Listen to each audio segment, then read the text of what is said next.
think I am finally done setting everything up for this morning. Let's go ahead and get started.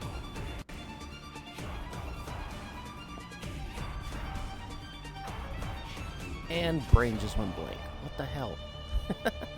Right, I just wanted to check on... There we go. Okay.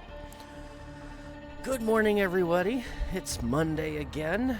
Welcome to another episode of the Warframe for Noobs free-to-play 100% walkthrough. My name is Psycho Max. I'm a veteran of 11 years of the game with nearly 10,000 hours in it, and we are doing a comprehensive walkthrough / let's play of Warframe to kind of help new people who might be interested in playing have an easier understanding of how to get started so that they can actually have fun with the game instead of getting discouraged by all of the different mechanics that the game has, and then going and playing something else.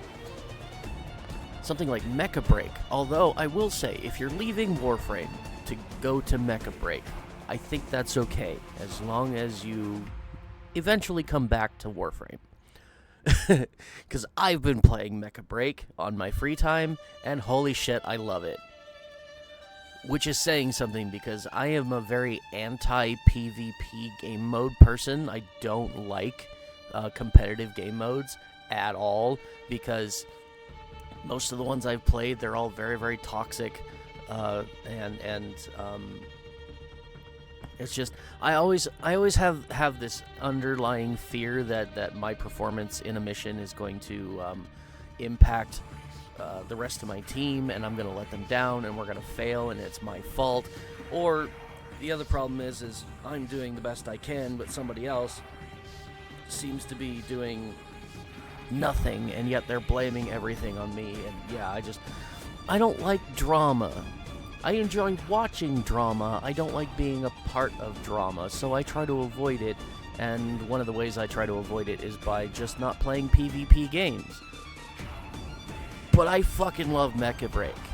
Like, I can tolerate the PvP. I can turn off all chat, all voice chat, all text chat. I don't care. It doesn't matter. I can completely ignore my entire team and just run the mission as the best I can.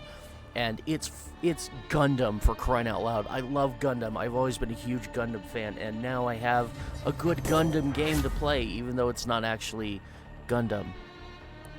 And I just got a new follower.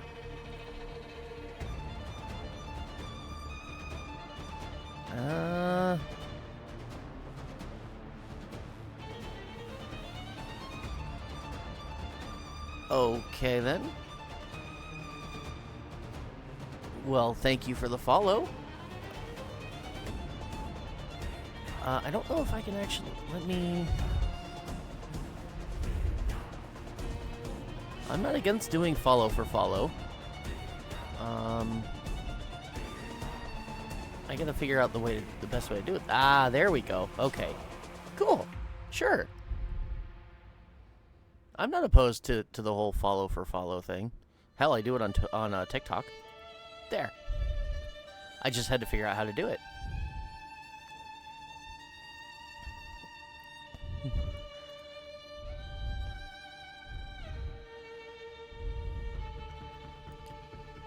Yeah, I like that last little line of yours, too. Gotta help each other grow. Absolutely. I totally agree. I am all about supporting small creators, especially as a small creator. Sometimes I get kind of a big head, and I like to forget that I'm a small creator, because I've been doing this for a very long time. But, yeah, no. I need to swallow... I have to remind myself every now and then by choking on my pride and realizing, no, I am a small creator. No matter how much I think I shouldn't be, doesn't matter, I am. And like, even as a big creator, if I ever get that lucky, I still want to support small creators, because I think they are the lifeblood of content creation, really. Like, yeah, you've got a couple of major big names out there that are pulling in millions of views, but they're not... they are not the platform. Like, if every small creator on the platform just stopped creating one day, and all that they had to pull in was from those large creators' views and stuff, the platform would start hemorrhaging money. Like overnight, it'd start hemorrhaging money. And that's not just Twitch, that's YouTube, that's Kick, that's all of them. If the only thing that they had to rely on for revenue was large streamers, they'd go bankrupt. So yeah, I like supporting the little guys. And I've always had a problem with award ceremonies too. Things that, like I'm not saying we should not acknowledge the accomplishments of larger streamers, because we should. Because they busted their ass to get to where they are, most of them. And so, you know, it's important to acknowledge that you know, they did accomplish something. But at the same time, like, when you've got platforms like YouTube and whatnot, like the Tubi Awards, when they're like throwing out these awards and trophies and shit for these big time creators that have been big time creators for a very long time, while they simultaneously ignore and stifle small creators, it's kind of hard to feel happy for the big guys when the platforms that they're on are doing nothing to actually really help the small guy grow. Because it's a fight.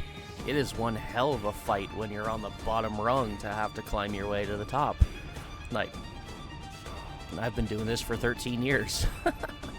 And I'm still on the bottom rung. So it's one hell of a fight. So absolutely. Small creators really need to band together and stick together with one another and work together to help each other grow. Absolutely. I'm totally on board with that. Alright, that's my tangent so far this morning. Let me go ahead and log into Warframe, and we can get started with the free-to-play walkthrough. Yes, indeed. Oh. Anyways, yeah, apologies for that tangent. I hope nobody got offended. And if you did, I apologize. It's not my intent to offend anybody. I'm merely expressing my opinion. And I feel everybody, absolutely everybody, should have the freedom to express their opinion, provided it's, you know, in a manner that is tasteful.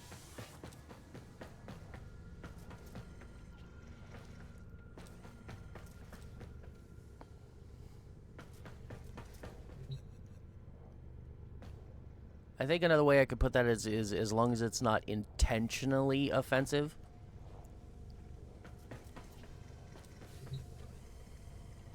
Maybe? I don't know. Need to get off of that subject. We are playing Warframe. Yes, we are. Indeed. We are playing some Warframe.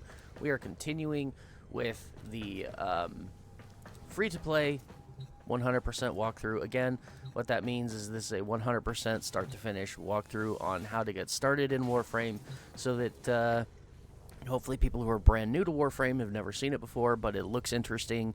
They can actually get in and get started and hopefully not get confused and overwhelmed. And the free-to-play is just that. It is a free-to-play game, and the object of this is it's like the challenge mode aspect. We won't be spending any money.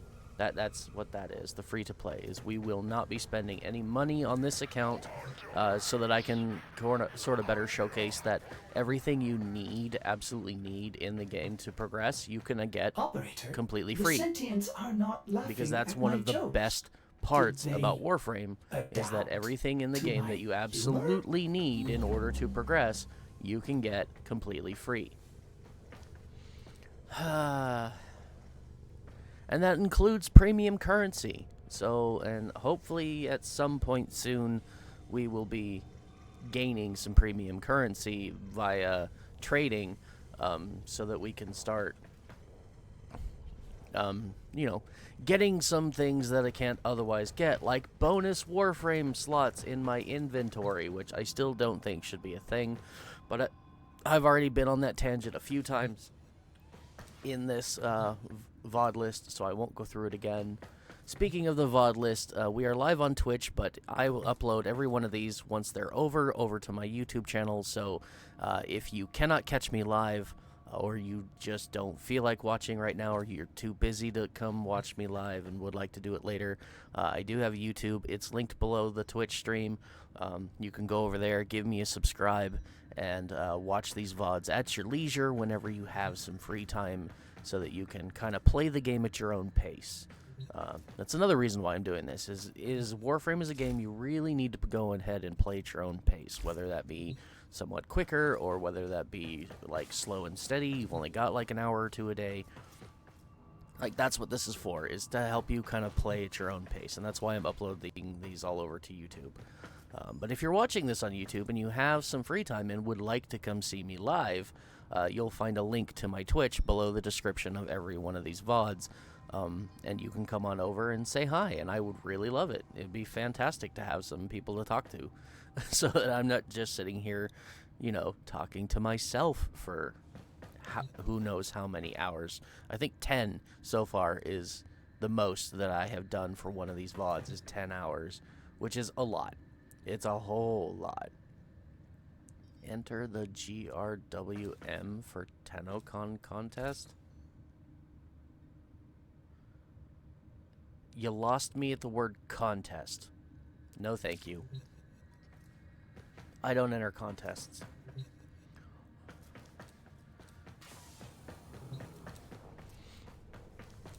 With one tiny exception. That is, every now and then I'll get an independent creator who comes across my Twitter feed who will be like, hey, I'm giving away a thing. All you've got to do is give me a follow, like, and repost. So, to enter the contest. So I'm like, yeah, fuck it, whatever. Why not? It takes 3 seconds to enter, and if I lose, I'll never know. And then I just assume I'm going to lose. But it's like, you know what, fuck it, why not? My odds are low, so it doesn't matter anyways. But if I win, hey, awesome. And it's usually for things like PC giveaways, because my PC is aging, and I need to replace parts, and I don't have the money to do it right now, unfortunately. But, yeah, who knows? Maybe that'll change soon, because I've been uploading shorts to my YouTube as well as the VODs, and I've also been, like, taking short clips from my VODs and uploading them as individual videos. And since I started doing that, my views have gone through the fucking roof. I've gained 20,000 views in the last 4 days. I don't understand what's going on. I've never... Oh, it's been so long since I've seen this kind of growth. It's mind-blowing. But I'm loving it, so we're going to keep going, and I'm going to keep uploading shorts. So, yeah. Okay. So, today is Monday, which means yesterday, Sunday, was the weekly reset, which means we have a little bit to do. Now, as always, on Sundays, unfortunately, I can't stream when I want to stream, even though I would like to actually stream Sunday nights. But since I am unable to do that, I take the liberty to go ahead and run my night waves on my own to try and get done as many as I can as quick as possible. And as you can see here, I've already done quite a bit, including I'm halfway through this one for missions. So that's going to be one of our primary focuses right now, is getting this finished. And I want to look into this one, because a thing happened, and it caught me off guard. It's time for Nora to say goodnight. I have access to the Railjack map. And so in case nobody's ever seen it before, if you're in your star chart, your basic star chart, running all these normal missions, and you click this little button up here that has the picture of a Railjack on it, it'll take you to the Railjack map. Thing is I don't think this is supposed to show up until you have access to certain things. And I didn't think I should have access to this yet. And yet, if we come over here to Saturn, and you look right there, that's the Tenno relay on Saturn. And that's why I think I have access to this map. Which means we can start running these missions. All of them. All I have to do is do it in a party. I have to run it public. Which means that we could do this. When I didn't think this would be possible, because we haven't done Rising Tide, which is the quest to get your Railjack. And we don't even have access to Rising Tide until after we get our star chart progression to Sedna. Because the Rising Tide quest in the Codex, which is one of the mainline quests, says I have to finish the War Within first. And the War Within, we don't gain access to that one. Here it is. Until we do the Pluto Junction to Sedna. Or, oh, Neptune, Pluto. Okay, fine. So, okay, I was wrong about being Sedna. It's one planet short. We need to get to Pluto, not Sedna. But you get to Sedna from Pluto. Bit funny. Bit odd. Because it used to be Sedna. So they changed it. That's cool. I like that. It's a little bit earlier. And hell, this one says we have to do the second dream first. And the second dream, there you go. Got to do Natah first, plus you got to get to Neptune. And Natah, well, Natah is here, and it says, well, we have to get to Uranus. Play missions on Uranus until you encounter strange drones. We got to get to Uranus. And we only just unlocked Saturn. So it's going to be a while before we get to Railjack, and yet we have access to the Railjack map now. And I'm pretty sure the reason it is because we did the Saturn-Jupiter junction, and I opened the Chronia Relay, which appears on the Railjack star map, because you can launch public Railjack missions from the Chronia Relay. And I can show you, I think. I'm going to try. I'm going to attempt. I'm making an assumption. This assumption could be wrong.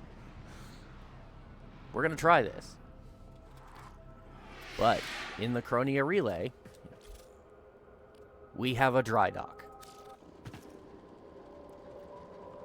This room here, this is called the dry dock. This room you can build in your dojo, and it gives you access to Railjack. Provided you've met the other requisites for the Rising Tide. This gives you the ability to build your own Railjack. But if I go and try to access these consoles, you'll see nothing. No activation. Now, typically when you are building your Railjack for the Rising Tide quest, it'll have you coming to this terminal over here. And again, nothing. Absolutely nothing. Because I don't have a Railjack. Because I need Rising Tide to build my Railjack. That's the quest to get the parts. It just doesn't exist. But if I go to navigation, I can now public queue for Railjack missions. Which I kind of want to do, because it'd be fun to show you guys what Railjack is like so soon. Because personally, I think Railjack is really fun. It gets kind of repetitive and boring after a while, but coming back to it every now and then, I really enjoy doing. And there's some really decent stuff that you can farm from Railjack as well. Like weapons and whatnot. There's a few decent weapons that you can get from Railjack, as well as some other stuff. Oh, okay. So, here's Mr. I don't know what personal space means. For the knowledge of the sanctuary. Yeah. So we did his quest in the last broadcast. The sanctuary will Do be you have your any project targets? too. Ooh, now comes the daily synthesis targets. This is important because this is a really, really good early game endo farm. So once you do his quest, the new Strange, which once you finish it, it gives you the blueprint to build Chroma. So that's how you'll know if you've done it or not, is if you have the blueprint to get chroma. Another way that you can check to see if you've done it is if you're standing in here. You can come over to this terminal, and any quest These rewards can that make you've you an already even gained at least stronger once, hunter. they are in his list. So in case you accidentally sell it again, like I had somebody on one of my shorts I posted thinking that I was a new player, and that's cool. It's kind of funny that a lot of people think I'm a new player, and they keep leaving me advice as if I was a new player, and that's great. I mean, I'm not offended by it at all. It's funny. But yeah, once you have completed a quest and you have unlocked an item, so like Protea, we did the Deadlock Protocol, and then we got the Zorus as well. But yeah, this guy was telling me, don't ever sell your Zorus. Well, if for some Do not reason you disappoint do me, accidentally ever sell your Zorus, for like if you're not using it right now, so you need inventory space, you end up selling it, and later you go, oh man, I really want that back. This is how you get it back. Is you can farm standing from Cephala and Samaris, and then any quest rewards you have previously received, he has in his inventory here for standing, and you can go and get it back. It's really that easy. Now, farming standing for him, less easy, especially after you get finished with the original list of scan targets. What I'm talking about is these guys over here. When you first get started with Samaris, you should be doing these targets here. Oh look, that one's done. It's time for me to pick a new one. So yeah, 1, 2, 3, 4, 5, 6, 7. So there's 7 of these. That is 70 guaranteed scans. You can do them all at once if you want, or you can break them up based on your daily standing cap, because that is a thing. Even with Knowledge these, must be earned, Tenno. you can actually go back over to that list from this menu. That is really convenient, honestly. So yeah, you can do them based on your daily standing cap, but once those are done and all he's got left is his dailies, it's going to be slightly limited. Although there are still ways, because as long as you have the scanner and you're scanning things with the scanner, you can max out your daily standing with him all pretty fast. But one of the ways to kind of help push that along and give you some decent rewards in the meantime is doing his daily thing. But anyways, back to what I was saying here. Yeah, if you've ever completed anything from one of his quests, This is how I can so help if you. you've done the new Strange, Help the then you can come in here, sanctuary. look for Chroma's blueprint. All of his parts are actually rewarded by doing solar rail junctions for the next like 3 junctions. So that's really interesting. Also, it looks like you need a Voltner optics. Yeah, he's I will the share what I elemental know, dragon. It's weird. But you must prove But again, yourself his deserving. 3 main parts, the Neuroptics chassis systems, once you get those from the junctions, they will also show up in here. But yeah, as long as you have this in his list, that tells you you've completed the new Strange. And then you can come to him, and he's got this daily synthesis target. The multitude of And if you creatures focus have on that, immortalized would again, cry it's every out in 24 hours he thanks, gives you one of these if targets. they could. And then at the end of scanning these targets, he will reward you with a random amount of endo that you can use to help fuse your mods and make your build stronger. So this is a decent, it's not the best endo farm, but it's a decent endo farm. And early game, when you don't have access to things like arbitration missions, this is a really good early game endo farm. Of course, your best early game endo farm is still going to be just running missions and looking for Ayatan statues and stars to put them together and then go sell those to Maru on Mars. That's honestly your best endo farm at this point in the time. But that is also RNG. It's random whether or not a statue is going to show up in a mission. So it's a lot more time consuming. So that's one of those things that you kind of just run missions as normal, and when you stumble upon them, yay, cool. But in the meantime, yeah, he's got these dailies that are really good. And since I don't have one of the others that are active right now, This fine specimen could be the next addition There you go. to the sanctuary. So this Help one, me discover its secrets. we do 2 scans. Each of the scans is going to give us standing. So it'll give us like 3,500 standing just to do each of these 2 scans. And then by completing it, it's going to give us another 5,000 and 400 endo. Personally, I think that's pretty awesome. I'm at a stage on my main account where this is really not something I do because I have copious methods of gaining tons and tons of endo. And although I still have things to farm from him for standing, it's not a high priority right now for me. Like, I've gotten the most important things, and the rest are just kind of, as I have the availability, why not? Because I still scan things every now and then. But yeah, this is a really decent early thing to do, is pop in every day, look at his target, go do the scans really quick if you've only got a little bit of time, and then get your standing, get your endo, and if that's all you have time for, that's really good. Await your contribution. So there we go. We're going to start that, and then that particular scan target, we could probably head over to navigation and go to Mars, I'm guessing. Now, when you claim that mission, if you come up here to Syndicate, that target will show up here, and it will tell you what planets you can find him on. So this guy, Ceres, Sedna, and Deimos. Why Deimos? That's weird. It's Grineer. You'd think they'd show up on Mars. No matter. We have access to Ceres. So, and I've been needing to do spy missions on Ceres anyways to go ahead and...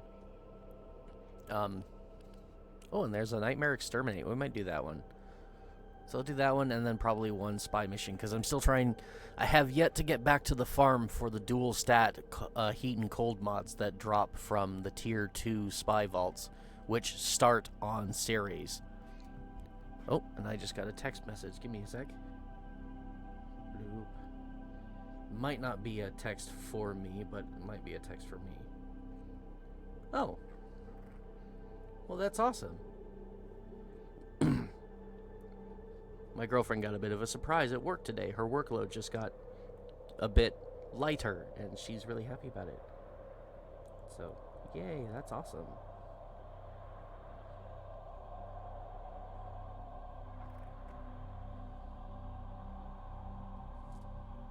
There we go. Reply.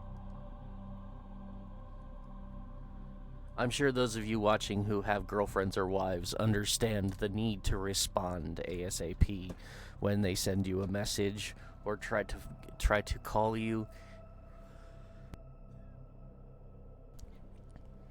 At least I think it's important. Okay, so yeah, let's go do these synthesis targets, and that'll give me a couple more missions towards the 15 What's on your that mind, we need. dreamers? Mission complete 8. Okay, so this has been going for 8 weeks. That's really convenient. Also, you'll notice we got level 15 and 16. When we finished the last stream, I was still at level 14. But by doing all of these yesterday, I was able to go up 2 ranks at once. And we have some Nightwave creds, which I want to spend. You know it. But I wanted to wait. Alright, so let's go do this exterminate mission. Because we're still looking for nightmare mods. And something else fun to point out, I mentioned making lists about different collections of mods we needed. Well, I did that, and here's the one for the nightmare mods. Now I want to go through this a little bit later with what we have already collected from missions, and I got another new one yesterday, so we'll have to add that to the list. But yeah, I'm gonna go through these, and we'll take like armored agility. I know I have, and we're gonna highlight that in yellow. And that's gonna stop doing that. Why are you doing that? Stop it. I want to take this right here, and I'm gonna take this and turn it yellow, and that's gonna tell me that I've collected that mod already.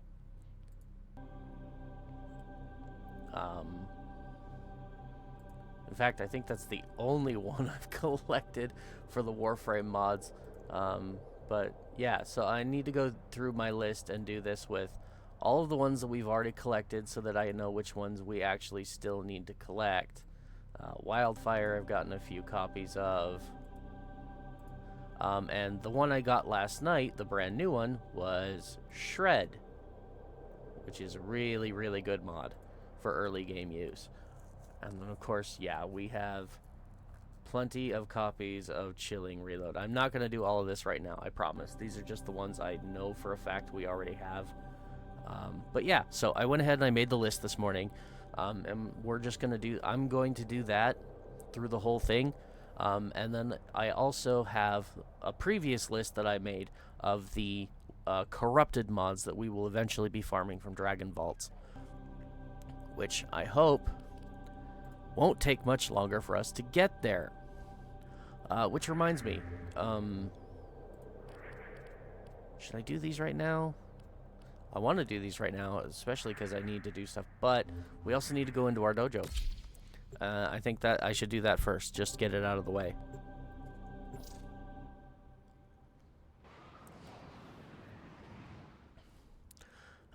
Because we should be ready to do the next part of our build on our dojo.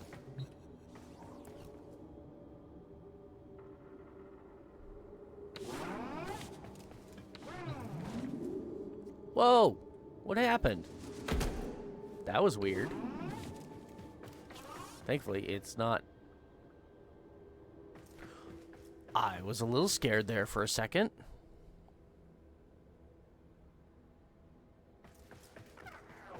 I thought I did something wrong. So, but anyways, here's our reactor room that we built in the last episode. In the last VOD. And again, this room we eventually, in like a couple more days, we're going to be destroying this room. Just so that we can move it. Because it's in the wrong position right now. Also, I've kind of changed my mind a little bit on the layout of things. As far as like, I said before that I'm going to make this an entire system of just reactors and cross connectors. I think I'm going to recant on the everything is cross connector part just a little bit. And that is just like, if there's a spot where it's a guarantee that if I put a cross connector, I'm just going to have a couple of dead end spots, then instead I'm going to put either just a straight hallway or a T connector if I can connect to one side and not the other. That way it's a little less haphazard and we don't have a whole bunch of dead end spots down here that are confusing to people. So yeah, like that's all I've changed, really. Okay, so here's my elevator. This is going to be another cross connector, because this one can have multiple spots, things connected to it. So we're going to build this one here.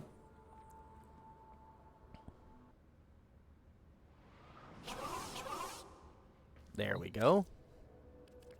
Contribute all, because I have all of the resources I need. And then we're going to come up here to the north point, and we are going to start building the Oracle, because I have the energy to do it.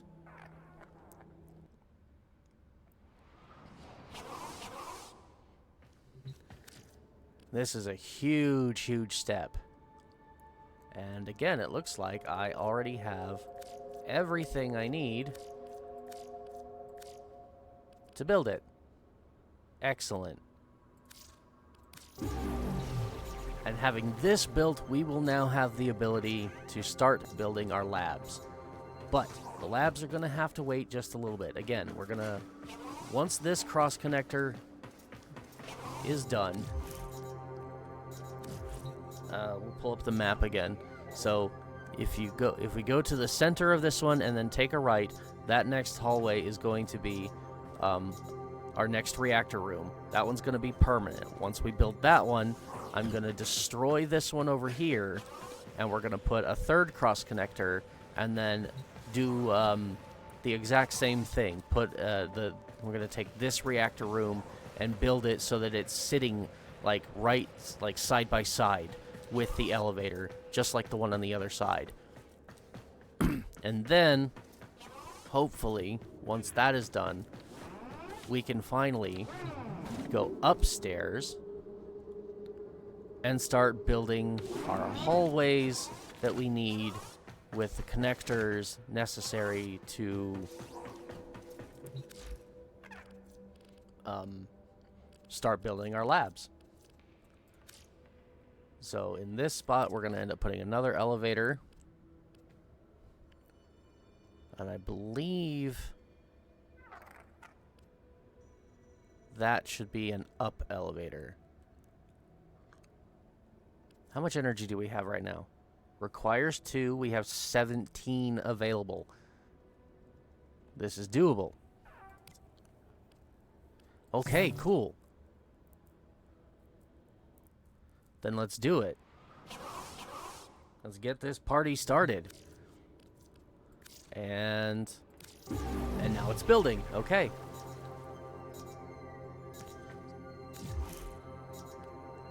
Awesome. That one reactor room, and we can finally start building everything. But again, I am going to destroy that reactor room, but not until we first can build one to replace it, and then that one will be rebuilt again, just in a slightly different spot. Because we definitely want all the energy from that reactor room, and we want multiple reactor rooms. But yeah, again, that entire thing, that whole basement area, is going to be just one big lattice of nothing but reactor rooms and the one oracle. So, okay, we're done in the dojo for the time being. And just so anybody might be asking, will we ever be decorating our dojo? Probably not, because again, this account is it's not my main account. It's just to do this walkthrough kind of thing, and honestly, and once the walkthrough is complete, more or less, the walkthrough will basically be complete when we have done enough stuff in this walkthrough to basically catch it up to where my main account is, and then any subsequent Warframe related stuff we do, I will do on my main account from that point on. So eventually this account will kind of fade into obscurity and go away. So I'm not going to bother wasting a bunch of excess resources and stuff on things like decorating. Like if I have the decorations and I want to place them down like I did here with the floofs, great. Not a big deal. But I'm not going to make it like a top priority. Any decorations that I really want to do, I'm going to do on my main account, where I have a lot more resources. Okay, so, speaking of which, here's what we have built so far. I have a couple more guns that I would like to play with, but I'm still working on the ones I currently have in my inventory, so... Okay. I don't think I have anything that I can focus on right now. That's kind of what I was looking for. Now then, back to my original train of thought. I am so sorry that I am so jump around, like bouncy, as far as like what to do and what not to do. Let's go back to our Samara's targets that we picked up. Now that we've done the dojo thing, let's go back to what I was doing before, and we're going to start with this exterminate mission and hope that a synthesis target shows up.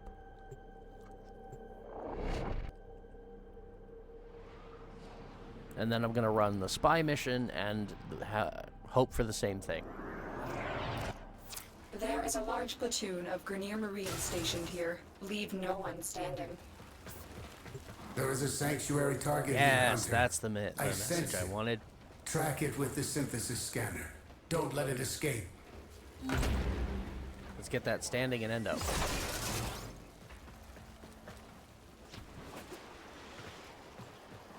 And this will give us 2 more mission completions, really easy, with you know, some kind of theme to it, rather than just running random monotonous missions.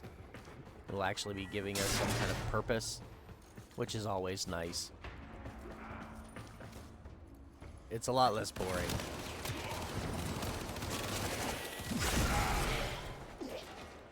I forget what the... Oh, it's timed mode. Okay. We're doing good. Why? Why are the doors already locked? Y'all are a bunch of boobs.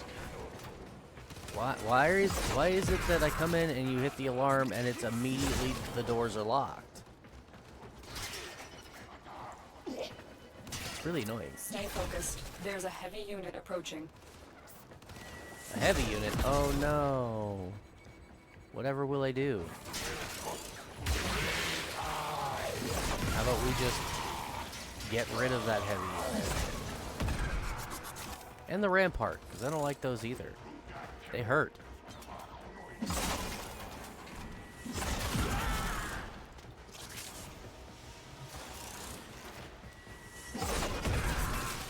Time added. Lots of time added. I think every kill we get adds 5 seconds. For Nightmare timed mode. Which isn't bad. Especially not when you're killing hundreds of enemies. You kill them fast enough and you end up with so much extra time that you could lollygag in the mission and not have to worry about failure.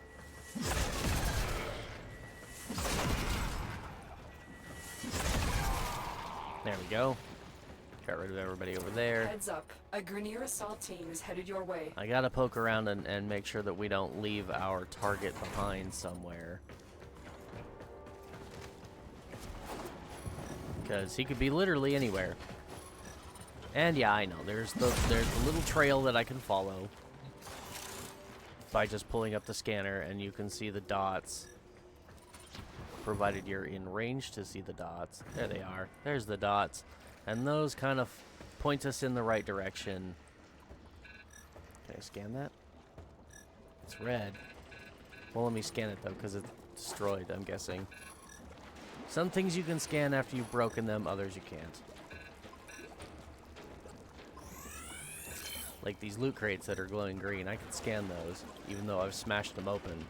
But apparently the rampart is a no-go. Oh, so many friends to come and greet me. I feel so special. Stay focused. There's a heavy unit approaching.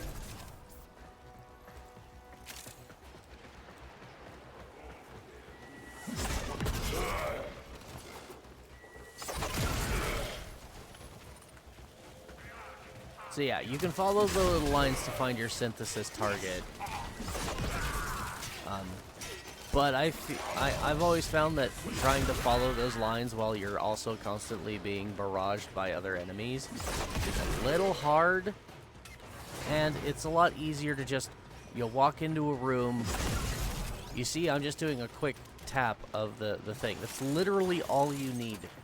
It doesn't have to be substantial. You don't have to sit here and look around and hope that you find him. No, literally you walk into the tile that he's on, tap that, and if he's in there, he'll highlight on the map, and Samaris will tell you, hey, there he is, go get him. So much easier than actually having to worry about following that little trail. And then I can just kind of focus on killing. As long as I remember that every new tile I enter, I just do a quick tap of the scanner, and I always have the scanner equipped.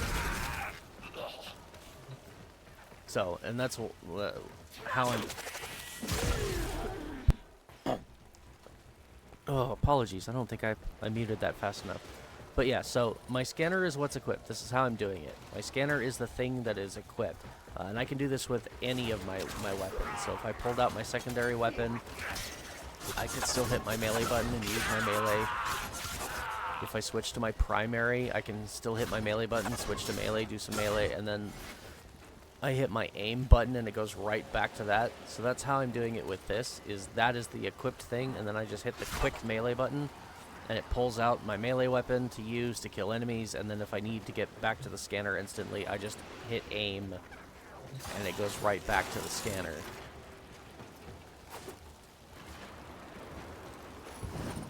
And so yeah, I just do that, and you enter a room, hit that little button real quick. There's a heavy unit approaching. He's not in here, so we'll just go on killing. There it is. See? There you go. See how easy that was? Tame this creature How so you may fast? perform the synthesis I require. Like, I barely had to flash the silly thing. And he's telling me exactly where my target is. Also, don't be afraid to do a little bit of damage to the target. They have quite a high health pool. So, if you damage them a little bit, it's fine.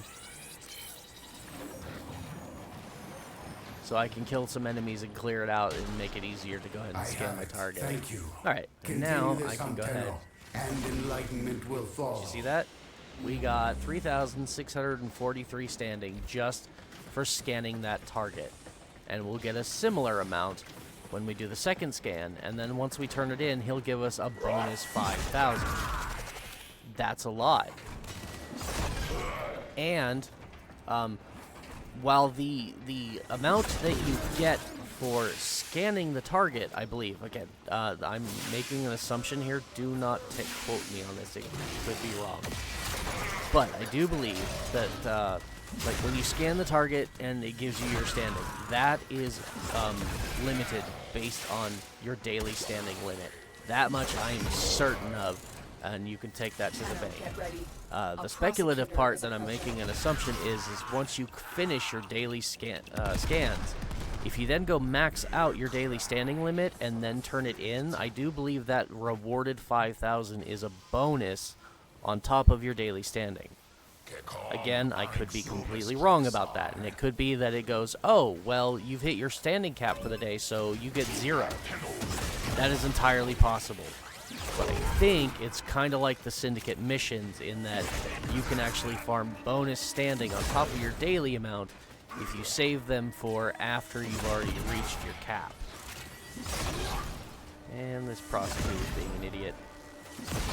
I don't know why. They melt like butter when I'm using the Amanata, but the Zorus takes a few shots. Watch out for more. I mean, the nice thing about the Zorus is they can't block that explosion. Prosecutor. Get ready for a tough fight. Which makes fighting them kind of easy, but at the same time, like, 2 to 3 swings of the Amanata Polar that we have, and they just evaporate. Prosecutors are nothing. Oh, I forgot I had that equipped.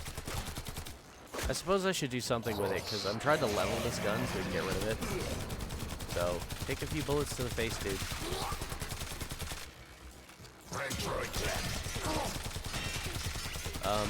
The reason why you're suddenly taking 0 damage. Stay alert. There could be more. That's rude. Alright. No matter.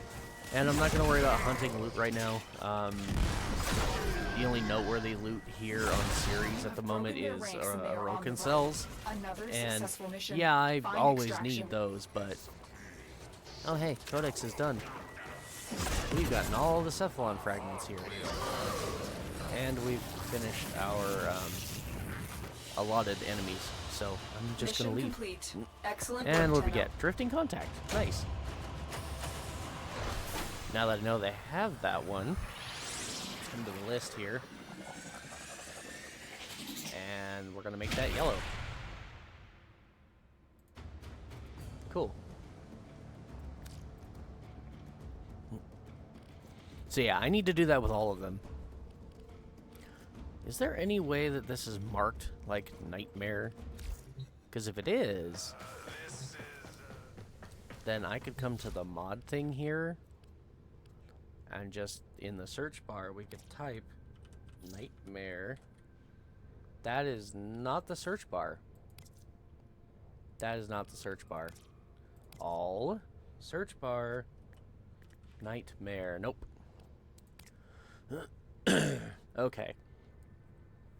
So what I'd have to do is actually, like... That's getting annoying. I'd have to type in the individual mod names and then look for them that way. So I know Armored Agility, Animal Instinct, Accelerated Blast. And then I can come across here. We have Accelerated Blast. I really wish you wouldn't do that. I don't understand why. I was doing this just fine earlier. I double-clicked this, it would highlight the word, and everything was hunky-dory. And now, for some reason, every time I do that, it drops down a line. And if I try to go back up, it gets rid of my highlight. That is really annoying. Okay, Accelerated Blast. I also know we have Ice Storm, because I've gotten a few of them. Pretty sure I've also got Stunning Speed. But I know we don't have Lethal Torrent. And Animal Instinct. So, based on this list, Operator, 1, 2, 3, Odin 4, says 5, sorry. 6, Happy 7, to 8, 9. report We're that missing all the 9 good jokes nightmare are mods. gone. And then once we have all of them, I will stop running nightmare missions. I promise. Once we have all of the nightmare mods, I will stop running nightmare missions. I absolutely swear by it. Same with corrupted mods. Once we have all of the corrupted mods, once I start farming corrupted vaults to get nightmare mods, once that's done, and same with my spy missions here. We're gonna run this one at least once today. Once I have all of the important loot from here, I won't be farming it anymore. Tenno, you are here to infiltrate data vaults and retrieve highly sensitive No, I'm enemy here for a information. scan target. Tenno, Well, okay, yeah, I am do kind of detecting want a the stuff synthesis from the spy target. vaults, but we're here Use for the that. synthesis scanner to The track scan the target. creature. And I'm using this mission to multitask.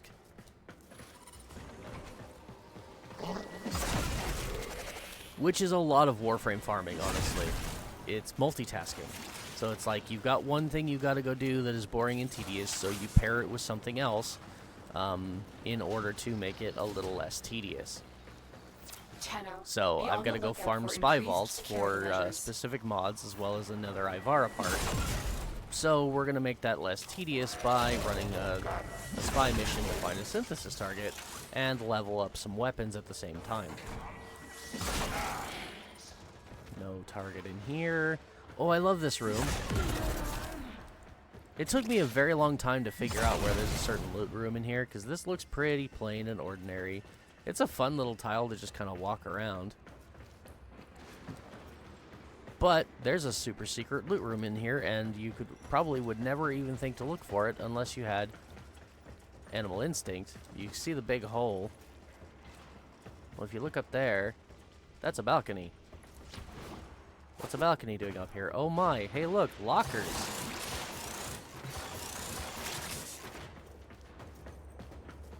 Most of the time you'll ignore this, but if you're actually doing some like legit like starvation style loot farming, by starvation I mean you're clearing the map of absolutely every loot box, loot crate, locker, killing every enemy you can to maximize your loot gain, to farm resources.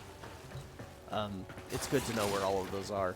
And having a companion with Animal Instinct, which I don't think I do. I don't think I've put Animal Instinct on Taxon, who's our current companion. Well, he's got some loot. Hey. Stay focused. Oh, There's a yeah, heavy unit okay. approaching. No, I know what those Keep are. going. Those are Nobody not a knows you're surprise. here. We're gonna pop up here. Oh, crap. Thanks, game. I just love it when I do the thing I'm supposed to be able to do, and the game just says, no, I don't think so. I tried to bullet jump, and instead I just did a normal jump. Sometimes that happens. It's a bit annoying. But yeah, knowing where all of the available loot spots in the map really help with the loot farming. There's quite a few just right here in this starting area. But I'm not going to do that for this entire map.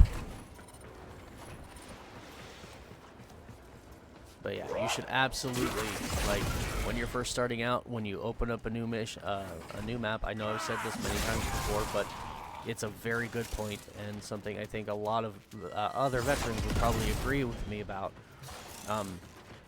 is when you open a new map that has new resources, take the time to explore the map, get a feel for it, find all the little loot spots that are in here, kill some enemies, just spend some time farming loot on that planet and getting a feel for it, so that when you really need that loot, you already have it and don't need to go farm it again. It's one area where I have kind of messed up already with this Let's Plays. I haven't spent a lot of time specifically on Phobos farming plastids. There are better plastids farms later down the star chart, but right now there's a lot of stuff that I want to build like right now that require plastids, and the only place to go get those plastids is on Phobos. And I have not been spending a lot of time up there farming plastids and getting those built. And I really should have, so like every time I get enough to build one thing, I build it, and then all of a sudden I've got to go farm more plastids. But I've had far more important things to worry about, like getting mods. Also, yeah, our target's not in here. So, we're going to head for Vault A. And I'm going to stop horsing around by killing enemies, because enemies will infinitely spawn in this mission. They are finite as long as the alarms are off, but you're going to set the alarms. It's almost inevitable. It is possible to do the whole mission without setting off the alarms. I've done it. But your likelihood of doing that versus your likelihood of actually triggering the alarms is significantly different. You're more than likely going to trigger the alarms. And when the alarms get triggered, they spawn in a whole bunch more enemies for you to have to fight. Sorry about that. Me thinks I need to ingest more fluids. Take in and ingest more fluids. The target console is Listen nearby. to me, Englishing. If you trigger the alarms now, the enemy will start destroying data. Badly. Alright. Vault number 1.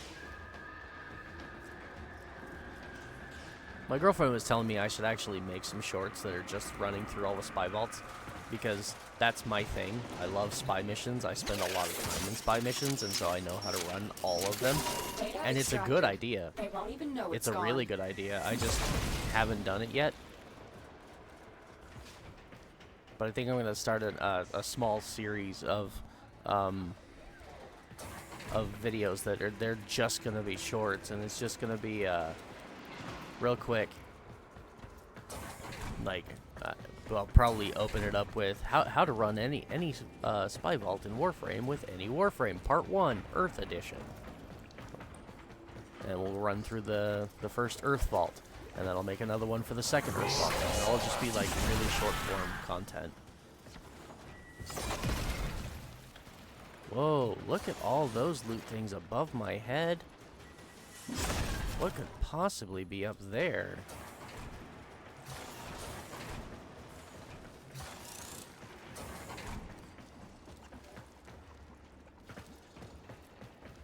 I also wouldn't mind doing something like that for all of the curious as well, but unfortunately, I myself don't know where all of the curious are right now. I know where quite a few of them are, and we've already collected all the ones that I know where they are. But I think that'd be a good series of shorts as well, is just a video showing you where every curia is. Because that's something nobody has done in a very long time. I have not been searching for our target very well. He's not in there. And he's not in here. Goodbye. Sayonara. Sweet dreams. See you in the afterlife.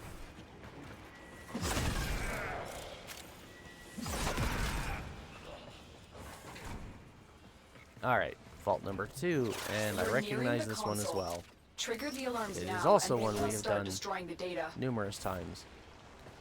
I believe in total, with the Grineer spy vaults, these generic Grineer spy vaults, there are either 4 or 5. Synthesis. Are you Tame this kidding creature me? so you may perform the synthesis I require. He's in my vault? No, no, no, no.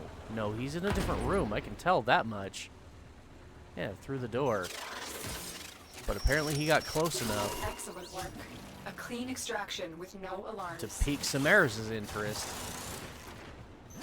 Alright, well, your synthesis target, unlike other capture targets and capture missions, will not go away, will not disappear. You're not going to fail the mission if you don't catch him immediately. I mean, you don't fail the mission with capture targets and capture missions either.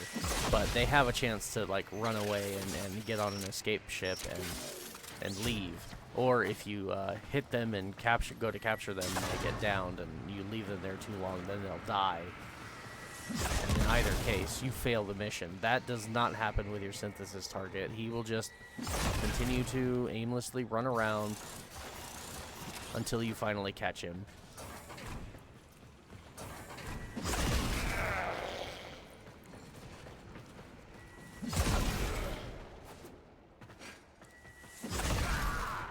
Ah, so he's in this room. That's why. Yep.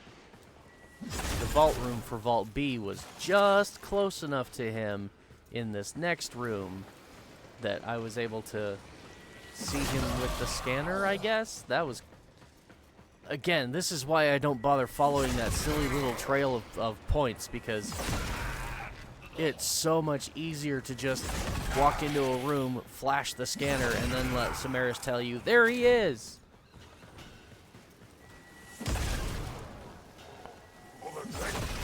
Yeah, look at that. So, he's down here. Oh, I think this is my exit, too. So, we're going to drop a siphon to pick his ass up. Gonna get our 3,000 standing just for collecting him. Your 3613. Pay me a visit to receive your Gorgeous, beautiful. Daily synthesis complete. Now we will finish this mission and then leave here and go visit Samaris again and turn it in. The target console And get is our nearby. If you bonus trigger the alarms 5,000 now, standing. the enemy will start destroying data. And our 400 endo. And again, you can do this once a day. It is a 24-hour reset. Which, sadly, is 24 hours. And this is one of those missions, I kind of wish it was like the Nightmare missions, where it reset every 8 hours. That way you got the opportunity to get that endo a little more frequently, but I don't think 24 hours is too unreasonable. I think it should be a little bit shorter, but I'm okay with 24 hours. The tricky part is just remembering to get in every day and do it. At least until you no longer need that endo. Okay. And this spy vault we've done a few times before, so I just gotta wait for the drone to turn around, because we don't want it to see us.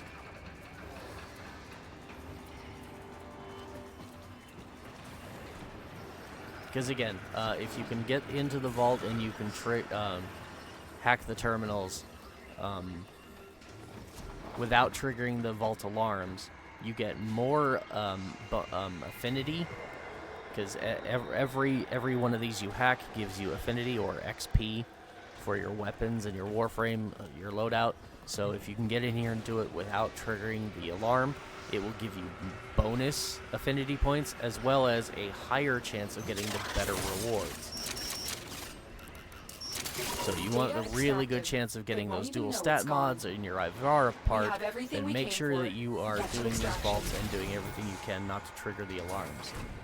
Because it is possible to trigger the alarms and still get those parts, but you have a slightly better chance of doing so if you don't. One of these days I'll show you the alternative method of doing this particular vault. You see this thing here? It's a cannon, and it works. And if you don't do the vault the way I did it just there, there's actually a terminal right here that you can come and hack this, and it will fire this cannon at the door and blow the door off, which is fun. The downside to that is once you hack that terminal, it guarantees that you trigger the alarms. There's no avoiding it. If you activate that cannon, you will trigger the alarms. But it's fun. And if you're at a point when you no longer really need to worry... Oh, we've got a hotfix coming in. Let's read the text. Let me pull it up here. Ileweaver Hotfix 5 coming in 3 minutes. Guess who's hotfixing in the 2-week lead up before TennoCon? The crazy team behind the scenes who are juggling Redacted and the live build. Oh, cheeky as ever, Mr. Red Text man or woman. Meanwhile, I can barely juggle being red text and remembering to change my sheets every 12 months on the dot. Want to see them? Hell no. So yeah, new players, if you ever get into the mission and you see that little flash bar that says hotfix incoming, read the text, because the guy who does, or the man or woman or whoever that does the red text is absolutely hilarious, and it's fun to read what they have to say. And they will do this, they'll put in something new every minute for the next 3 minutes until the hotfix drops. And then if you're in a mission, do not worry. If the hotfix deploys while you're in a mission, do not worry. It is okay. Stay in your mission, finish your mission. It's going to take them time to actually deploy the hotfix, and this will pop up and tell you when it's ready to go ahead and restart the game anyways. But again, if you're in a mission, go ahead and finish your mission. It's okay. And then once you're out of your mission, just go ahead and close the game and reboot and update with the hotfix. So we will do that. Hotfix incoming in 2 minutes. I know all this all the huhs in chat are because you're just in awe of the team. So let's look at what they've been cooking. Fragmented 1 hard mode crash fix, some Araxia bugs, Zylok Incarnon bundle giving the wrong resources, Incarnon challenge issues, and more. There's a Zylok Incarnon bundle? Oh, that's right. Okay. Bound in 1 minute. Also fixed Deviri NPCs trapping you in their discussion screens. Seems like Nessie identified our greatest weakness, being stuck in a conversation you physically cannot escape. I'd give up all of Deviri to avoid Ballas yapping at me for 20 minutes straight. Yeah, that would be really annoying. Ballas is a pain in the ass. And again, I'm monologuing all the time, so having random NPC dialogue just pop up out of nowhere when you're trying to have a conversation really does suck. Alright. We're going to have one more screen pop up that will tell us that the hotfix is now being deployed. And then there will... Yep, there we go. Okay. Tiny little bit down here. Hotfix 5 deploying now. Remain in your missions until this is complete. So if you're already running a mission, don't worry about it. In fact, let's go ahead and finish our mission, because we are done. We got our target.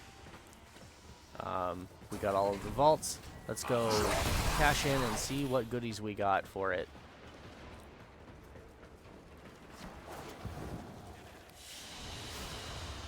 Mission complete. Could not Excellent account work, update account information. That's wonderful. Basically, it's telling me we can't update your account with all the new goodies, but it's retrying, so we'll just let it do its thing. Don't, again, if this happens to you, don't panic. Just kind of chill for a bit and let it do its thing, because it will eventually fix itself. Right now, it's having a conflict with the update, so... But there you go. It fixed itself, see? And what did we get? I got a Mizo N17 relic. Nautilus Prime Blueprint. That could be worth farming. We got a Streamline. And a Vitality. So, nothing that I actually wanted, but not horrible stuff either. Especially not the Streamline or that Mizo relic. Those are good. Okay, so... now that we're out, we're just going to wait. Because it's being deployed now. Once it's done, it will tell us it's done. Go ahead and restart your game. And that's the point when you go ahead and do so. But again, if you are in a mission and you have to meet a certain objective to complete that mission, when it says, okay, go ahead and redeploy, don't worry about just quitting out and abandoning all your rewards. You don't have to do that. Go ahead and finish whatever mission you're in, and then once you get back to your orbiter, then you can go ahead and log out and download the update. So, the update is ready for us. I'm going to go ahead and do just that. But I am going to switch screens momentarily to the Be Right Back, because I have to log out, put in my password, and then come back. And I don't need my password. It's just a bunch of dots on the screen, but there are some very smart people who can just figure out exactly based on the number of dots. Oh, hey, look, Vanguard is open. Let's close that. But yeah, there's plenty of people out there who can just see the dots on the screen and know and be able to kind of figure it out just based on the number of characters. So I would rather prevent that. So I'm just going to use the be right back screen, and we're going to go ahead and reload the game.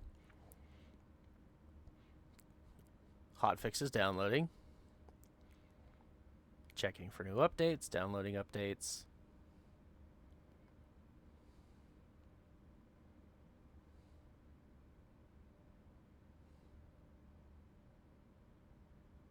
Okay, it's now downloading the hotfix.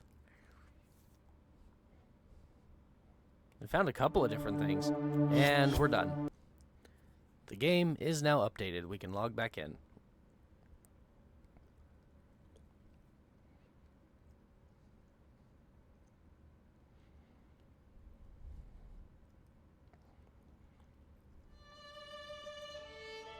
That might actually make a really good short talking about hotfixes and missions and stuff. Because I'm sure somebody's going to see that for the first time and not know what's going on and kind of panic a little bit, like, what's going on? What do I do? I don't understand.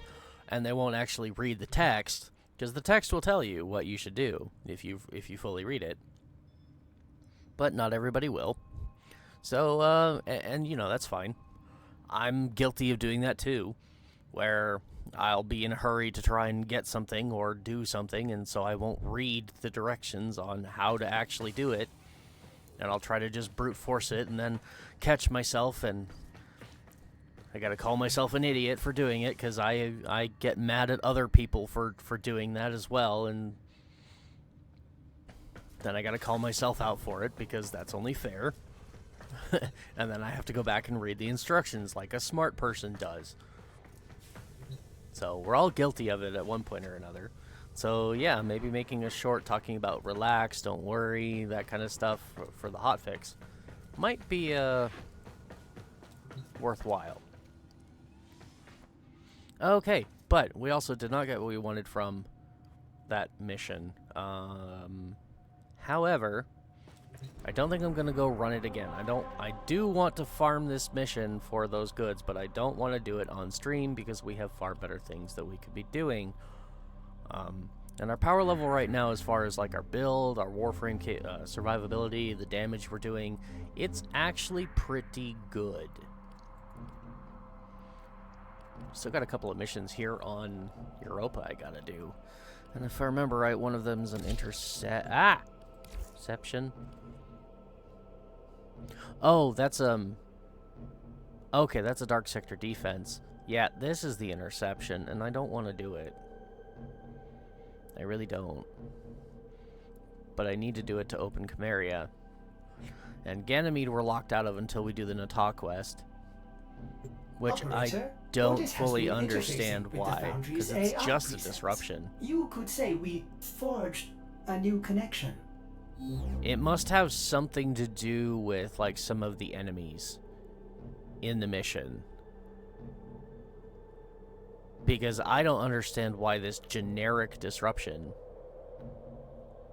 would be locked behind the Nata quest. Now, this one, I understand.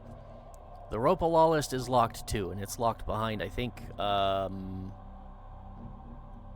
War Within? Or it could even be the Sacrifice. I don't know. This one, though, is quest locked. And I fully understand it because it's got lore implications. But Ganymede, it's just an ordinary disruption. So the only thing that makes sense is that, too, has lore implications. But I've run that mission. And I don't recall there being any lore implications. So it's weird that it's locked. But yeah, we still need to do these 3, and I don't want to.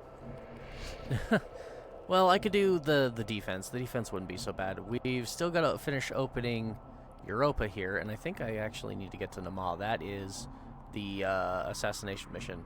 And then we have already finished unlocking this branch of the Void, which is really good. But the other thing I really want to do is I want to go to Saturn, and I want to go probably this way on Saturn and open the Uranus junction. Titan, survival, defeat Sargus Rook on Tethys, and then we're good to go. Because I kind of want to get to the Natah quest, but I also really want to open the rest of those missions. Where is Titan? Ah, Titan's here.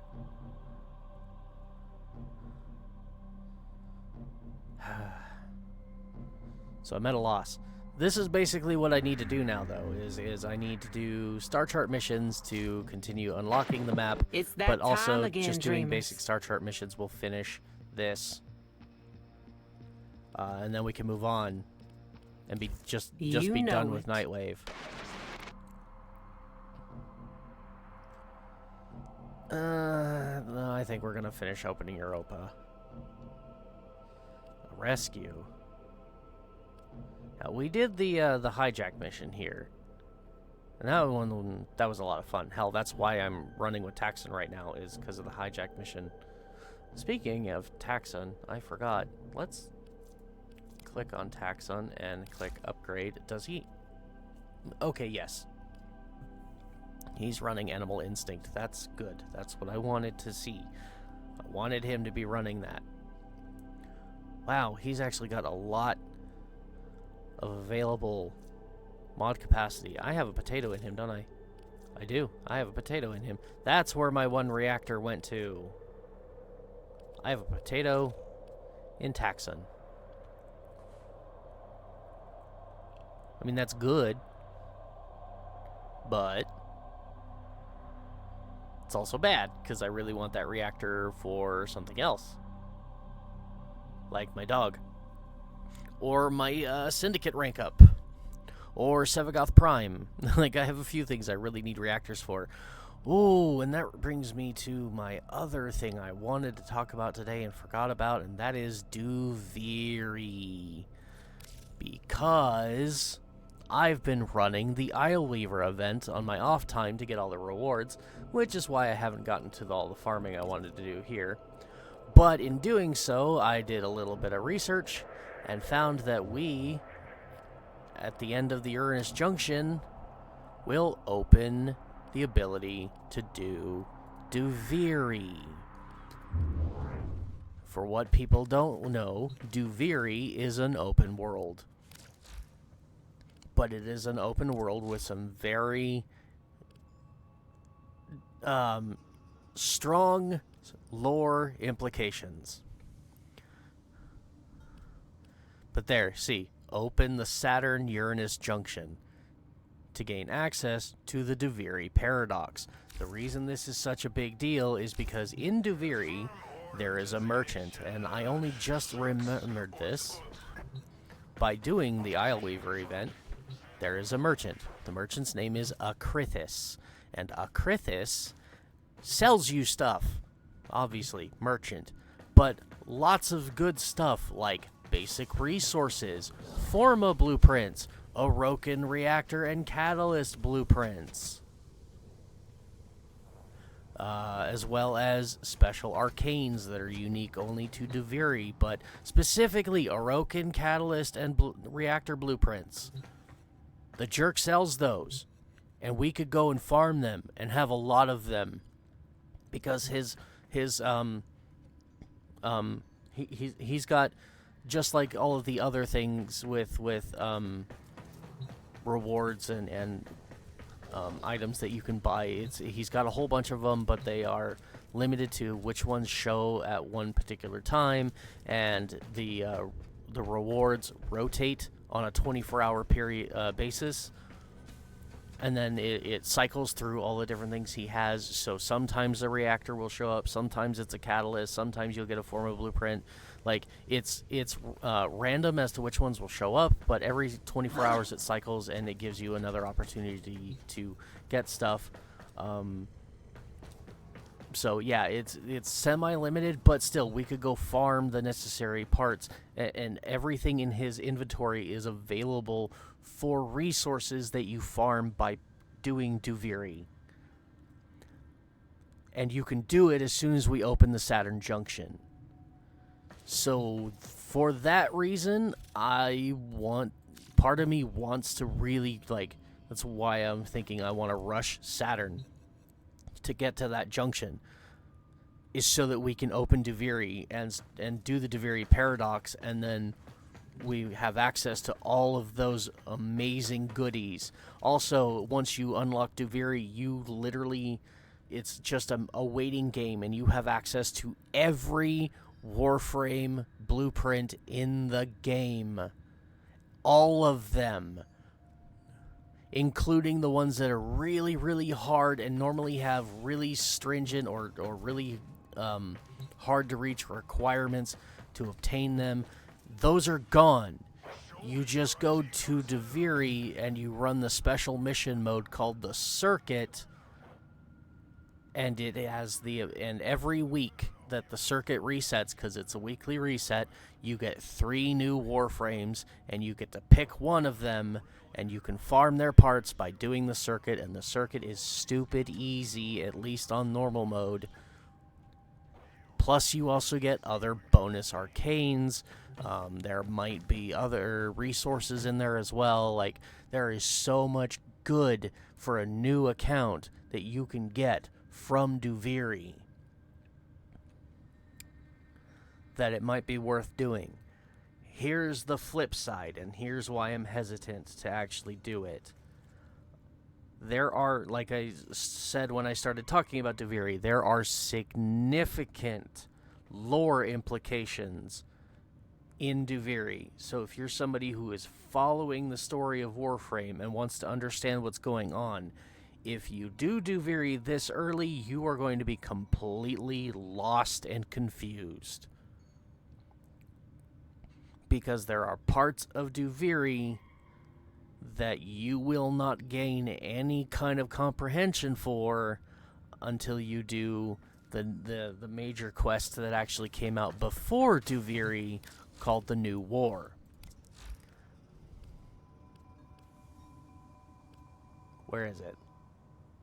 Where'd you go? I know it's in this list. Am I just...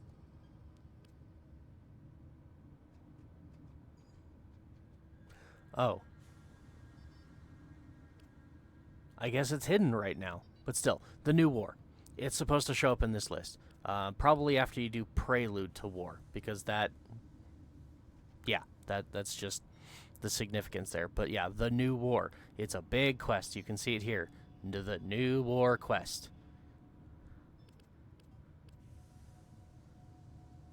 Are there any others? Nope, just that one. It's the only one that lists that as a prerequisite. Okay. But still. Oh, here you go. Angels of the Zeramin must do the New War quest. Over here, Whispers in the Walls must do the New War quest. So yeah. The Hex. This is the 1999 where you get to go back in time. Must do the Duviri Paradox. And the Lotus Eaters. Well, the Lotus Eaters is over here. Must do Whispers in the Walls. Whispers in the Walls must do the New War quest. So, yeah, and the New War quest came out before Duviri, and it has a lot of lore that if you do Duviri first, you're not going to know about, and it's very confusing, and you're going to be completely lost.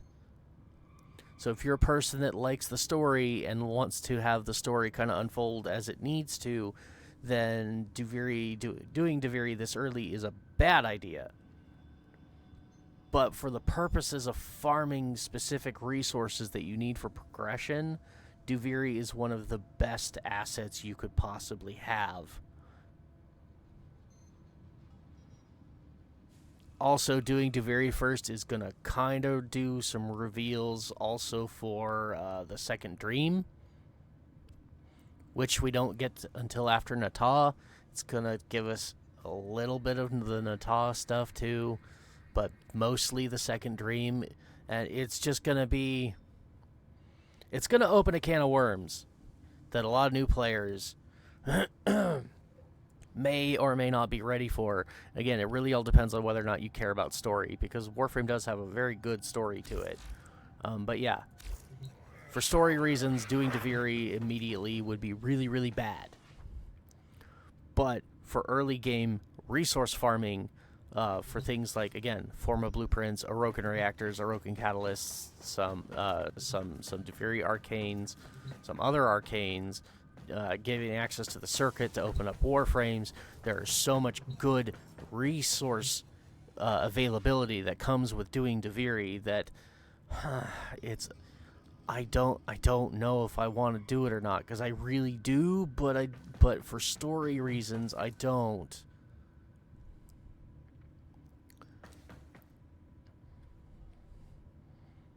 So I'm thinking I should leave that up to you, the viewers.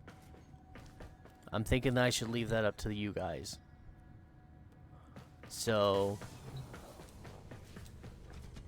I'm gonna probably put a poll on my YouTube channel after this goes live, asking everybody, and like, if you're watching now live and you have an opinion on it, please drop it in the Twitch comments. I don't think I have a poll widget on my stream, unfortunately, that I could go ahead and put that poll in. But yeah, if you're watching this live, please let me know in the chat, should I do Deviri now, or should we let it wait? And if you're watching this as a VOD, let me know. Should we rush to get Deviri? Well, I'm not going to rush to get Deviri. We're going to go ahead and do other missions. I'm going to open up Europa and probably Jupiter, but it won't take us long to get all of these done. Not Jupiter, Saturn. It won't take long to get all of these done, and we will get to the point where Deviri can be possible. So I need to know from you guys, once it is available to us, should we run it immediately, or do we want to wait until after we do the new war? And I'm going to leave that decision up to you guys. But my default answer, for anybody who's curious, if I hear nothing from anyone, then I'm going to wait. I am not going to do Deviri immediately. I am going to make the assumption that everybody wants me to wait and do Deviri Paradox after the new war, so that the lore can all be there in one cohesive unit. And I will only do Paradox when it's available, if I get an outcry from people saying, do it now, do it now.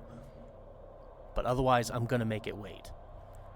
So cast your votes, and while you do that, we're gonna go run some Europa missions and finish opening Europa, so that we can have access to yet another Nightmare mod opportunity. We are here to excavate long-buried artifacts. Oh crap, I crucial to forgot our to go cause, visit Samaris. marking the first dig site.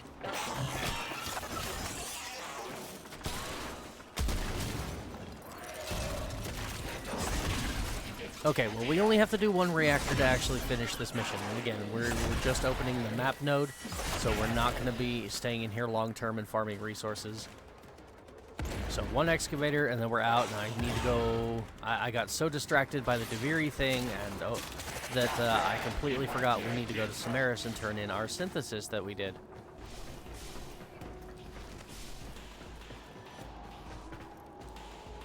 So we will do that as immediately after this mission.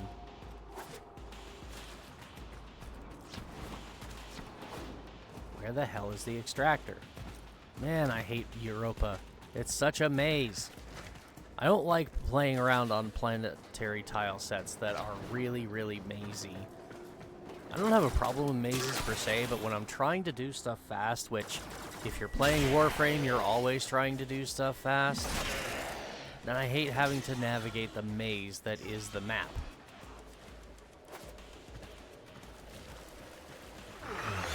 Alright, there we go.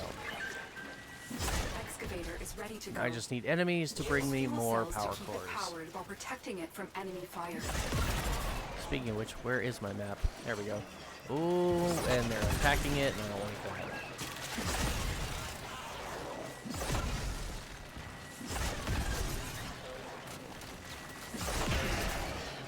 Somebody drop the power core, please. I don't want to have to chase them. There we go, there's one. Pick it up. Good boy, Rhino. Oh, there's another one. That's 3. I just need one more.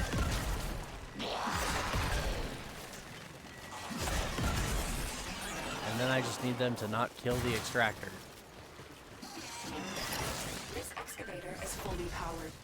Additional fuel cells will be used to restore its shields. Yep, let's go ahead and make sure that it has plenty of The life. scanner has picked up a target. Because we want Go this one the to dig complete. site. It's got 30 seconds left, and then we are leaving this mission.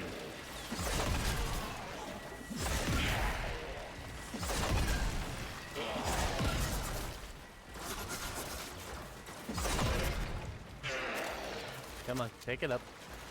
Shields are getting low. We'll restore those.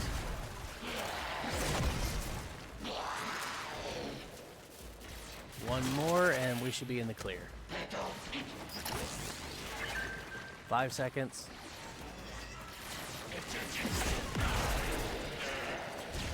Look what we just uncovered. And we're out of here. Extraction available. 100 endo. You may Oh leave boy. now or continue excavating artifacts. The choice is yours. I mean, 100 endo doesn't seem like a lot, because it's not. But, you know, it's still kind of nice to see, because that's still 100 more than we had a moment ago. Oh, no, come on, do the fan thing. Do the fan thing. Come on, do the fan thing. Launch me! My favorite part about doing Europa missions is, whee, that fan right there. Because then we can do this. Best part. Always will be the best part. Look at that. 3 minutes, 46 seconds. Not bad. Could have been better, but not bad.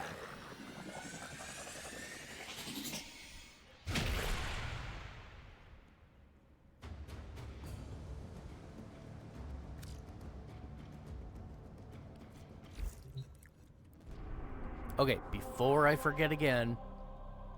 Yeah, I want to just keep going. Mainly because I want to just kind of get done with both of these and be on to Saturn permanently, which is where our relay is that we're going to visit. I just want to be on to Saturn, like, permanently. I like Saturn. It's a nice tile set. Nice, simple, easy tile set. Because it's a gas giant. Means everything's on a ship. Alright, we need to visit not Teshin, Samaris. And we want to turn You in... may explore the sanctuary for new knowledge. personal space. Ah, I see we are of like mind.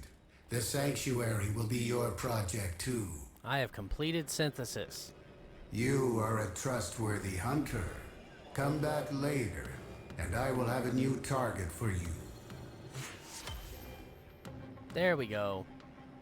Time is So yeah, required and now to it's analyze gone. your previous I wish to attempt contribution. Sanctuary I will have a new Onslaught. target for you in the near Big future. medallions? Do I have a medallion? Nope. He will only take universal medallions. But, all done. So there, we got our 5,000 standing. How are we doing now, actually? Now that we got that 5,000 plus the other 6,000. 19. These can make you an even So we got our stronger Simulacrum hunter. key. I'm going to click hide owned, because that's going to make the list smaller. Now, we are going to ignore these, because we're not doing a whole lot of transmuting. And these, well, they do what they say.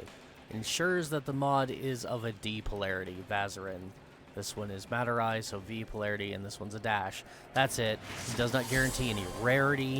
It does not guarantee any specific, like, type of mod, whether it be Warframe or Companion or Weapon. It's just going to make sure that whatever we get, it has that polarity. So, Do not not disappoint worth me, it. hunter. Just not worth it. Not one bit. Scanner will now show target enemy weaknesses. That's not really necessary right away. Our next one we're probably going to get here is that one. Vector thread widget. Reduces time required to scan targets. And then we'll get the cross matrix one. Chance for each scan to scan twice. So yeah, but that is what we're going to be focusing on next for this list of his things to get, is the rest of the widgets for our scanner, and then we're going to be getting all of these mods are going to be the next priority after that. And then we will finish up with these weapon blueprints down here, and probably also... Does he have it yet? He does not have it yet. Okay. Another blueprint that he will unlock as soon as we finish a certain quest. And it will be in this list. Knowledge is the path to the singularity. So yeah. Look at that. All the limbo parts are here. So many people commenting on that short about limbo. Why limbo? Why does limbo take 1 minute when everyone else is 72 hours? Like, literally the the question was facetious, and the underlying message was why do it was more about why do the rest of the Warframes require 72 hours when you've got Limbo, who right now is considered probably the worst Warframe in the game. That's not to say he's bad. It's not to say that he can't be used and can't do in-game content, because he can. It's just saying that of the capabilities of him compared to all of the other Warframes, he's the worst one on the list. Like, there are so many other better options you could take than Limbo that most other people do. They just take Limbo. So many people on that are like, well, he's needed for the quest. But no, he's not, because we just did the quest. And nowhere in the quest was he needed to do the quest. Now, that is the case for other Warframes. Some certain other Warframes, specifically Excalibur Umbra, who we'll be unlocking later on down the line. He is absolutely needed for the quest. He only takes like 30 seconds to build, or 1 minute, something like that.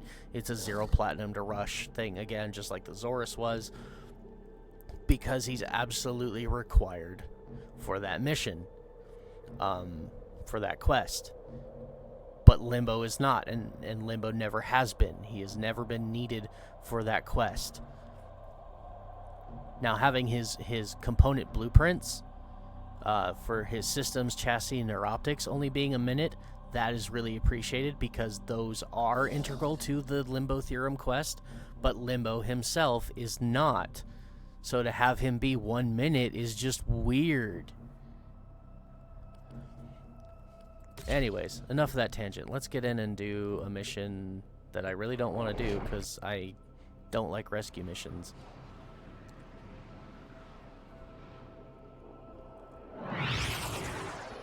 I prefer a rescue over Our an intel interception, suggests that our but person I'm not of a fan of interest is rescue in the missions. vicinity. Search for the hostage and bring them home.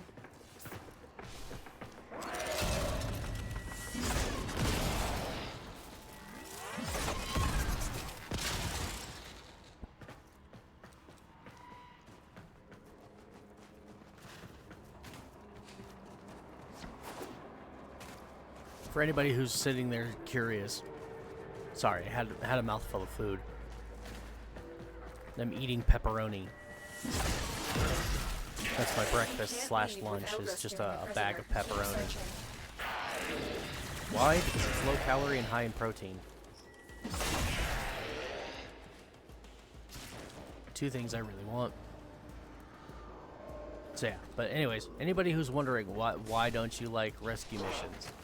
It's because the reward for doing it isn't really worth the difficulty of the mission.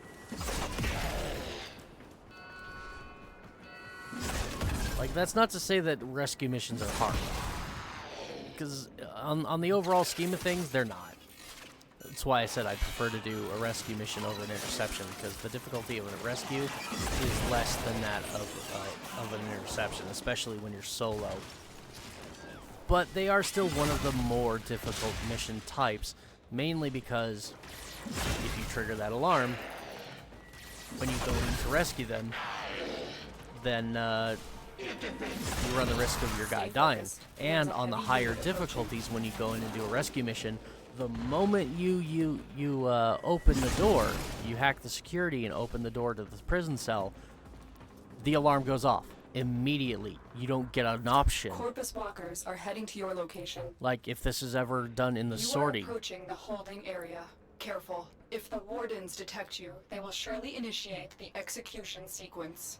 Yeah, that message right there from Lotus, if we were doing this in like the sortie or a slightly higher level, she would tell us the moment you unlock that door, it will trigger the alarms. Meaning you have to do that mission incredibly fast. And in a rescue mission, you don't want to go fast. You want to go slow. You want to take your time. You want to kill all the guards. You want to get past security and find your rescue target with the least amount of resistance possible. So having them immediately trigger the alarms, and then you still have to go in and disable security and find the right cell, and then the reward you get for doing it just isn't worth it. Bypass complete. You So may that's why I don't proceed. like rescue missions. The risk to reward ratio is just bad. That's why I don't like rescue missions. Hurry up. You are running out of time. See? They just triggered the alarms.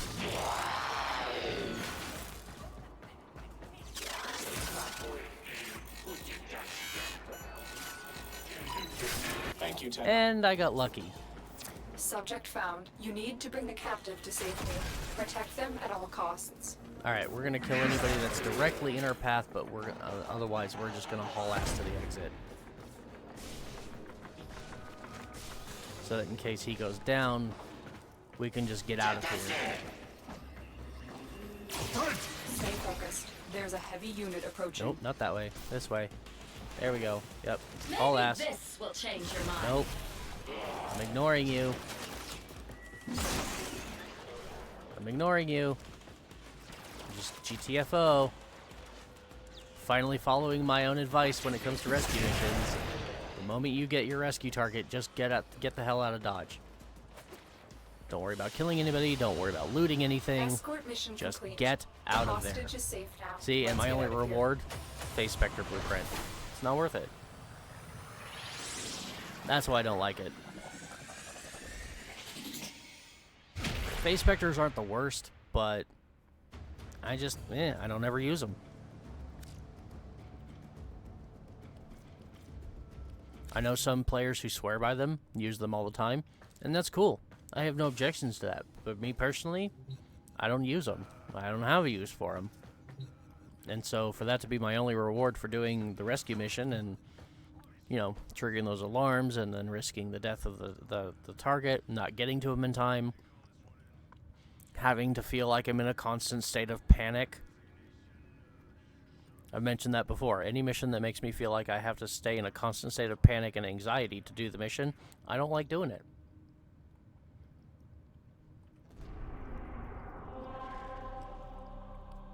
So yeah, that's my aversion. Crossfire Spy. What?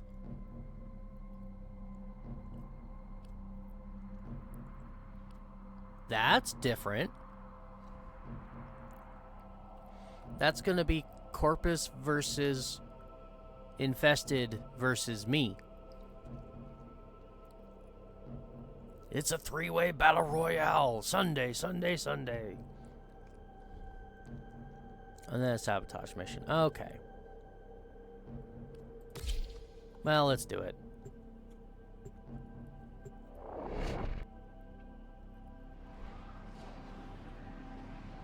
This will give me another spy mission, a tier 2 spy mission that I can go run, so that if I get bored on series, I can Tenno, come over here I and need do you to Europa get inside instead. enemy data vaults and Or retrieve Jupiter. crucial intelligence data. That's right, I forgot about Jupiter. I like Jupiter. Jupiter's a lot of fun. I love those spy vaults. They're unique. And a lot of fun. Alright, I'm going to do my best to just ignore the alarms. They're going to set them a lot. A comba. Oh, I should probably turn on my iron skin so that I don't get knocked around so much. Let's go ahead and scan that because we haven't done any Europa ones yet. Be on the lookout for increased Oh no, security I guess I've measures. gotten one before. But only one. Ooh, and this being a Corpus ship means Mr. Granum Crown is going to pop up and hopefully give me some goodies. Get rid of the propaganda bot because those things are annoying.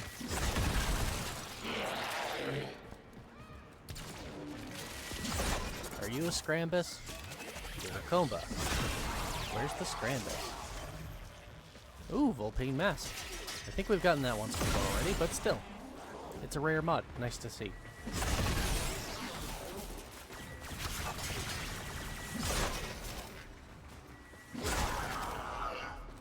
I might actually be able to go sell that for like 1 or 2 platinum. I need to actually start thinking about doing that because again, selling things on Warframe.market is not something I've ever actually spent a lot of time doing because I don't like social interaction, especially in games. So I've had to do a lot of that like solo farming stuff. Like I've cheated myself out of a lot of money because I don't do any trading on my main account. Stay focused. There's a So I heavy spend a unit lot more approaching. money than I probably really need to get stuff.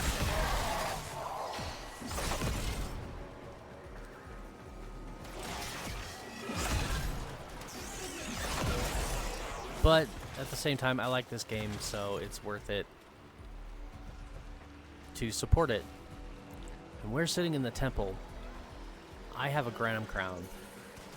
So I want to show you guys what this does. Because this is one of the unique things you can do with Granum Crowns, is when you find this temple, go to the pillar, tell it, offer it a crown. Sadly, I've only got an exemplar. Doing so, humble beginnings complete. It opens lore, and then you come up here. Day after day, we toiled. My father, my brother Claudius, pulling graves for the Oregon takers in the city, as our kind had done for generations.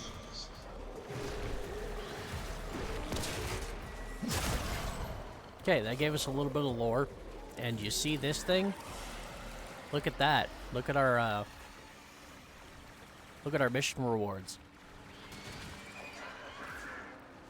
Humble beginnings. It's a free ship decoration. We can now go put that up in our ship.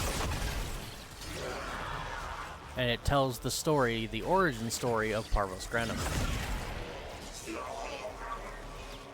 the founder of the Corpus, as we know it today. Because again, the Corpus used to be a faction under the Orokin Empire. They were the scientists,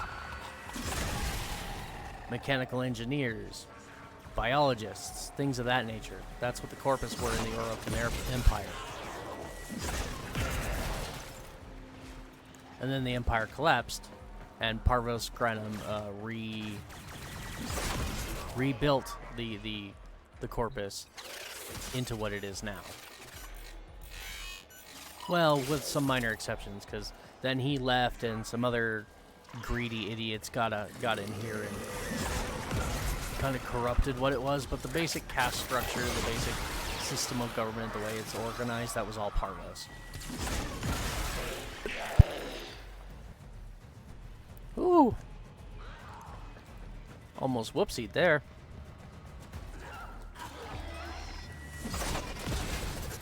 Alright, I'm not running all over the ship. We're not worried about loot farming just yet. I can do that on my own time. Let's just get to these vaults and open them up.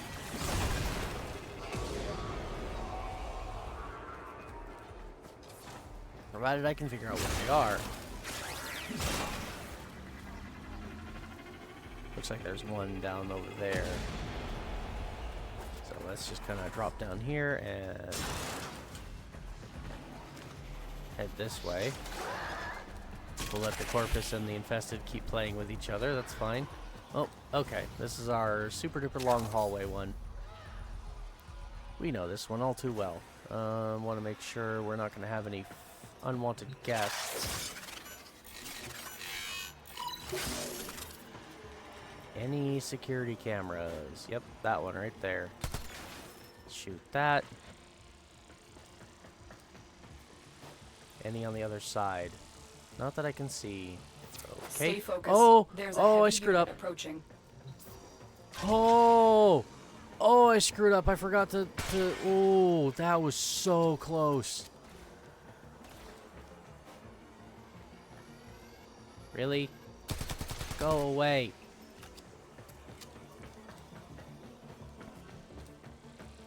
I didn't bullet jump. I did normal jump. And I almost screwed it up. Okay. Is this going to open? Sometimes it does, sometimes it doesn't. We're just going to... There we go. All security's off. Not worrying about taking all the extra directionals and side passages this time. We're just going to go straight forward because... Excellent work. A clean extraction with no alarms. It'll make it easier.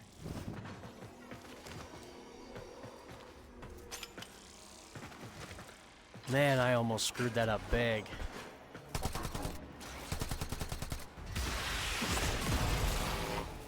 Just get rid of that. Alright, Vault B is where we're going next. Oh, seriously?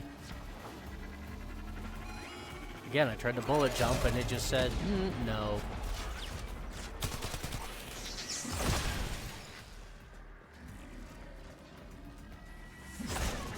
And that's enough out of you. Okay, this one. Which one is this one You're going nearing to the be? console. Trigger the alarms now, and they will come on. start destroying the data. There we go. Ah, I see. Goodbye, camera.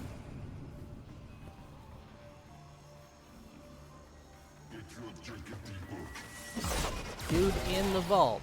Let's just... No. Let's just say no to having some dude protecting the inside of the vault, shall we? And there goes that security camera.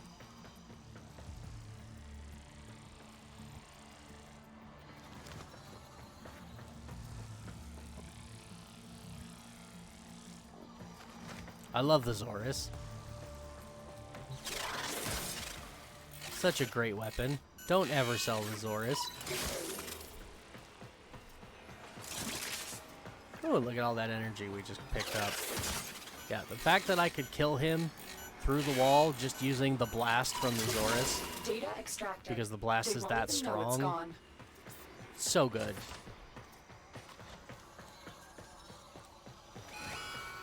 Oh, there's the alarm. Not that it matters. Because we already have the vault. Alright, let's go get the last one and then leave. This is kind of fun, though. Like this whole crossfire spy. I like crossfire missions. They're kind of fun. Alright. The target console is nearby.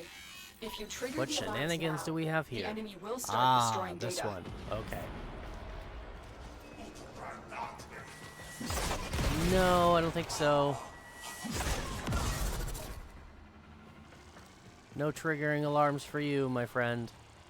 Okay, security camera. No more security camera.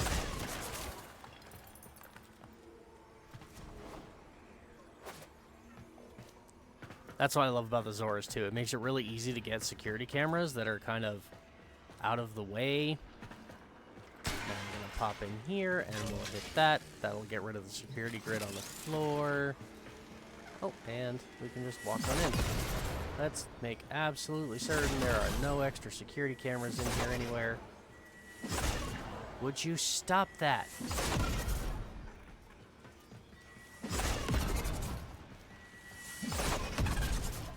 Okay. Pretty extra certain we're in the clear now. Excellent work. There A we clean go. extraction with no alarms. We have everything we came for. There's a Get security to camera in extraction. there. Not anymore. Not that it matters now, because we have all three vaults. Stay focused. There's a heavy unit approaching. Heavy schmevy. I don't care. Oh, it's right up here. Let's just kill everyone. And again with the locked doors. It's unavoidable, unfortunately, because the infested are everywhere. And they'll lock those bloody doors whether they see me or not, just because the ship's overrun with infested. So I just gotta kind of deal with it.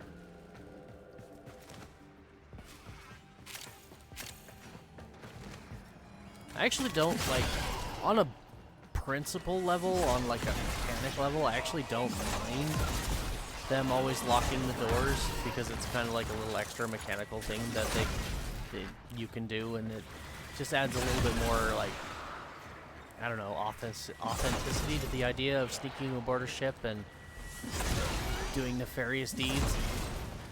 It's just, my problem with it is it always happens at the most inconvenient time. Every time. Doesn't matter. It's always. Like, I've lost track of how many times I'm about to walk through a door and it locks in my face. Ooh, house chamber. So yeah, humble beginnings. Fear not poverty. Poverty is the bitter soil in which sweet desire blossoms. Yeah, but the problem is how do you get out of poverty when the system you're in is designed to keep you impoverished? Let's go put that up somewhere. I don't know where. No idea where I want to put it. But, I want to hang it up. Because I want to put these up in order. Decorations. Humble beginnings. Oh, it's actually much smaller than I thought. Oh. And it's a floor piece?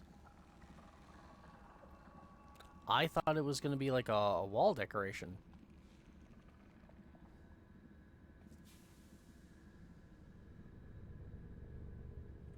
But I put it to the wall and it's... Yeah. That's weird. Did not expect that. Okay, well, fine. We're just going to stick these all left to right around the, around the conclave terminal that I'm never going to use because it's conclave.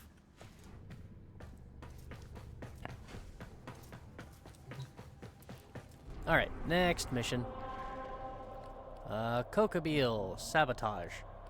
Ooh, that's the planet side? Yeah, this will be real easy.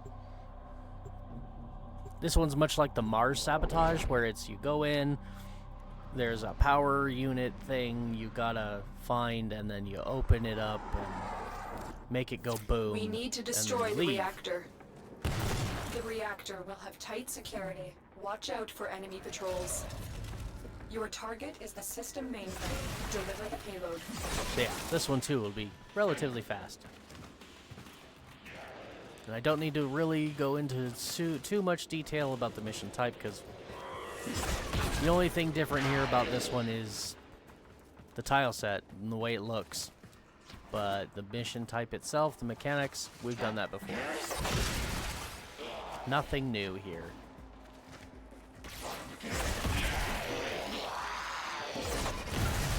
Ooh, look at all that loot. So many explosions. I love it.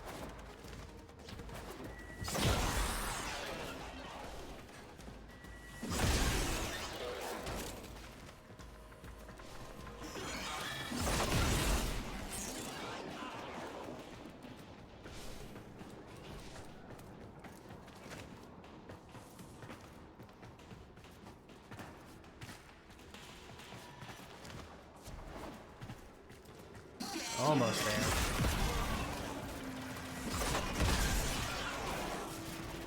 I hear a dropship. That's the reactor. Expose its core Yep. and destroy it. Hell, this one's easier than the Mars mission, because Mars has that extra step of taking the data mass to the spot, plugging it in somewhere, kind of like the one on Ceres. Those are the same. more or less. Again, just different map styles. For this one, it's go-to thing, touch terminal, open thing, make it explode, Target destroyed. now go home. Proceed to the extraction point. And nullifiers. Also nullifiers. Lots of nullifiers. I'm going the wrong direction. They are angry.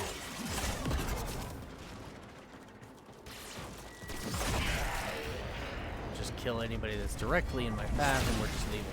Getting out of here. Because I want to get Europa finished. So that I can go do the last couple of missions on Jupiter and then we can officially move on to Saturn.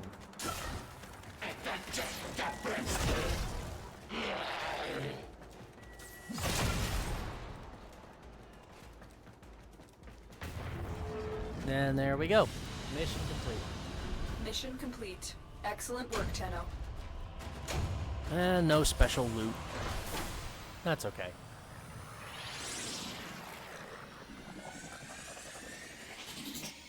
Weapons are doing nice. I almost wanted to go do another spy mission just to max those out. The Higasa we'll be keeping, but it'll let me move on to a new weapon. The Furus we're going to actually unequip and build into another gun. The A Furus, which is same gun, but only now you're holding two of them. Oh yeah, this is the assassination. That's a dark sector. Not sure what this is. So we're going to do Abaddon first, and then Larzak, and then we'll finish Nama and Armaros. And we'll be done with Europa. Then I'll go finish those last 3 missions on Jupiter that we can do that are not quest locked. And then we will officially be on to Saturn. You are here on a capture mission. You must find, capture, and extract our target. I always forget my iron skin. Oh yeah, the other fun thing, I was just thinking, another big time reason to go do Duviri that I really, again, I am chomping at the bit. Personally, I'm chomping at the bit to go do Duviri. I really want to. But for lore reasons, I don't want to. And again, unless I get a large outcry of people saying, do it now. Information that we will need to extract. We need our I'm not subject going to. brought back alive.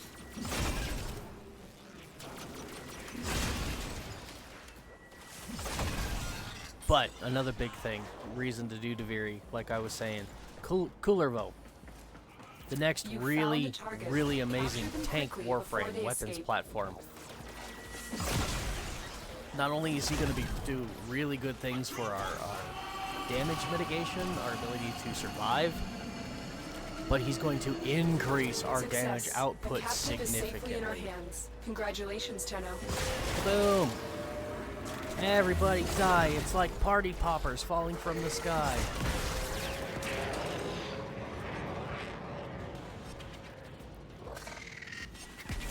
Oh, I hate these little guys.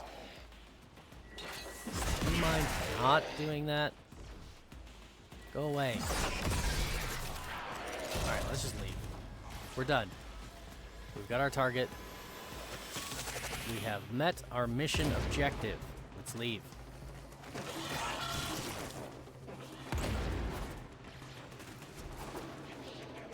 Oh, wait, hold on. Sidetrack. Where is it? Stay focused. There's a heavy unit approaching. Okay, how do I reach it? Ah, there we go. Okay. Let's grab this. Now we leave. You jerk! You and your damn bubble.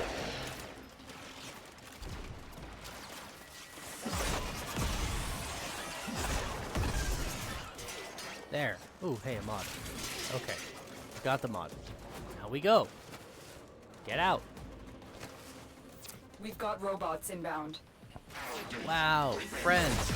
Everybody die. I want to leave.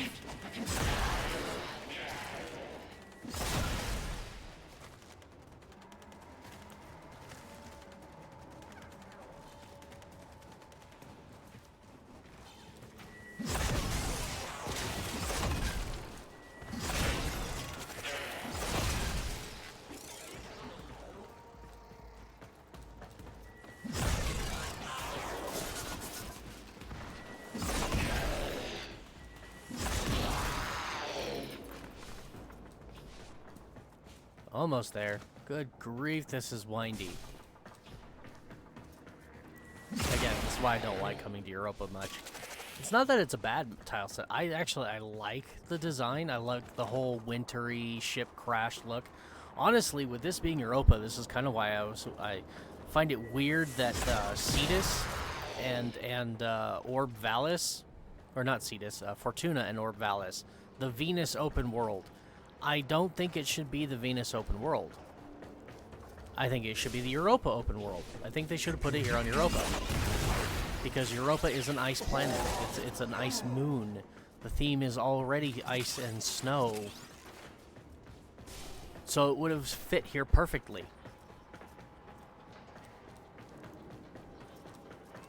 Not to mention, by giving it that distance, it gives us like some space between opening the Earth open world and then the Corpus one. Like, it gives us a little bit of distance between the two, meaning you can take some time while you're waiting to get to Fortuna. You can be farming Earth and then also Deimos. Because right now we have 3 major open worlds, and in very, very short amount of time, we'll have a 4th that we could potentially unlock. The 4th and final, I should say. Mission complete. Excellent work, Tenno. At least I hope there are not going to be any more. Currently there are 4 open worlds. Open worlds phases. And while I enjoy those open worlds, I think that's enough. I think 4 is enough. It'll be interesting to see what they're going to unveil at TennoCon next week. Not this coming weekend, but the following weekend. We're less than 2 weeks away from TennoCon. And yes, I will be streaming that live. I will be reacting to it. So if you want to be privy to that, save the date. And of course, I'll be uploading it to YouTube later. All right. Ooh, one more mission and we'll be done with that night wave. So let's go do Larzak defense mission. Okay. So 3 waves of defense and we're out of here. And then the hard one, Nama. It's a unique boss fight, and it's a bit of a challenge because of its uniqueness. It's a lot of fun, though. Once you figure it out, it's a lot of fun. So, we'll be doing that just as soon as we're done with this. And then it'll give me another assassination to go farm the parts for another Warframe. Reinforcements arrive. Nova. I still have to finish farming Necros. I haven't done that yet. Probably do that tonight. After I'm done streaming. We'll go farm Necros. And finish getting the Path Assist stuff and be done with the farms I need on Deimos.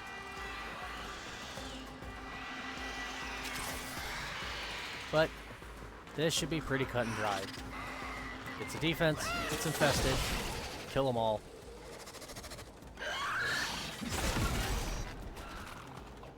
Do it 3 times and then go home. And because it's a dark sector, it's a really good credit farm.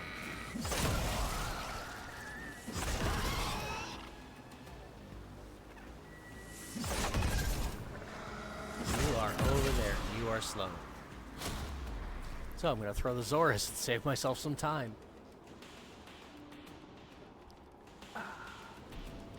Yummy, yummy, yummy. I am currently drinking Diet Coke. For it. There we go. I won't need Iron Skin again this mission. 245,000 overguard. They won't be breaking through that anytime soon.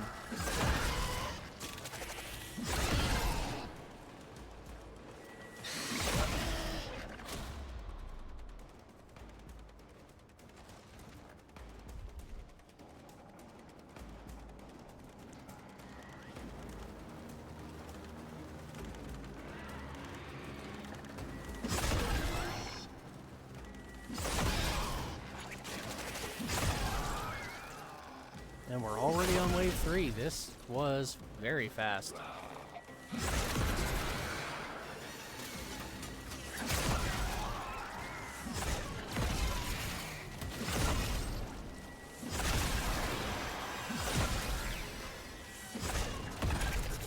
This is also another really good mission tile to go farm lith fissure relics.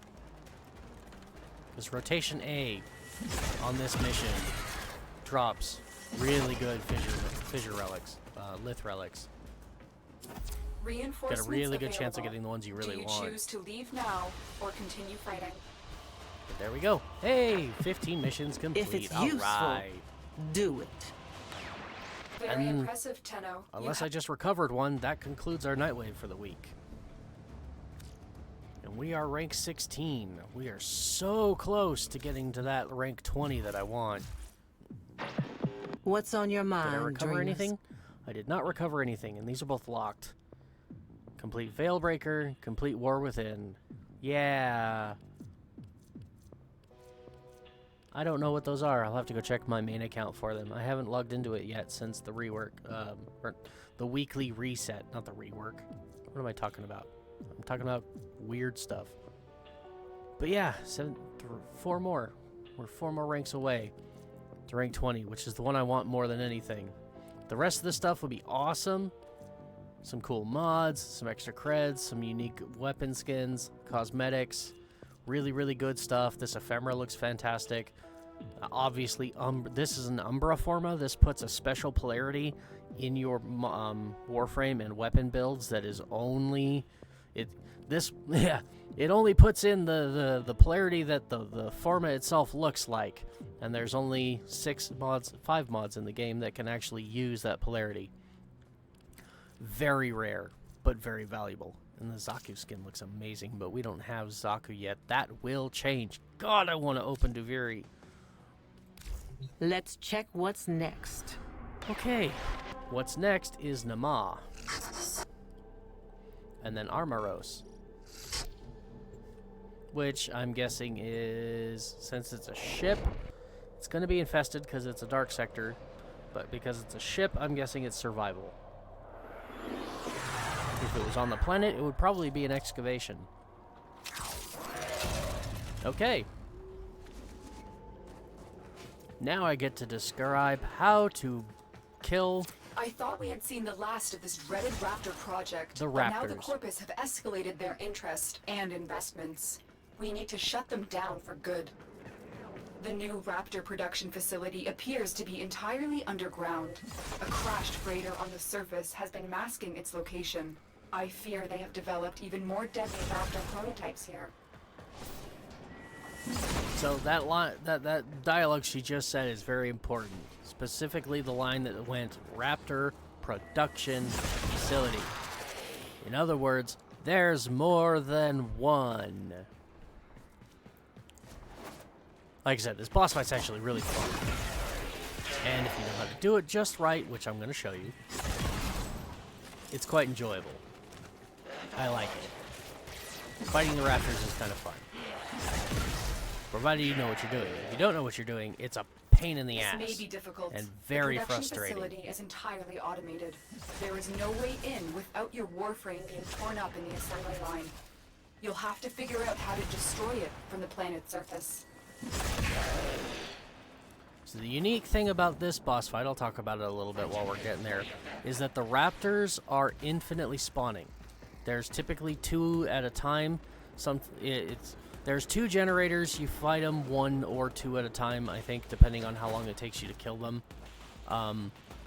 But once you kill them, they just keep respawning and spawning and spawning and Stay spawning. focused. But There's a heavy when unit you kill approaching. them, they drop We cannot risk their... the Corpus developing more advanced robotics. I believe it's a power If the core. Corpus are building newer Raptors, it's imperative we destroy the prototypes and their means of production. She's interrupting my monologue again. It's annoying. She's giving you important information, but I'm also giving you that information. She's giving you lore. I'm giving you mechanics. You decide which one's more important. So yeah, when you destroy the raptor after it spawns, it will drop like this little, I want to say it's a power core. It's a little glowy thing, and you've got to pick it up off the ground and drop it into the spawner, The Corpus basically. are using a gravity conveyor system to move product up to the surface. These will be heavily shielded. And what does that have to do with the raptor fight? Stop interrupting my monologue, Lotus. Unless you have valuable information. Gravity elevators have nothing to do with the raptor fight. But yeah, they'll drop a power core. You got to pick it up, throw it in the thing. But you've only got like 5 seconds from the time you pick it up to drop it into the thing, or else it will like fizzle out in your hand, possibly even detonate in your hand. I can't remember. It's been a while. But you've got about 5 seconds to do with it what you need to do before it goes away, and then you've got to kill another raptor and do it again. And there are 2 spawners, so no matter what, you're going to have to do this at least twice. But if you fail, you're going to have to do it a lot, more than twice.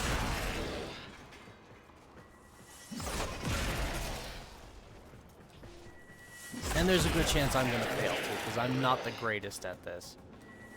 We will succeed. We will get, this mission will be beaten, but... Stay focused. There's a heavy unit approaching.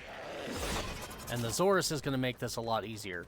Because normally the hardest part about fighting the raptors is doing enough damage to destroy them in the first place when when your account's this young and you don't have all the necessary resources. But the Zorus, because I can throw it and make it explode, I can reach them a lot easier and do significant damage right away. So it's going to make this fight quite a bit more doable than, like, say, the first time I did it, which was really hard and quite a chore. Alright. This is the raptor.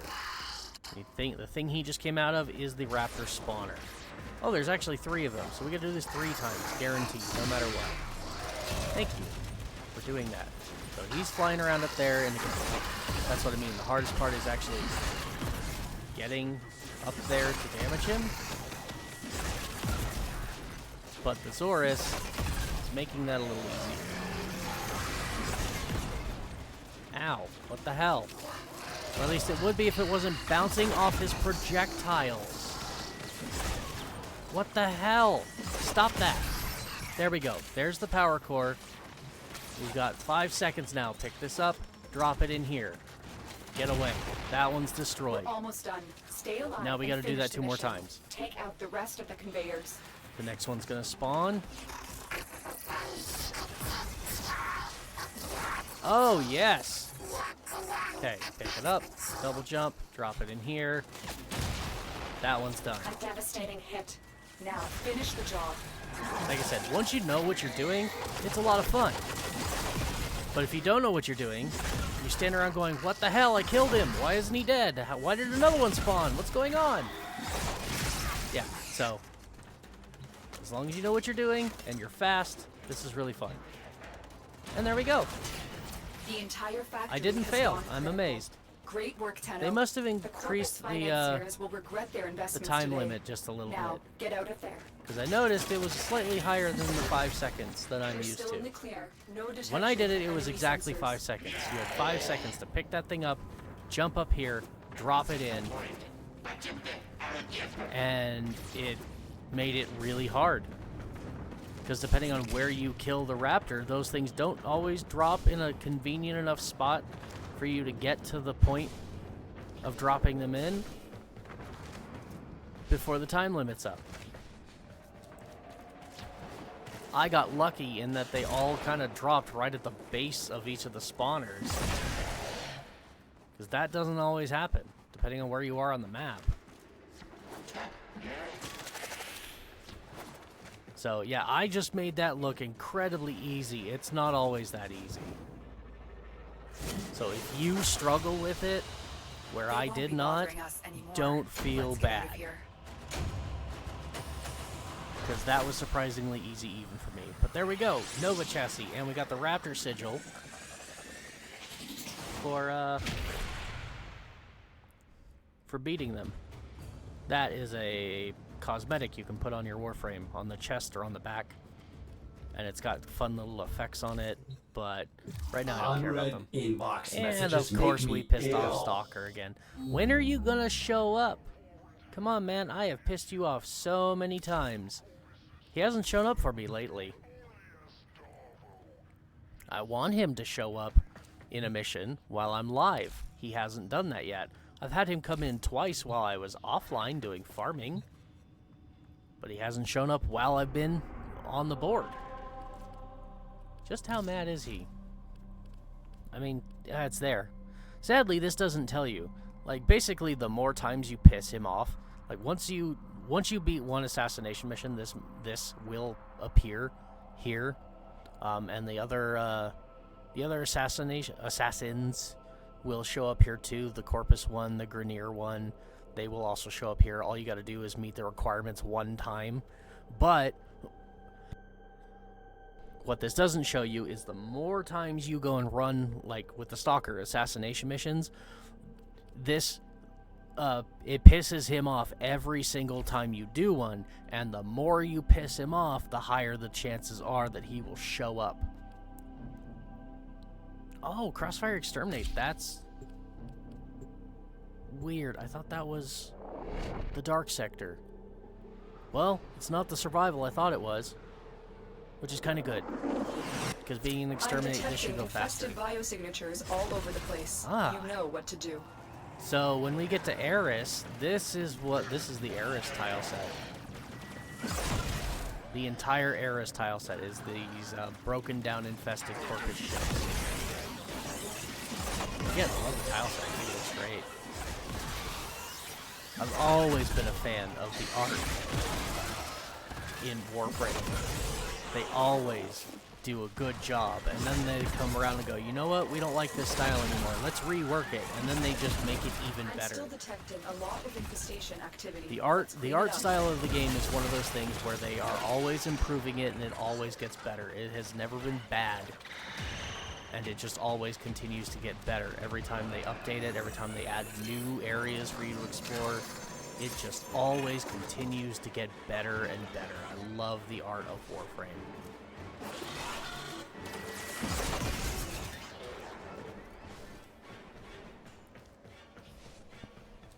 The music, too.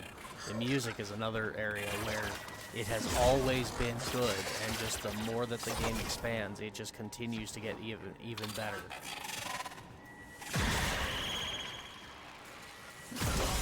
Stealth attack, that's weird. On a Bursa, no less. Well, let's hack you, little buddy. So you can give me goodies.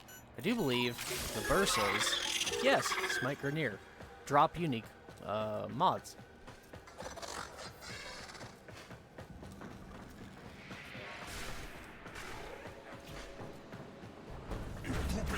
Or at least they used to. Stay focused. There's a heavy Bye. unit approaching.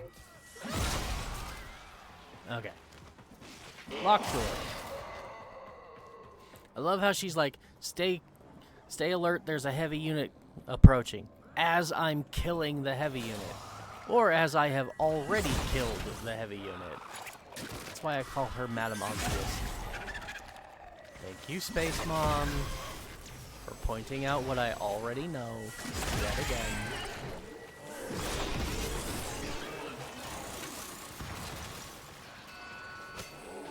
The enemy is broken. Well done. Now get to Are they, extraction. though? But they look like they're still fighting to me. Whatever. Somebody lock the doors. Let's open them back up.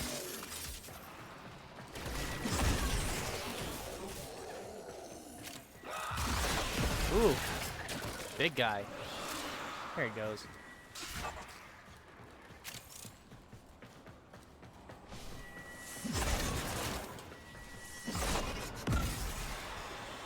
And here's our exit. Just follow this hallway all the way down. Doo-doo-doo. And we go outside. Time to leave. Another job well And we're done with executed. Europa. Europa is now fully open. That makes me happy.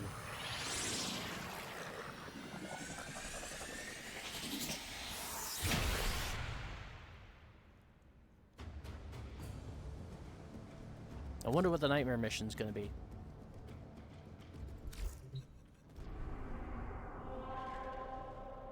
Sorath. Hijack. Death detonation mode.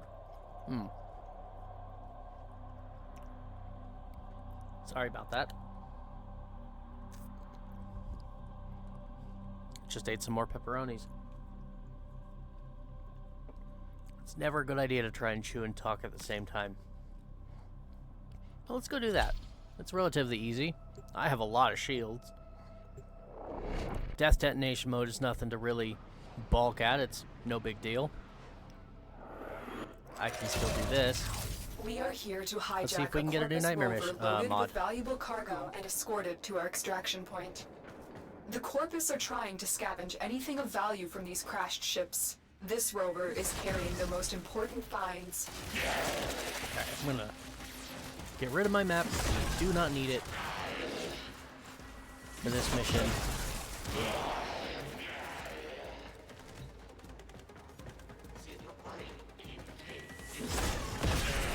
Oh, look at all those explosions. Goodbye, Mr. Nullifier. Now, the only part in this particular adventure that I might have an uh-oh moment. When these hijack missions get high enough in level, the hijack target will end up eventually, I don't know how high in level, will end up having a nullifier field around the target. Good work. We now have control of the rover. Hold on, Tenno. Things just got more complicated. The Corpus have corrupted the rover's power cell. Yeah, I can which reconfigure means it, no but iron its new skin. source of power will be your Warframe's shields. No They are powers. trying to lock you in. Get the bay doors open. Be careful. My scans show this track has been mined. Yeah, I'm not worried about it. We got enough shields. We're running Taxon with Guardian. Stay focused. There's a heavy unit approaching. Protect the rover. If it's destroyed, this mission will be considered a failure. Speaking of, So far, so good. come here. There we go. That did not give me nearly as much as I wanted. Corpus walkers are heading to your location.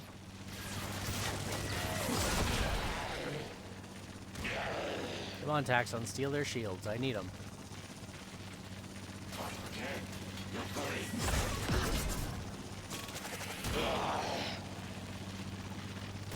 No nullifier bubbles allowed. Keep going. That rover's contents will be a huge boost to our cause. Yeah, we're doing good. But this is the whole hijack mission for anybody who didn't see it the first time.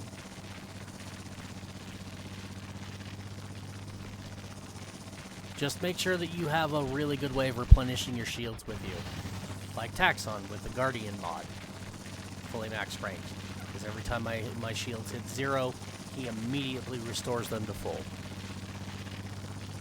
It also helps if you have a Warframe with you that has really high shields. The best Warframe to do hijack missions with is Hildren, because she's the shield tank Warframe.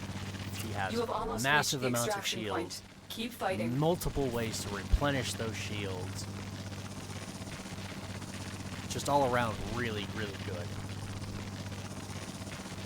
And hell, she even uses her shields to cast her abilities instead of energy, which makes her perfect for running energy drain mode nightmare missions. Because then you don't care about energy and you can still use all of your powers.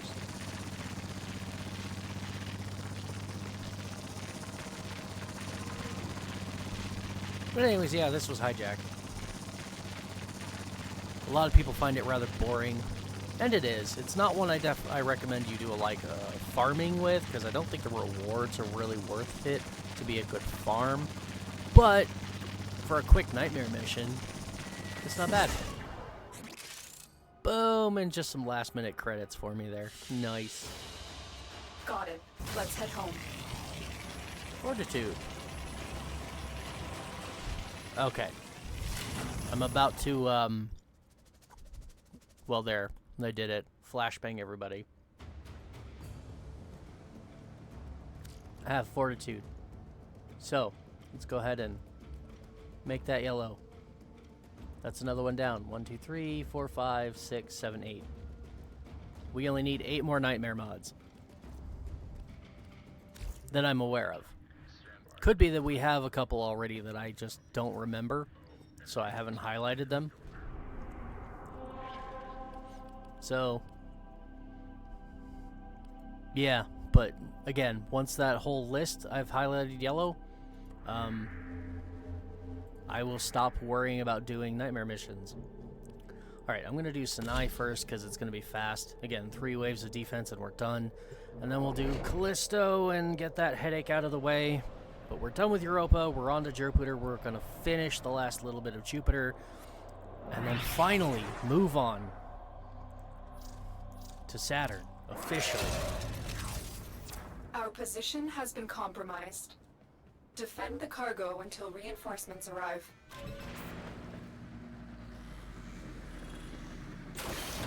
I believe I know this map. Yes. Yes, I do. This is the same map that they use for the interception mission. And the reason I don't like it. So, in the interception mission, we have an interception target here.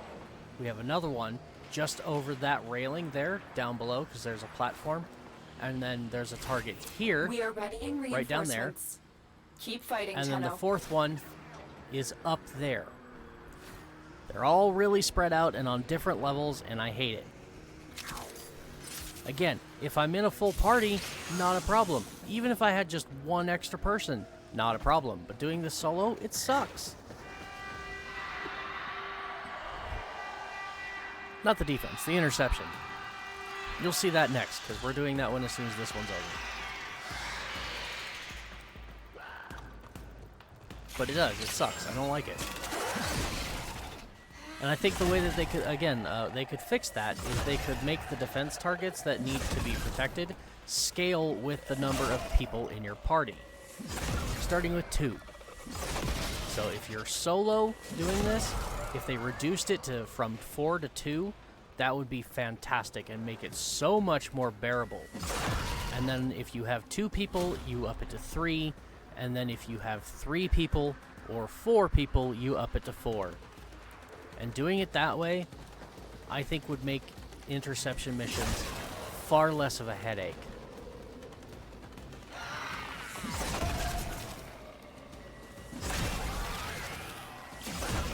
And I'd be more willing to do them, honestly. Because it's not that they're not fun. It's just that, again, because one person has to defend 4 targets, I feel like I'm in a constant state of anxiety, having to run around the map, constantly making sure that enemies aren't taking my towers. It's just not a fun experience. And if they would just reduce the number of towers you have to guard based on the number of players in your team, that would make it far more enjoyable, because it would get rid of that anxiety. Because I don't need to run quite as hard around the map to defend targets when I've only got 2 to worry about.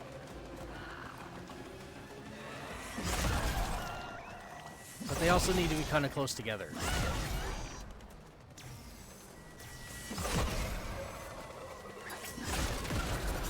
So for like this map, the 2 that I would want to defend would be this one, and either the one down there or the one over there.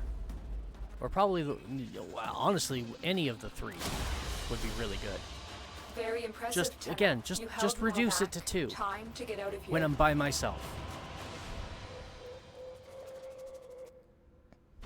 That way, I'm not having to worry so hard about constantly being everywhere at the same time. It's not fun. Alright. Now I'll show you exactly what I've been talking about. Because we're going to do Callisto, the interception. And again, it's the same exact map we were just on for the defense. Nearby communications towers are different broadcasting entrance. crucial enemy intelligence. Capture the towers and decode Are any you going to give me incoming extra time to messages. get there because I'm so far away? I hope so. Alright, so yeah. Here we go. Here's the first tower. Same spot. Nothing new there.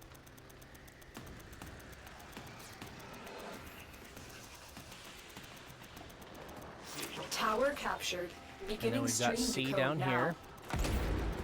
We'll go do that one next.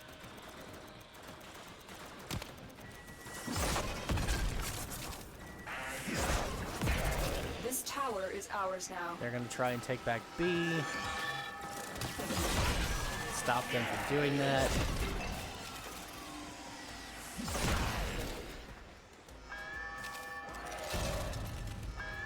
Seriously? I just killed you.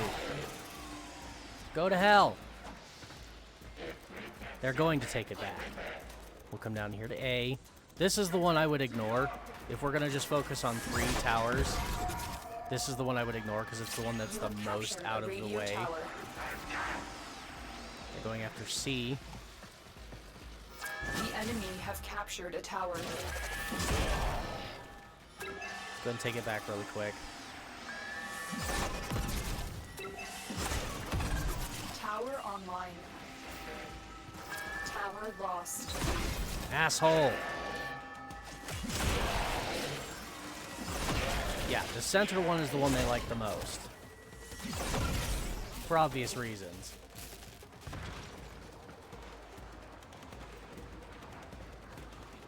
Alright, I need to go capture D. Tower online. Probably should have started with D. Because again, for whatever reason, once you capture D, D is their favorite. But until then, they're all going to go to B.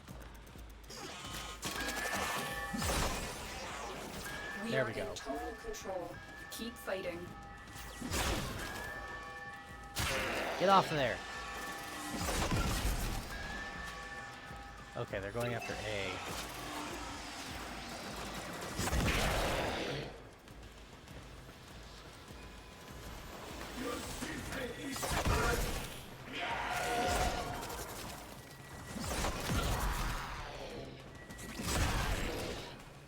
Now I got someone going after C.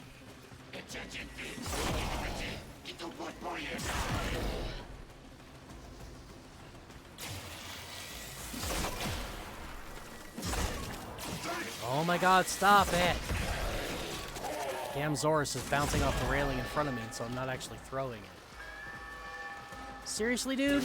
While I'm standing here? Y'all are ballsy. Seriously! I'm standing here! Oh, they really like C right now. They're all about to go after B. I think. No, they're all coming after C. Hey, an amalgam. There we go.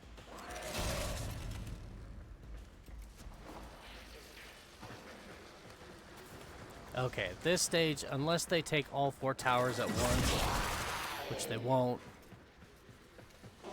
we've won this. Oh, now they're going after D.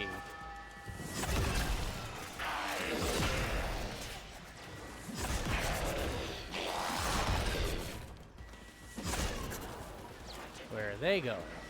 Oh, they're going after A. Okay, 96%. If they capture a tower, I don't care. We cannot allow the enemy to learn of our espionage. Eliminate the remaining enemy personnel.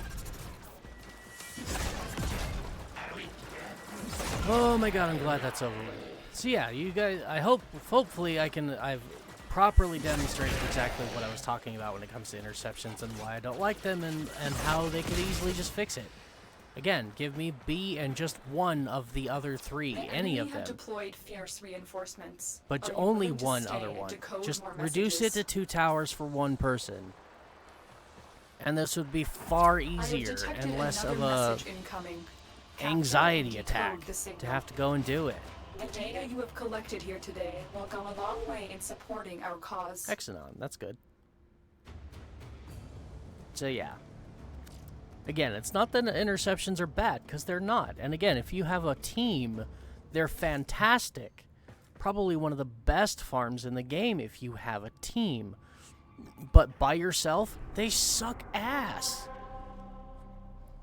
And Chimeria. Ooh, there's our survival. Okay.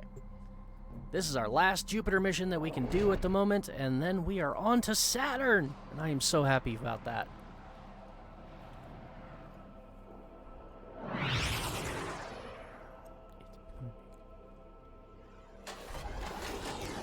You must provide cover for a lone Tenno operative. Set off the alarms and keep the infested busy. And this right here is probably my favorite place to go farm Hexanon. Come into this spot here, this opening area, this survival mission. Into the area.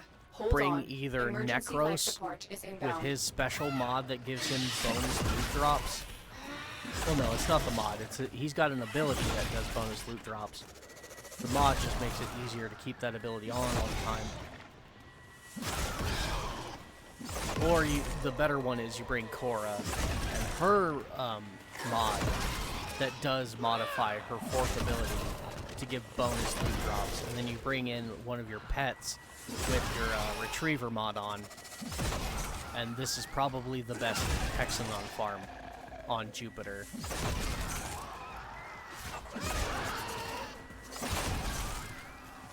It's just right here in this entrance hallway, fighting infested in this survival mission.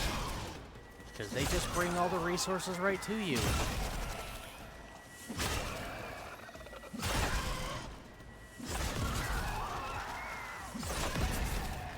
Life support on the way.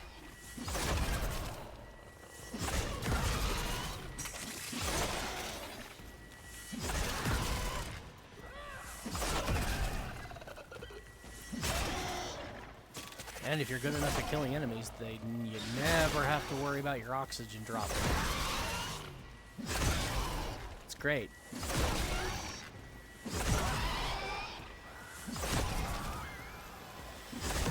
I've delivered a life support capsule to the area. Activating it will buy you more time.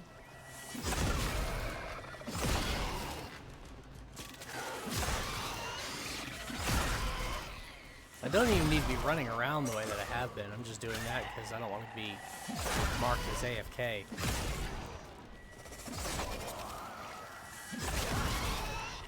I literally just need to stand here and wacka-wacka. I'd probably be better off, because we're fighting infested and everything's going to be just like really close range. I probably would have been better off switching to my polearm from the Zorus.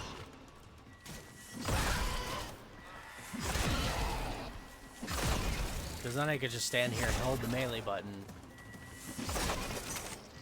while wandering around.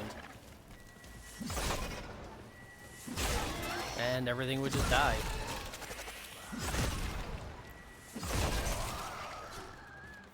Life support incoming. Getting close. Halfway.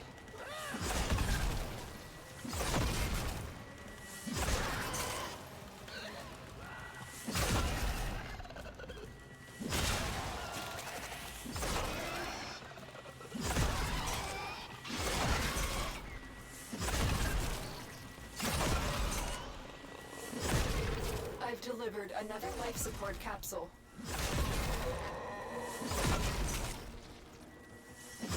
Getting a lot of alloy. That's really good.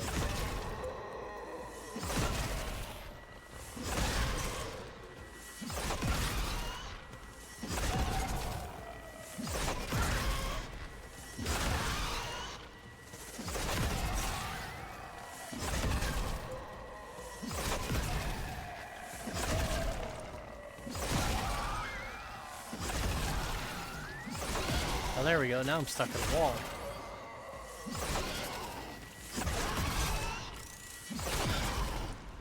Oh, not anymore. I've been holding down the two movement buttons that allow me to still hit my melee button so that I can just throw the Zoras, which is why you see me just kind of running in a circle, in a half-cocked circle, almost like I'm drifting with my Warframe.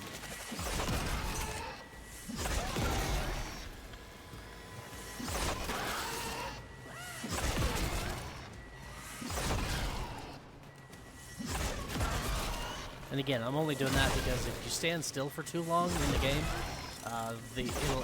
you'll be here, and you can, I think, still get your rotational rewards, maybe, but after a while, it will count you as being AFK, and then you will stop gaining rewards because you didn't actually participate in the mission according to the thing. So, unfortunately, I cannot just stand still and continue throwing my weapon constantly. I have to actually be actively moving, which is why I say maybe my polearm would have been better. Because with my polearm, all I gotta do is hold forward and melee attack, and then I can just run the whole map.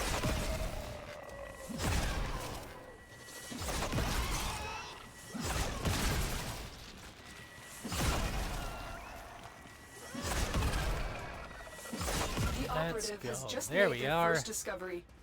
Keep up That's the good what work. I'm waiting for. Extraction is available if you need it.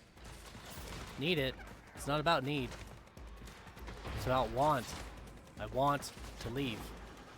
Because we are now done with all of Jupiter that we possibly can do. Europa is finished. We are officially on to Saturn and unlocking missions on Saturn.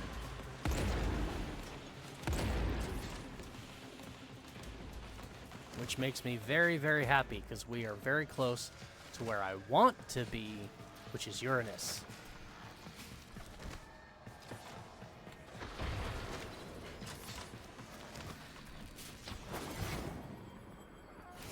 Okay, there we go. Mission complete. And it Excellent shouldn't work, take Jenna. us too long to get through all of the missions on Saturn either. Plus, I don't think there's any extra hidden missions, there's no story-locked missions, so we can complete Saturn, do all of it, get the next Nightmare mission available, unlocked, ready to go,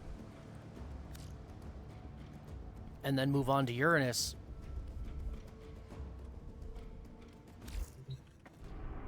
And once we get to Uranus, well, it's only a matter of time before we get to do the Nata quest, which is pivotal because so much of the game's story and big-time questing all pivots on Nata. It is the starting linchpin. Alright, so we've got capture and we've got spy. Let's start with the capture. I'm gonna go like back and forth and try to open up all of Saturn all at once on both branches. We received intel that somebody let's do vital this. to enemy operations is here. Find them and capture them. Okay.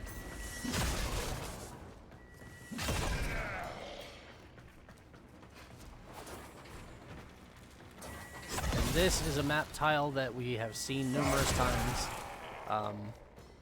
Mercury has it everywhere. Target located.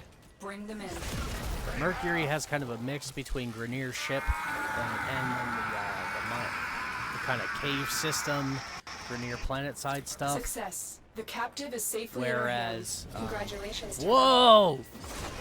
It's about friggin' time! I know your every move. I was just talking about how you never show up while I'm live. No salvation for your About time, crime. buddy. I need some more energy, though. Why can't... There we go. And your reckoning. As long as I can keep my iron skin up, he's a pushover. See that? See how fast he died? Where'd you go? Yeah, you can't hide from me. Boom, he's done. And all you gave me was a mod. Again! That's the other problem I've been having with him. That's the third time he showed up, and not once has he dropped one of his blueprints. He, at this stage, has 3 weapon blueprints. They are called Hate, Stay focused. There's a Despair, heavy unit and approaching. Dread. Hate is a melee weapon, Scythe. Despair is a set of throwing daggers, secondary weapon. And Dread is a bow. Not only is it a bow, but it is a bow with the highest base critical chance of any weapon in the game. sitting at 50%, making it incredibly good for early game damage. And normally I get Dread blueprints all the bloody time on my main account. Like every time he shows up, I'm getting another Dread blueprint, it seems like. But now on this one, that's the third time he's appeared, and I haven't gotten a single blueprint of anything. He's being a jerk. I don't know if the drop rates are have changed, because he's got like 3 different looks to him nowadays, rather than just, well, when I started it was just the one, the guy we just fought, and then later they introduced a new look to him with one of our mainline quests called the Second Dream. The Stalker plays a part in the Second Dream. That's all I'm going to say about that, because spoilers. But he gets a new look about him, and he has some new weapon blueprints that they add to him as a result as well. And then later on they had the Jade Shadows update, which gave us a new quest and a new Warframe, and a new, yet another new look for Stalker. So now we have 3.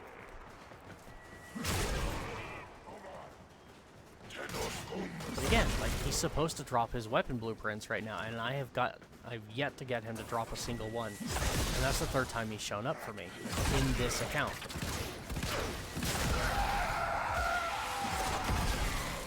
Wow, there's just so many of them. I like it. Nanospores? I don't suppose Saturn has plastids. Saturn has plastids, and a lot of them. Ooh, we're going to be spending so much time on Saturn, because it's not as rare of a resource on Saturn as it is on Phobos. And they've got broken cells and nanospores. Oh yeah, we're going to be loot farming on Saturn a lot, because all of the resources I've been lacking so far, they're all here. Mission complete. Excellent work, Tenno. Look at that. 244 plastids in 4 minutes. Now imagine if I had 20.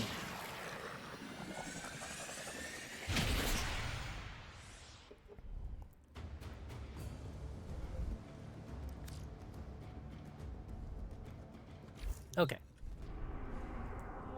Now we're going to do the spy. We're going to jump over and do Dione. Yeah, I kind of went across the missions here the other day, and I was like, what would happen if I went back and forth? Would I eventually evenly do both sides and end up like at Tethys at the same time on both sides? And the answer is yes. So now we're going to do Dione, then we're going to go to Numa, then we'll do Anth, then we'll do Pandora, Rhea, Caracol, Piscenes, Encladius, Enceladus, that's the name. Then we'll do Calypso, Titan, Keeler, Helene, Tethys. Oh, and then there's Callisto. Whatever Callisto is. But yeah, we can go back and forth and pretty much complete both sides more or less at the same time. So that's what I'm going to do, because it, for whatever reason, in my brain, it just sounds like fun. You, on your account, you can open these missions in any order you want. And I don't believe there are any new unique mission types on Saturn, with the exception of the boss fight. Your mission is to break into enemy data vaults and steal any intelligence files you find. Which is Tethys. The last mission will do. Honestly, it really should be that way on all of the planets. Like, the final mission before the junction on all the planets should be the boss fight. With obviously, like, Jupiter probably being the exception, because it's got the 2 different nodes. Mars is probably the same. One of the 2 branches on Mars, probably the one leading to Deimos, should end with the boss fight.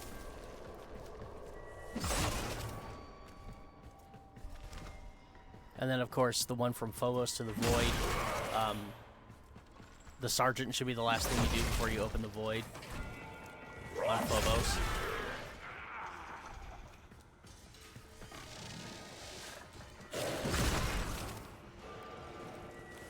there's some plastids right there. That makes me so happy, seeing plastids. Alright, The target console I know is what nearby. vault this is. If you But trigger it's the going to be a alarms higher now, difficulty, the enemy will so... start destroying data.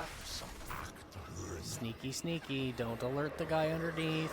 Stay This focused. dude just kind of There's a stands heavy here, unit so we're just approaching. going to bop, and he's Keep done. going. Nobody knows you're here. And we haven't alerted the guy underneath. Good. So now we're going to jump up here. Watch for laser grids. Okay, this one's a no. We've got that one there. That one's a no. Okay, so we're going to bullet jump over here. And there's a guy below us, so be careful. Don't be hasty.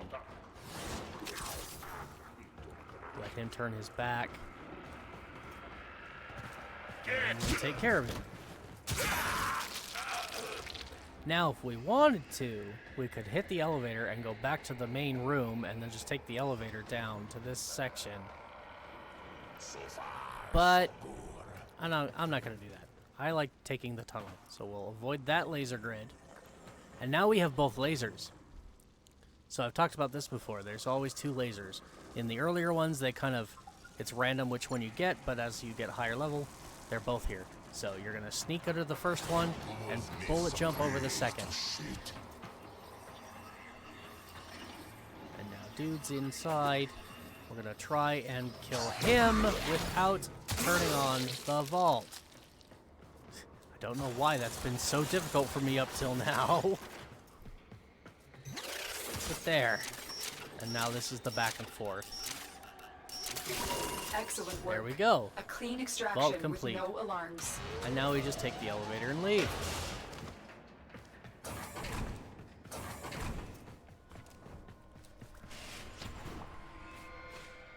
Oh, you know what? I do need plastids. Let's pop up here and see if I can find any plastids. Hey, Iatan. Always good. This is why I love looting. I love running maps and just opening lockers and loot crates and stuff because you just get tons of goodies. Alright, let's switch the... No. There we go.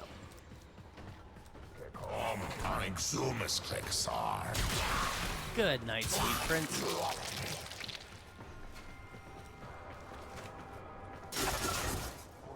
Can we get some more plastids?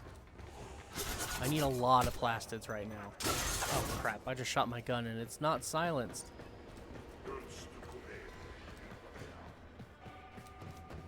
And you're going the wrong way.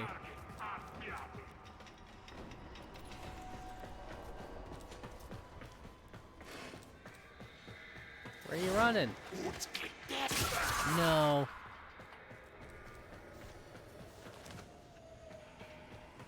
Nice try.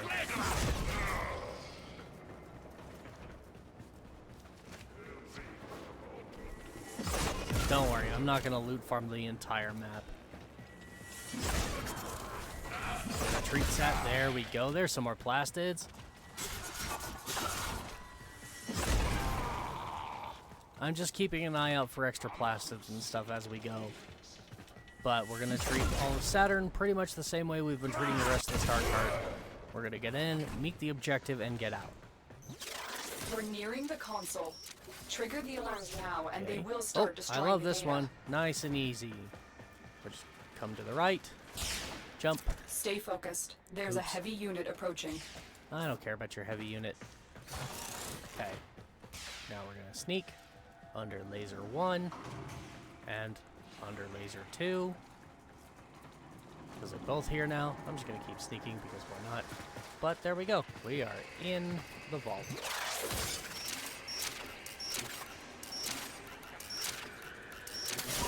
Data extracted.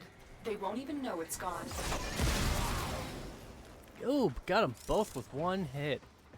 Nice. I always like killing them afterwards. Oh, and both my weapons are max rank. Yay! That means after this mission's done, we can go get rid of the Furus and start building it into the A Furus.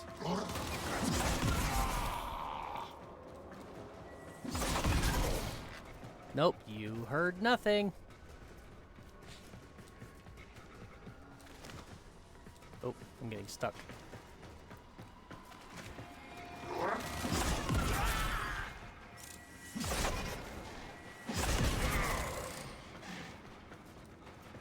Alright, I gotta go that way. We're gonna jump.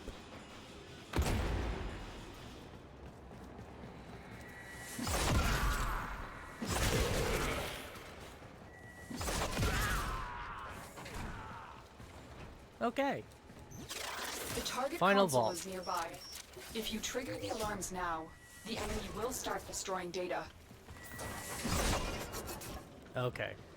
They're alerted. They're probably going to trigger the alarms. It doesn't matter at this point as long as it's not the vault alarms.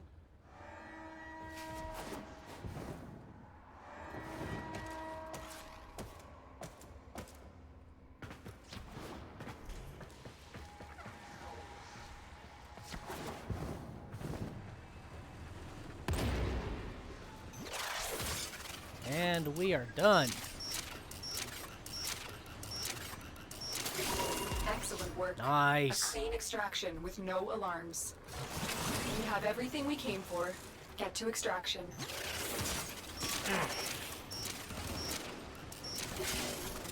Where the hell did you come from? Get out of my vault. My vault now. I stole the contents fair and square. I'm hacking terminals for a little bit extra affinity, although I don't need it. Because our weapons are now max rank. At least they will be once we end the mission.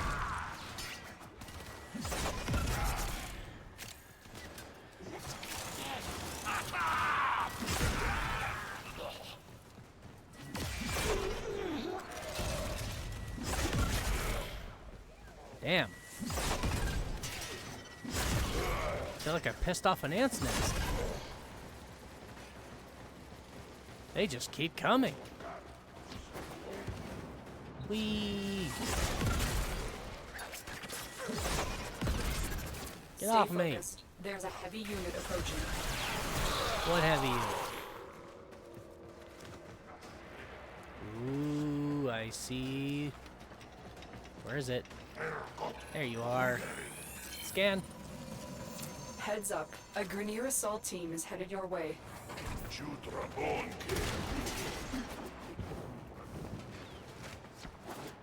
Oh, and I just missed some plastids. Another job well It executed. didn't register in my brain until the last possible second. There was a plastid node just to the right there at the exit. Right there. Oh, I'm watching it on the replay. Damn it. 176. I mean, it's not terrible. Come on, let me out. Yay. But with that done, we can come in here. Ooh, I've almost got enough for the boar. This blueprint, by the way, drops from a Grenier enemy. I believe I got this on series. I don't remember which enemy dropped it, but it was an enemy drop. Because the moment I killed the enemy and I picked it up, it popped up one of those little shiny squares on the left corner. It said, "You got a boar." So yeah, don't need that. Almost got enough for the Volcar and the boar. That's nice.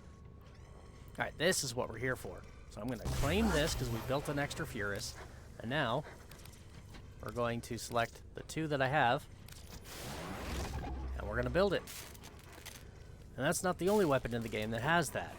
And by that, I mean the blueprint requires other weapons.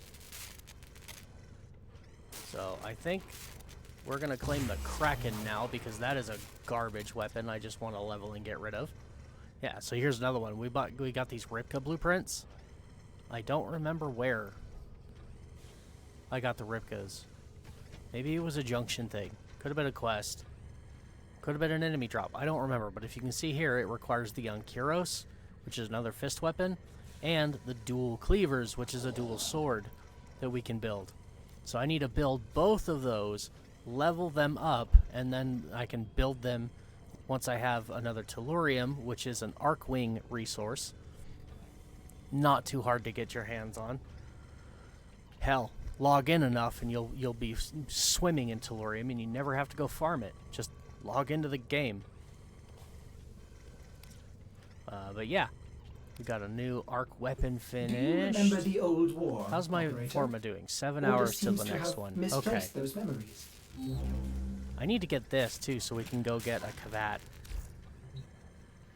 I don't know.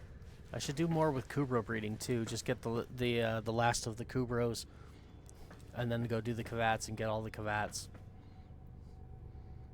And then I can go to Deimos and get all the Vulpaphilas and Predacites, and then we can just have all of the Beast Companions. And then I can start really, really working on Sentinels. So right now, all we have for Sentinels is Taxon. That's it. Done. He's our only one. And there's a lot of other good Sentinels that we can build, but their blueprints are expensive. Anyways, back to Saturn.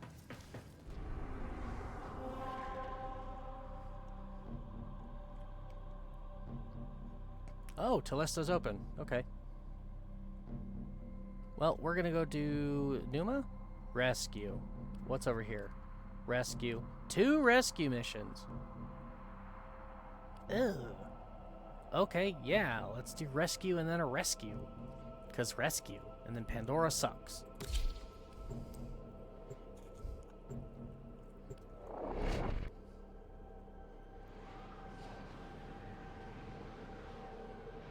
Pandora is another one of those unique Archwing missions in that it's there. They tried to introduce a new type of Archwing mission.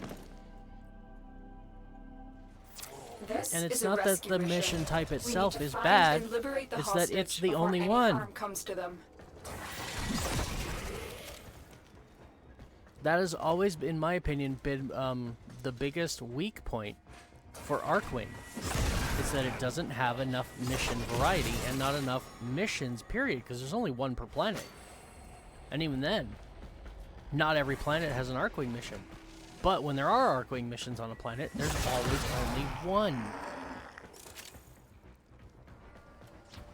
Archwing itself is kind of fun. There's no telling what the captors are doing to our rescue target. You need to find the hole. But until you can get to Railjack, doing Archwing is boring because the mission, the mission types and the mission variety is so limited.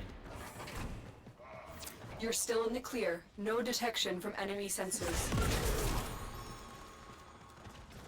Yeah, if they put as much effort into modding Archwings and Arc weapons as they do your Warframes and your base loadout, and they give us as many types of like different mission varieties and such to go and get those mods and different weapons and things, Archwing could be a hell of a lot of fun.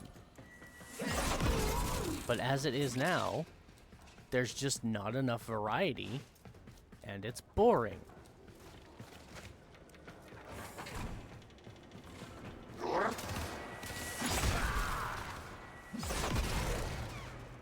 Stay focused. There's a heavy unit approaching. Where are you sending? Could you make up your mind as to where my objective is going to be going?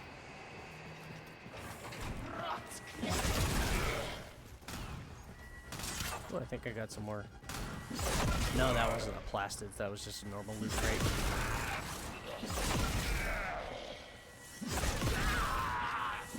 Oh, gotta be careful on Saturn when you're dealing with Grineer enemies. There is a new type of Grineer enemy that's unique to Saturn that I absolutely despise. Because it's so annoying. They're not hard to kill, they're just really, really annoying. If I can find him, I'll point him out to you. He's called the Commander. At least I think he's called the Commander. He's got, you'll know it's him when he's got a really tall pointy hat for Grineer. It looks really weird. But he has Loki's switch teleport ability. Or maybe it was no, it's definitely Loki. Switch teleport. So basically, if you're not running a Warframe that gives you immunity to status effects and stuff, this bastard will come out of nowhere, and the next thing you know, you're just being zooped across the map, thrown into an entire horde of enemies. And you have no idea where you've gone or where you were, or just, it's very disorienting. Again, he's not hard to kill. Once you find him and you actually put him in his place, it's real fast. He takes nothing to kill him. It's just, man, if he hits you with that special ability, it is so annoying. I like having it around, but it's still really annoying. Because enemy variety is fun. Okay, you're done. Saw the argument. Do-do-do. Hey, that's a cephalon fragment. Let's go over here and scan that. I have not been keeping up with these as well as I should be.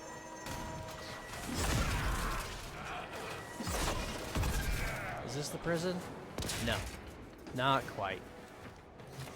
We're getting close, though. It's that door. You can see the double doors. Bye, everybody.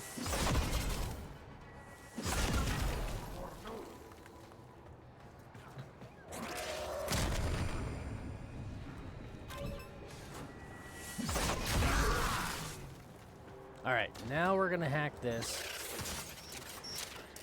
so that everybody is nice and calm. Lower my map. We're approaching the holding area. Careful. If the wardens detect you, they will surely initiate the execution sequence. Go away. I reset the alarm. You're not supposed to be alerted anymore. Go away. Oh my god. Another one? Go away. I love the Zorus. It solves so many problems. Did I open that too soon? No. No, I'm okay. I'm okay for the moment.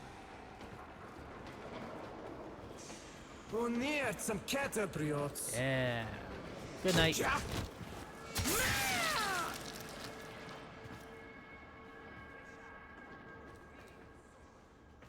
This prison isn't hard to break into. None of them really are, honestly. But I like to run around and kill all the wardens. I think you actually get some kind of bonus for doing it. Where are you gonna... Oh, and you're turning your back, too. You're so kind. Oops. She saw me. The hostage is almost out of time. Oh, come on. There was not enough time for her to trigger that alarm.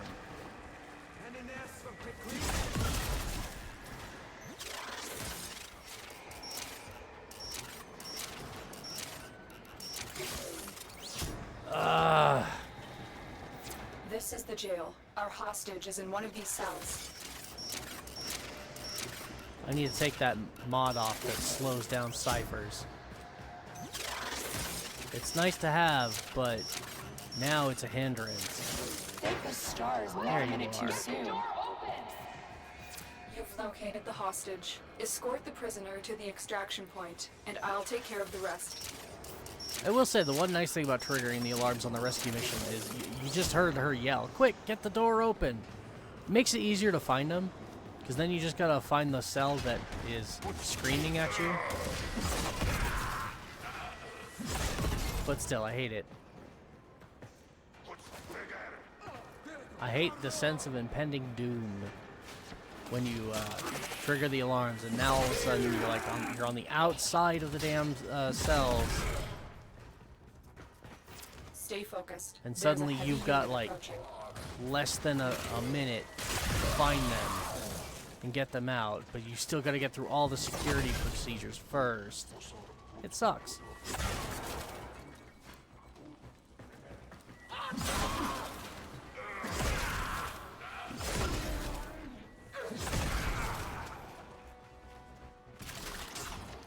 Nanospores. We've already got a whole bunch of those. Come on, hurry up. Leaving. You are not roping my ass. Goodbye. The captive has been secured. You've done your part, Tenno. We'll take it Vapor from here. Spectre, oh boy. Yay, some more plastids. Ooh. I'm over 600 now.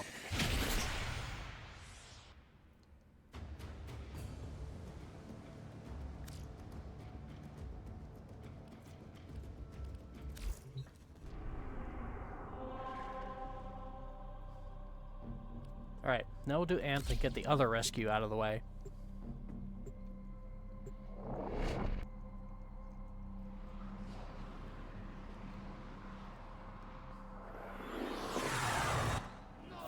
This is a rescue mission. We need to find really annoying and there are liberate two the rescue hostage missions before on one any harm planet. comes to them. Luckily though, once they're both done,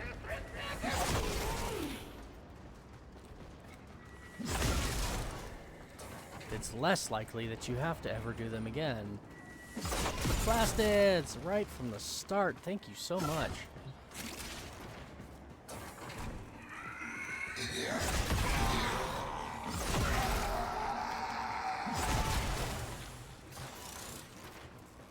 Find the captive as soon as you can. We don't have much time. Got some decent energy now.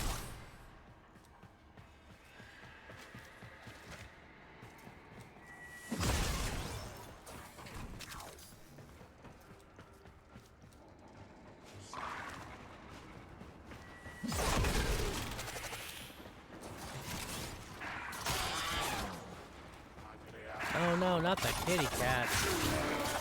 Anything but that. Don't make me kill the kitty cats, that's mean. Yeah, I will. Me or them, I choose me, but I don't want to do it. I like the kitty cat.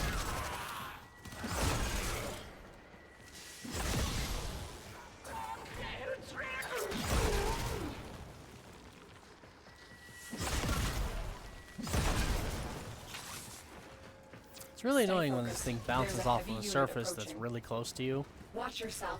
Rainier are on the Especially when it doesn't look like there's a surface that's really close to you, and so it looks like it's just bouncing off of midair. I love the Zorus. It does great damage. But when that rebound shot fails, it's really annoying.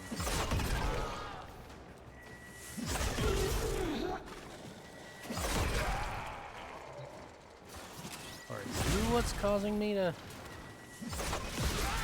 vibrate?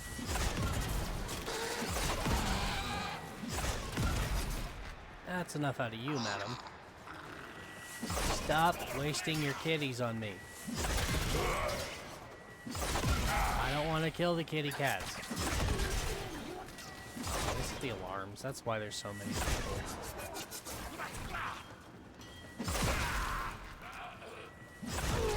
We'll just keep moving forward. Oh, there's more plastids. Need those.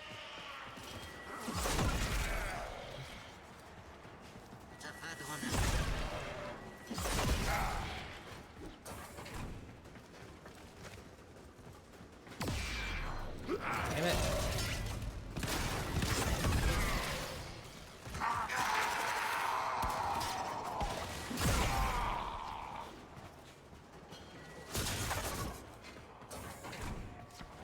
Damn, they are really making me run. This time. Stop making me kill the kitty cats.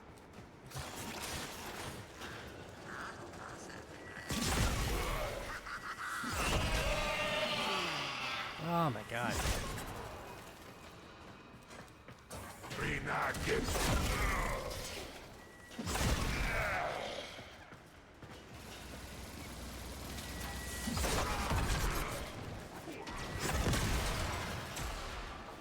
Oh, there's a Jade.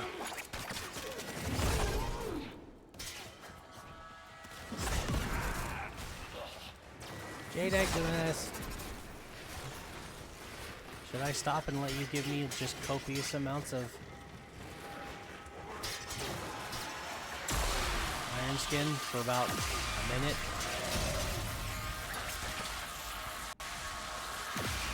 Oh, rude. fine.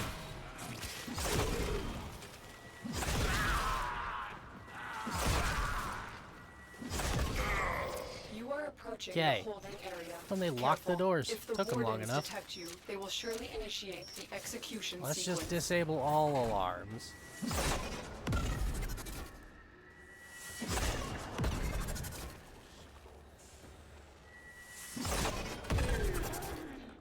Make sure we don't have any friends. No, you are gonna be a problem. I can already tell. There. The other guys are on the other side of the room. They shouldn't be an issue. Oh, okay, it's this one. Let's try and just avoid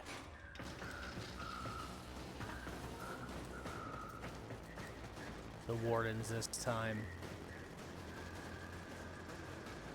I wish this was dropping me right into the vault, but we're on the opposite side of the room.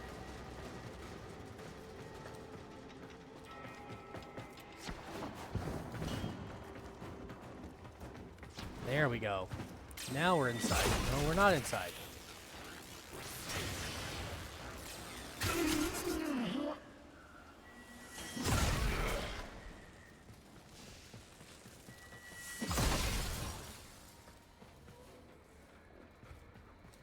Okay, well, we're about to be inside.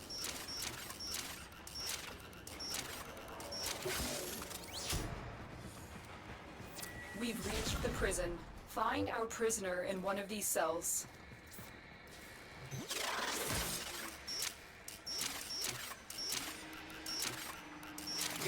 I knew you would come. That was easy enough. Thank you. And now we You've leave. located the hostage. Escort the prisoner to the extraction point, and I'll take care of the rest. I need a weapon. No, you don't. You just need to leave.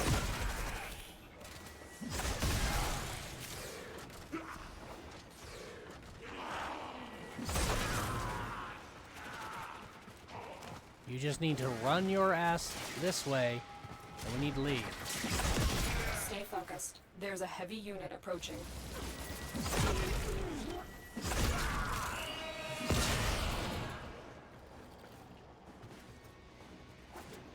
I'll get rid of all the excess stuff that could make this a lot harder, like those ramparts and the electric traps.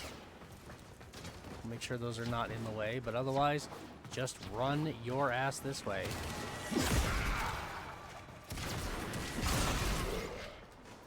And let's get out of here.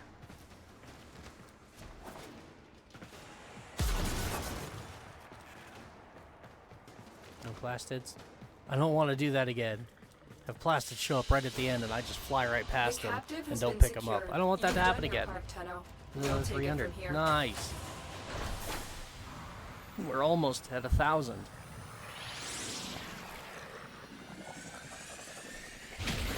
But now I'm going to go spend them. And we won't be anywhere close to that again. But Saturn's a really, really good plastids farm. But now we're going to head over here to ready to build. Sort by state to bring all of these to the top. The Volcar needs less than the Boar, meaning it'll be less of a grind. And the Arelli Neuroptics needs even fewer. Hey, look at that. Fair steel. I don't know if I need that for anything yet. Same with the Pyral. I don't know if I need that. So, yeah. Boar needs the most, so Boar's gonna get him. And now back to opening the star chart. Let's see. We just did Nth Rescue? Yeah, so next we're gonna do Pandora, the Pursuit. Oh. Well, it's another one and done. We're gonna do it one time, and then that's it. Yeah, and then once we get to Titan, we're gonna be 20 minutes. Oh boy. A 20-minute survival on Saturn. On Titan. Well, let's see. We're gonna do Pandora, then we're gonna do Rhea, then we're gonna do Caracol, we're gonna do Callisto, Enclatus, Piscanus, Titan, Calypso, Helene, Keeler, Tethys. See how that's going to work? So, yeah, okay, so here we go. I'll explain this mission as I go, but again, this is a one and done. Once you've finished it, don't ever bother going back. The rewards here are not worth farming it, and it's too much of a pain in the ass. So we have to get into our Archwing, and we have to chase a Grineer ship and basically shoot it down, just kind of like a capture. We're in pursuit of a courier-class ship that is transporting material vital to our cause. There you are. Do not let it escape. So, it has only a couple of weak points. You have to shoot those weak points, and if you don't, then you don't do any damage. So, like the engines are a weak point. Don't let it get away. Now, once it's disabled like this, it's got these other weak points. And expose the ship's vital systems.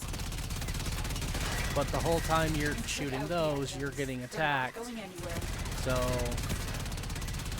watch out for drones. Yeah, this is the problem with this mission and why I hate it.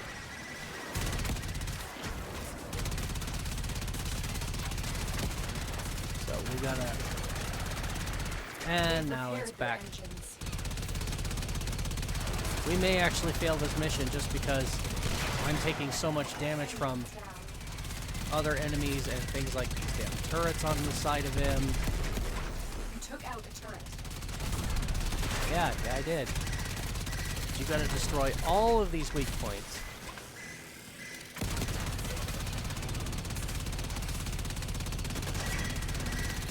All while he's just floating along, and you've got to keep moving with him, and it's really annoying. Engines are back up. I absolutely hate this mission. I think it's pretty easy to see why. Now he's maneuvering, and chase him some more. And it gets even worse from there, because once you get these weak points dealt with, God, if he would just stop floating forward.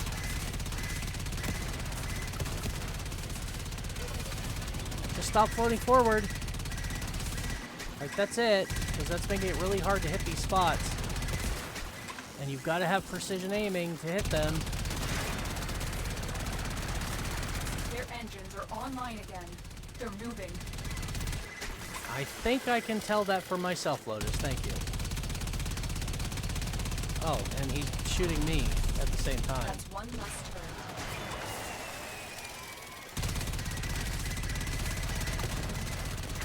I mean, once you can do enough damage with your weapons, you have, like, really good weapons. Why is he still... How is he turning?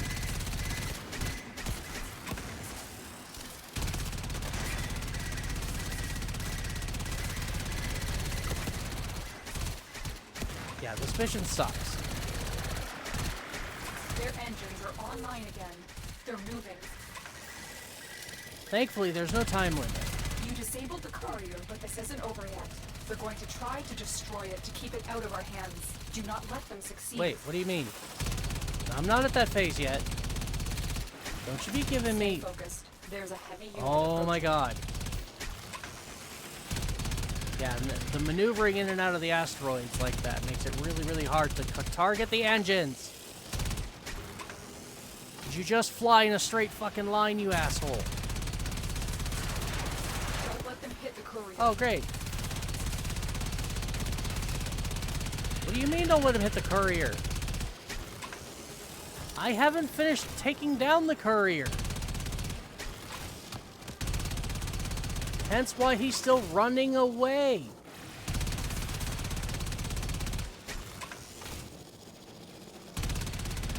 Yeah, he's supposed to stop moving it once you actually defeat all the weak points. He's supposed to stop moving, kind of be like, you know, left in the dirt, and then you have to defend it. The black box. We're all done here. Head to extraction. But it's supposed to be a stationary defense target once you disable all of the weak points. Glacial Edge, okay. Yeah, if you have guns that do like larger AoE damage, and you have an Arcwing that can protect you as well as keep up with the bastard, it does get easier, but at this stage, when all you've got is your basic Arcwing gear, it's trash. It's absolute trash. It's a pain in the ass, and you don't, and again, for the headache that you have to go through to do the mission, the rewards are trash. There's nothing worth doing that mission other than clearing it for the progression. Once you've done it, don't ever do it again. It's not worth it. Not even a little. Oh, son of a bitch. Interception. I don't want to do it. And another defection mission. Oh. I'll take the interception. Thank you. That should tell you how much defection sucks. I'd rather go do an interception. As much as I've been raving about not liking interception. Top secret interplanetary communications. What you are the? going Oh, to capture the not towers this map. and decode incoming messages. Not this map for interception. I mean, it's open, which is kind of nice, but everything's so spread out.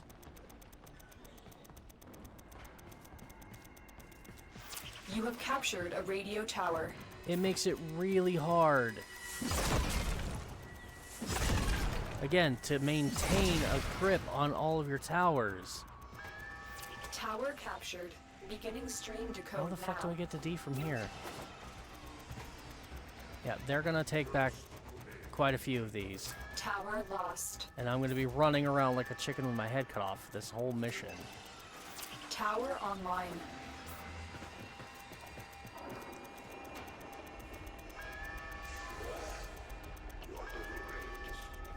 And they're already at A, taking A back. This tower This is is what I ours mean. now. We have lost control of a tower. And now they're going after C.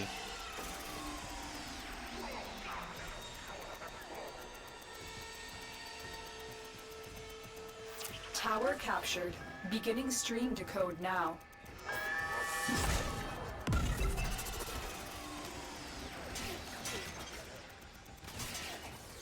The enemy have captured a tower. Tower online.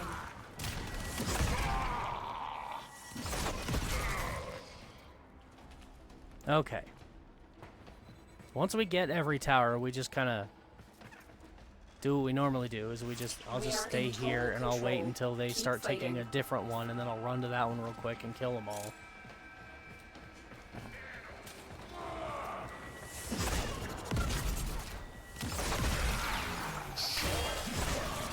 Looks like they're going after C.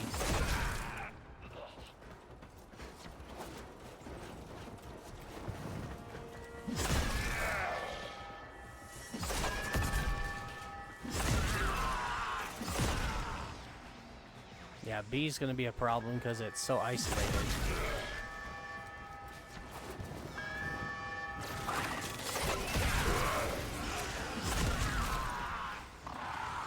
Where'd you go away? They're going after C again. They're gonna take it. The enemy have taken a tower. Oh, I'm You at must B. recapture it. Of course they're gonna take it when I'm at the wrong tower.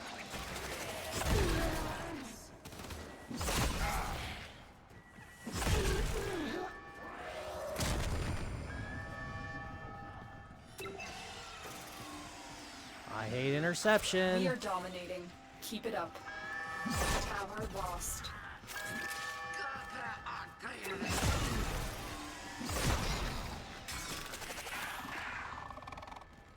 Oh my god, fucking die already! We have lost control of a tower. This tower is ours now.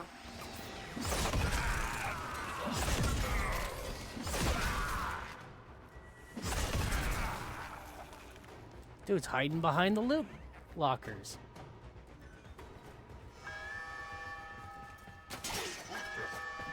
We have control of all 4 towers. Let's try and keep it that way.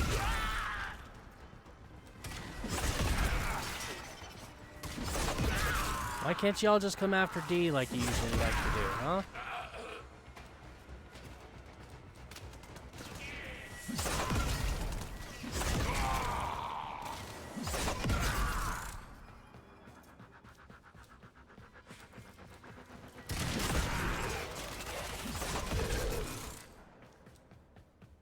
There we go. Extraction is available, but And there are everybody's more dead. messages to Thank be goodness. decoded. Will you stay or go? Hell no, we're not staying. Try and capture another No. signal. Be careful. No, no, though. no. The enemy has surely rallied stronger reinforcements. Good reward. Ooh, The data epitaph you have blueprint. collected here I want today that. will go a long way in Impressa, support- Forma, Exceltra. Some good stuff. But no, absolutely not.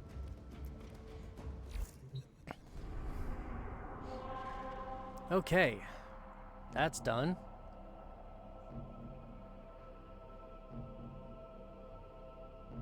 That was Rhea?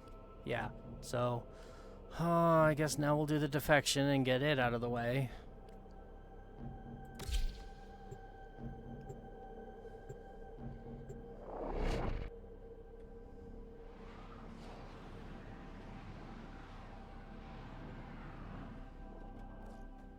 The scattered survivors of this infestation have barricaded themselves in safe areas throughout this galleon. Oh, I don't Escort have... the crew to the waiting escape ship.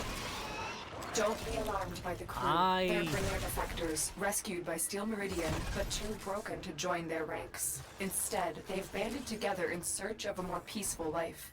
They call themselves Kavor. Are you done yet? Can I have a coherent thought now, please? Never fails, man. I have a thought, I start talking, and then all of a sudden, NPC dialogue.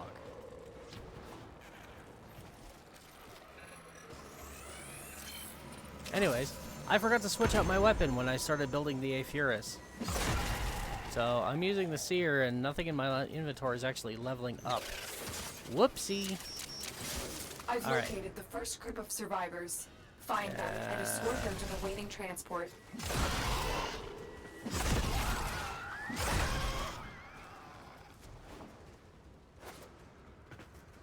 Alright. The galleon's atmosphere has become toxic. It will kill the crew members Go ahead within and minutes. summon them. Their only hope is the med boosters. So but you again, must for anybody keep who them hasn't powered. seen this, The because I've only survivors ever will done never it reach one the transport time, without them.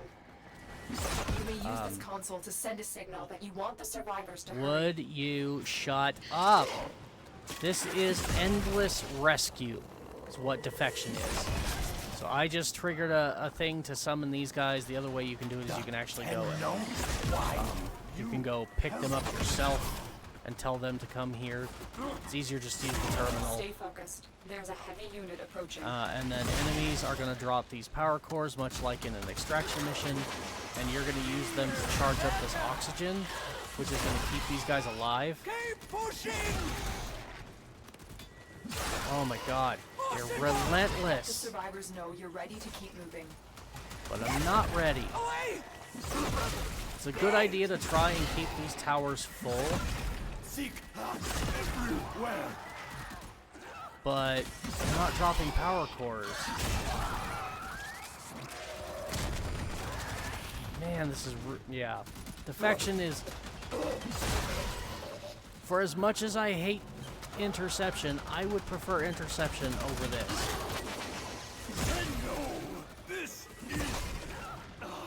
Yeah, what I like to do is we want to keep this thing full by grabbing as many power cars. No! I was not ready to go! I wasn't even near the damn thing!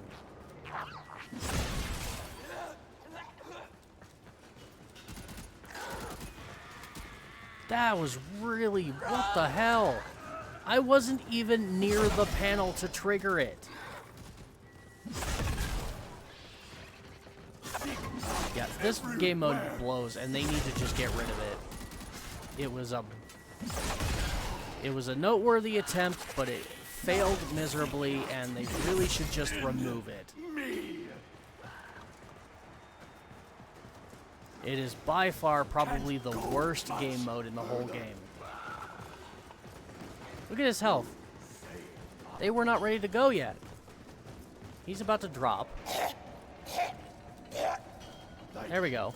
Now we gotta pick him up. Before they die. I have my time. Because again, this is endless rescue.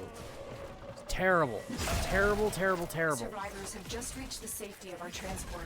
Keep them coming. Worst idea for a mission ever. Tenno led me right to you. That, by the way, is the boss of Saturn. Crew member rescued. Keep it up. The Grenier guy who was just yelling at him. There he is again. General Sargus Ruck. Fire into my soul. I will find you, Cavill. So here's the annoying thing about this. I like to try and keep these oxygen tanks that they use to stay alive full all the time. And I like to have it full before I tell them that it's time to go. But as you can see, I have a timer. Or there was a timer. It's missing now. But the timer's still there. There is a timer. If you do not trigger this panel to summon your team before the timer expires, then they just come on their own. Choice. You see? Stay focused. They just kind of show up on their own without any prompt of any kind. Which makes it really hard to do any kind of actual mission setup. Seek everywhere. So that you can just focus on your objective. There are way too many different little things in this mission that you have to micromanage all at the same time in order to win. And it's just not fun.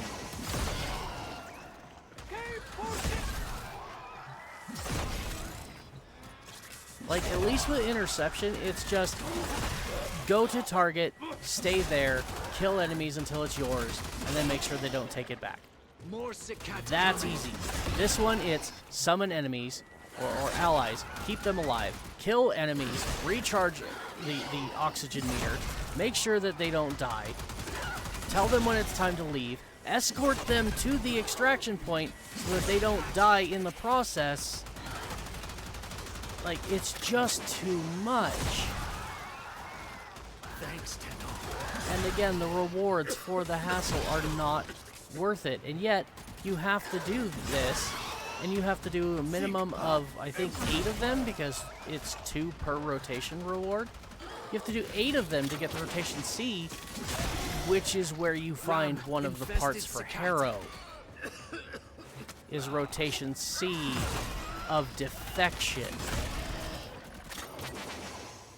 Making him one of the worst farmed Warframes in the game. Unless you use Devere to get him, and you use Devere Circuit. Devere Circuit makes all that headache go away.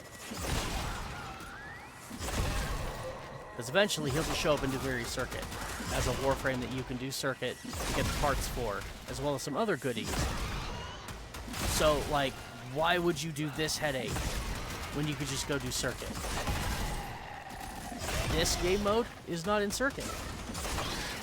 Circuit has, it has Survival, it has Exterminate, it has an Assassination mission, it has a Defense, as well as a newer mission type that we haven't covered yet called Void Flood. And all of those are fun. Oh, hey, a Manic. Get another enemy that used to serve a purpose, but now does not.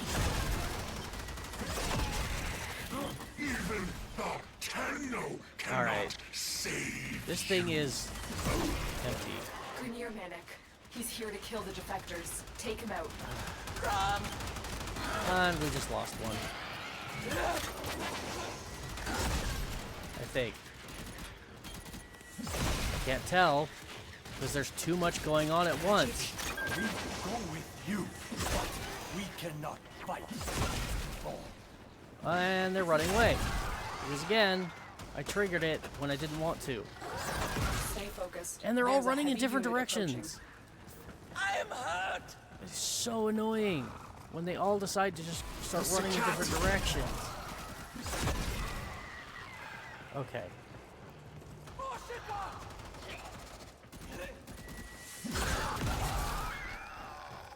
There are Warframes that you can run for this that make this a lot easier and a lot more bearable, just like every other game mode. Look, more rum sikat. It used to be I ran Ember for Keep this, crew members alive. because Lose Ember too used to many have and an I'll be ability forced to called abort the World on mission. Fire, that you turned it on and it would just burn everything constantly. But then they reworked Ember, and that didn't do so well anymore. So then it was Hildren, because Hildren's 3 is, again, it saps enemies of their defenses as well as their life, The infestation and it is converts it growing more into aggressive with each defenses for passing yourself. minute. Head to extraction. Expel where you can Orokin. no longer Okay. guarantee the crew's safety. I found a new group of survivors. Absolutely A not. group of survivors has escaped. I will never stop hunting you. We're done. This is more of a headache than the interception. We're done. Got a new mod, so not entirely a waste of time. 200 plastids.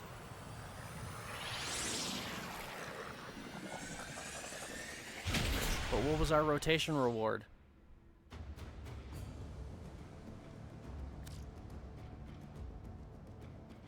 Unless it was that mod. That mod was our rotation reward. Okay. That mod drops from enemies that are far less hard of a headache to farm. Like, my god. Just... yeah, we're never doing that mission again. Ever. Period. Done. I don't care what it might have. No. And I recommend you guys do the same, because this is a walkthrough, it's a tutorial, a guide. Do that mission the one time to clear the map node, and then never touch it again, because it's not worth it. Even in a group, it's not worth it. Because again, the further you go into it, the more and more of those fucking oxygen nodes start opening up, until I think there's 4 of them, and they're all spread apart. Just, no. It's, It is absolutely horrible. Worst mission type in the game. And they should just remove it. But they won't. Because I don't know why. They've removed other mission types before. We used to have a thing called raids. We used to have actual missions called dark sectors, where it wasn't just that one mission, but it was that mission, plus there was also a PvP mode, and you could take control of those dark sectors and gain bonus resources. They removed that. So why won't they remove this? There is a large platoon of Grenier Marine stationed here. So yeah, just leaving don't out do it. standing. Complete it one time. If it shows up as a nightmare mission, don't do it. Ignore it.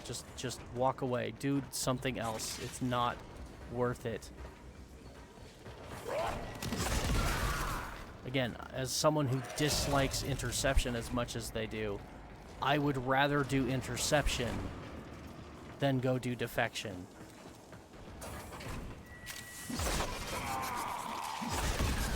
Like, name your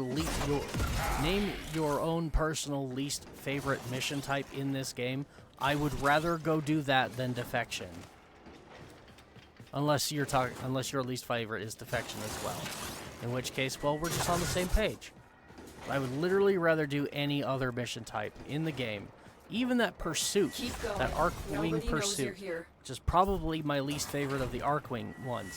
I would rather go repeat that 100 times than to ever have to do defection again. The problem is there's still one more defection mission that we will have to do for progression. And then, of course, once we open Steel Path, we will have to do all of them yet again for Steel Path, meaning they will be even harder and more annoying.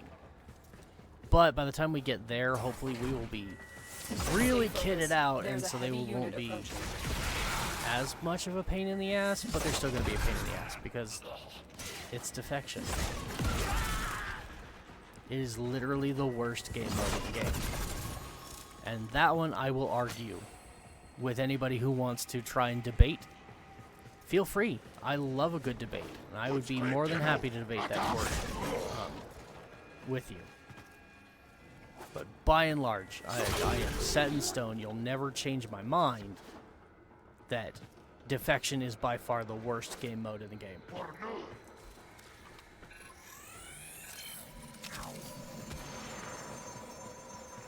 Look at that, Saturn complete. Awesome. Oh, crap. Let's not jump off the map and actually bullet jump like we should. Now we're doing Exterminate, which is one of my favorite mission types. I love Exterminate because the objective is very simple, and it gives you the opportunity to run and explore the map. Because there's a limited number of enemies. Once you kill them all, that's it. They're done. And you can spend a little bit extra time just exploring all the different little puzzle rooms, finding all the secret areas on the map, collecting as much loot as you want, and you can just generally take your time and relax and enjoy the mission.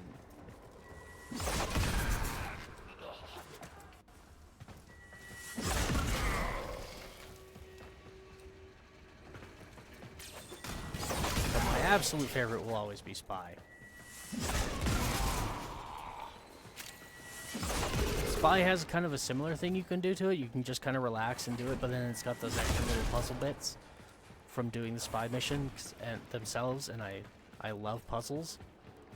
And even though I have solved those puzzles hundreds of times, there's always the chance that I'll screw up and make a mistake. And I just enjoy doing the vaults. It's my number one for mission types in Warframe, is Spy. Stay focused. There's a heavy unit approaching. And after that, it's probably Exterminate, and then Capture, and then Defection. Defection and Survival. Those are my two favorite endless types, is Defection and Survival. Or not Defection, Disruption. What am I saying? I was just saying Defection's the worst. It is the worst. It's always the worst. It will always be the worst. Disruption, however, pretty good.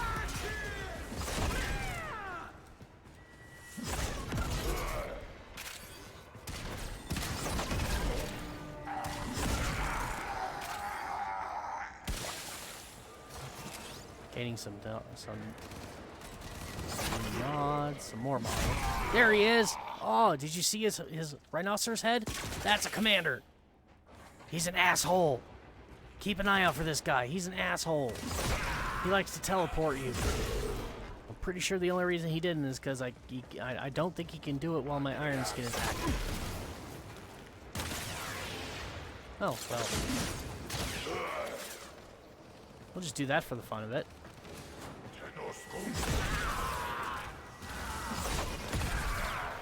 But yeah, keep an eye out for that horny helmet asshole, because yeah, he has switch teleport ability, where you're just in one spot, and the next thing you know, you're being zooped across the map, and you are somewhere completely different, and you don't always know exactly where it is you're being zooped to, and then you gotta reorient yourself. It's annoying. It's fun. It's a fun and interesting mechanic, and I don't mind it being in the game, but it is really annoying. It's one of those that you love to hate it kind of things with the commanders. The enemy is broken. Well done. Now get Not to the same with extraction. defection missions. There is no love to hate with defection missions. That is just straight up hatred. They absolutely should take that out of the game.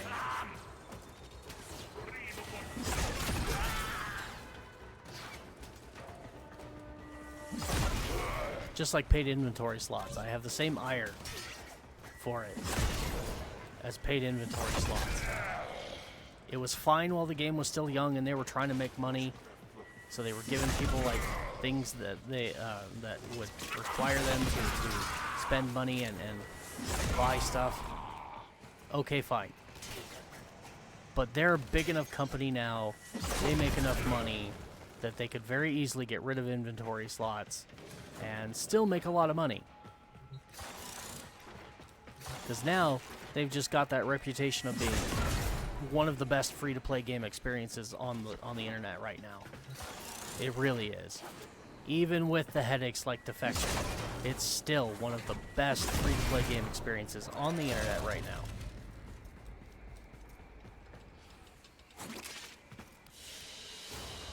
So they don't need those paid inventory slots anymore. They could just get rid of them. I don't even care if I see any kind of like refund or something for all the platinum I've spent on them. I don't care. Just get rid of them. And I'm not asking you to get rid of them for me, because I have, in my main account, I have enough inventory spots to get every Warframe and then some. Same with all the weapons. I don't need it anymore. I'm saying this on behalf of new players who have only 3 Warframe slots and like 5 weapon slots. That's bullshit. Get rid of them. They don't need to exist anymore. There's no good reason to keep them around. Alright. Survival. One of my other favorite game modes. Wait. I think I just messed up.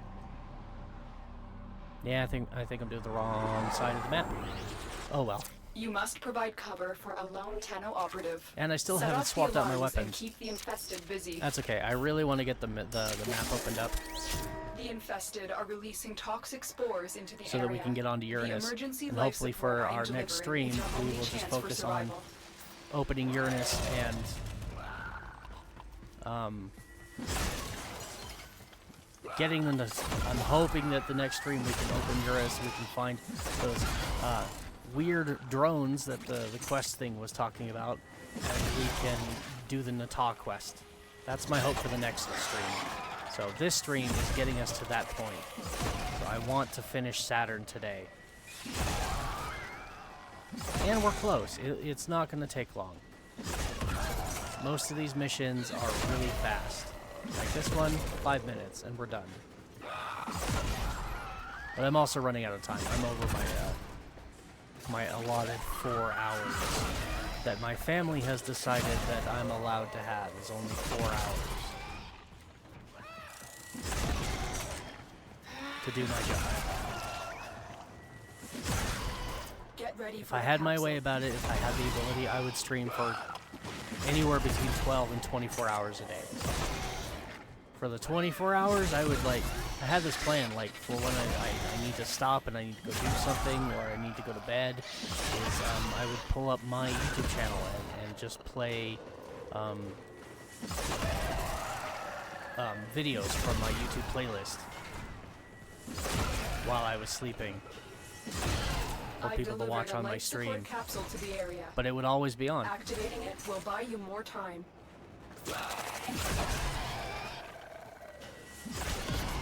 I wouldn't be the first Warframe streamer to go 24-hour either. Puffster does it all the time. Him, anytime he does that and he has to go to bed, he just goes to a relay and dances with his Warframe.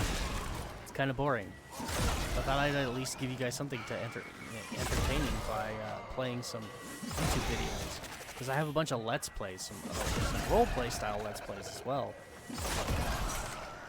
I think it'd be entertaining. But that's if I'm able to do 24, which I don't see that happening at all. Again, even 12 hour is not possible. 12 hour, I would just stream for 12 straight hours. We play Warframe or whatever. Maybe we switch games midstream. I don't know. I'm not very good at doing that. And it would also... I'd have to find a different way to do VOD importing. Because right now I just take...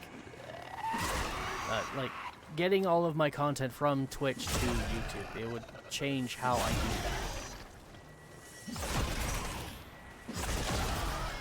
Which isn't a big deal. So I would be willing to play multiple games in a single stream. Right now, though, I'm focusing on Warframe because I was told by many people online who do this stuff that, oh, if you want to grow your channel, the trick is to take one game and play one game forever and ever and ever until you grow enough of an audience that they're like, hey, can we play something else? So fine, that's what I'm doing. We're sticking to Warframe. Until I get people in chat that are like, hey, let's play a different game. And then I'll be like, yay, we can play a different game.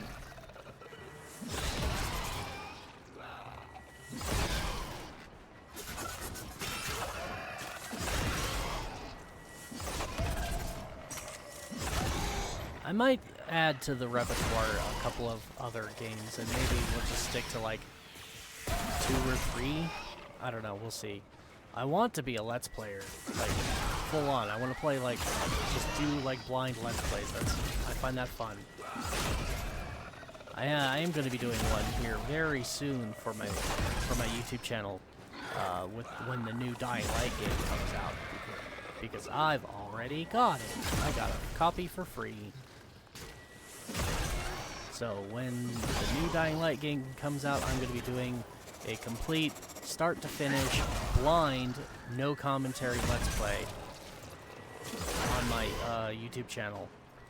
And the no commentary is because I expect it to have plenty of story in it, as well as, you know, the zombie slaying stuff. And so, in order to not interrupt or interfere or talk over the story and give me a chance to experience it along with you, I do no commentary runs of certain games. Claire Expeditions is the one I really want to do a no commentary Let's Play on. But I don't have the money right now to buy new games. Hell, the new Dying Light game, unless I wouldn't be able to do it if it wasn't for the fact that they're giving me a free copy for having this will help our cause. For having bought Dying Light 2. Go to extraction. Because right now I can't afford to buy new games unless they're heavily discounted. $20 is the max I can spend on a new game these days. So if it's not $20, I can't buy it. And even that is pushing it. Because there are some weeks I can't even afford $20. So yeah, I'd like to get Claire Expedition and play that. I believe it's on Game Pass, so maybe I can do that. But I have to renew my Game Pass, because it expired, and I haven't been able to afford to renew it. Mission complete. Excellent work, Tenno.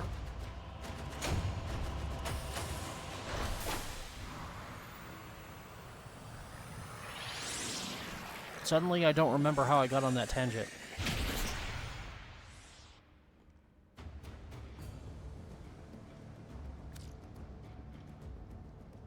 So I think I'm just going to stop now.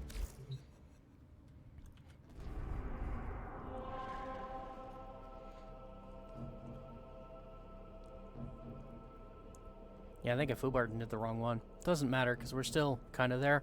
So we can do Caladius. Or, yeah, Enceladus, that's the name of it. Enceladus. What is that? Sabotage. Then we'll go back to Calypso and do yet another sabotage. I think we'll, I'm gonna hold off on Titan until it and Tethys are the only ones left, because those are the 2 things we need for the junction. And I gotta stay in there for 20 minutes. So I'm gonna do Enceladus and then Calypso, and then we'll do Helene, Keeler, Titan, Tethys. And then be done. Maybe I can do Tethys and then Titan, I don't know. I want to try and save Titan towards the end, because again, I have to be in there for 20 minutes. It's a mandatory 20 minutes. And that's a problem.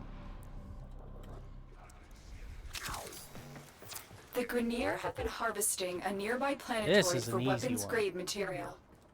Locate and destroy their mining equipment. This is going to be a fun one. Because the sabotage objective is, yeah, find thing, destroy thing. Find other thing, destroy other thing. Leave.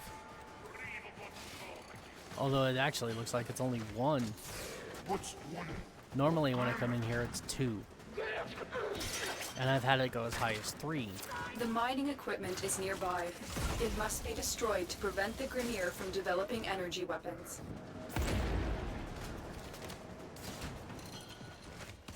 Doesn't make a whole lot of sense, but okay.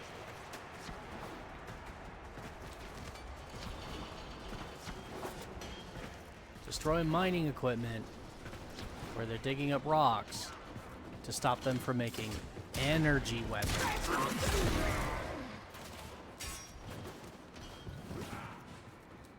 Okay.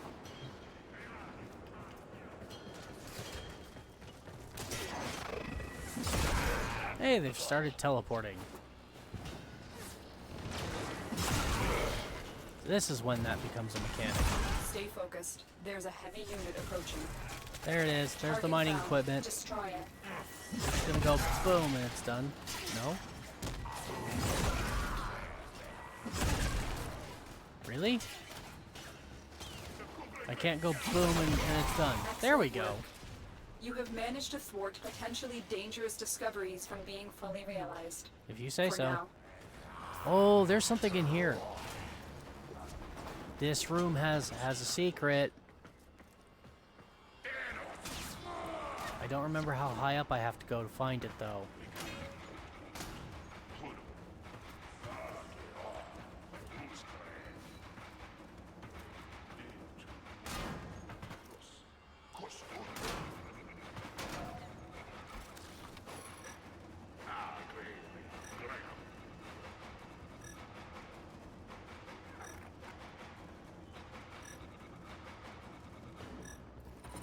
I might be too high.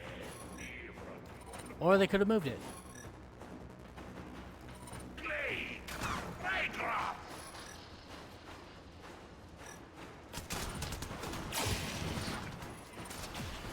How about over here?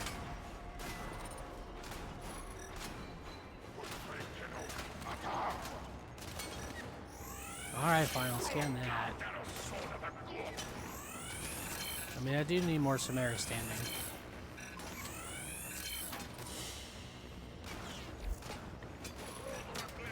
But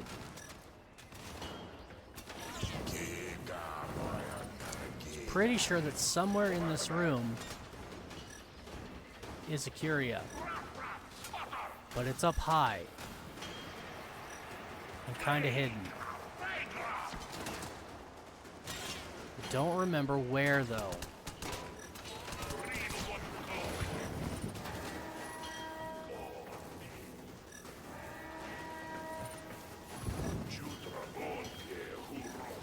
And again, they could have moved it, because they've moved quite a few of them. They've had to, because they've been reworking the map.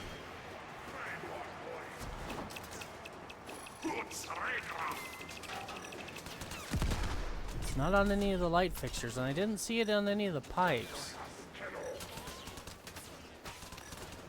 Still not seeing any flashing lights up here. Alright.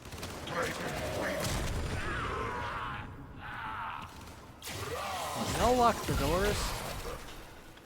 Which means if I kill everyone...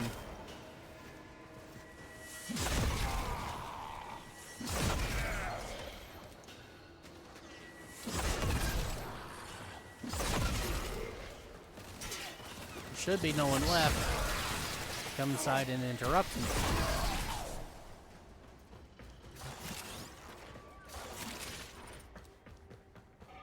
There we go. Now it's quiet in here. I could have swore they put one in here. Or maybe it was just that my brother and I used to do this, like, all the time. Because that is a thing. My brother and I used to do this in things like Halo and Skyrim, and we would just, like, test the verticality of the map. See how high we could climb, how high the game would let us go. And Warframe, again, back in the day, there was no such thing as bullet jumping or aim gliding. Those didn't exist, so you had to, like, wall run and use stamina to get up to places. So getting up to these higher spots was really hard. Hell, getting up to these pipes here was impossible. Unless you had Excalibur and his super jump and really good aim. But, okay, and the blinking light is annoying. In the bottom of my vision.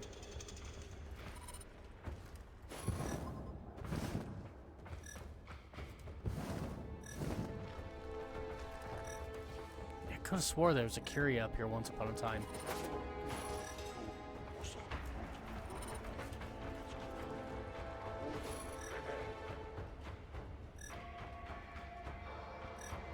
Well, I don't see it now, so let's just go ahead and leave.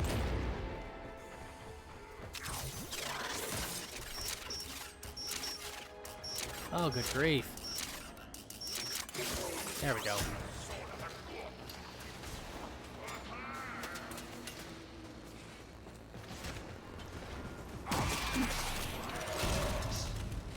Y'all are annoying. I'm going home. You know, you're no fun. Bothered me while I'm trying to find trinkets. There's a heavy unit approaching.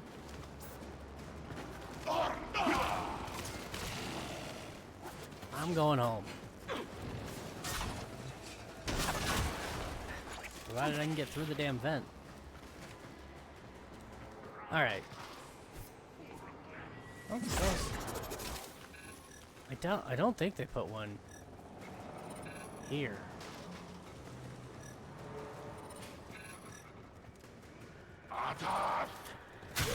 Go away! You're not welcome. Yeah, I don't think there's one here. Mission If there complete. is, you gotta get it Excellent work, before. Tenno. You gotta get to the exit and get it before you finish your target. Otherwise, you can't check the spot on the other side of the gap where you extract.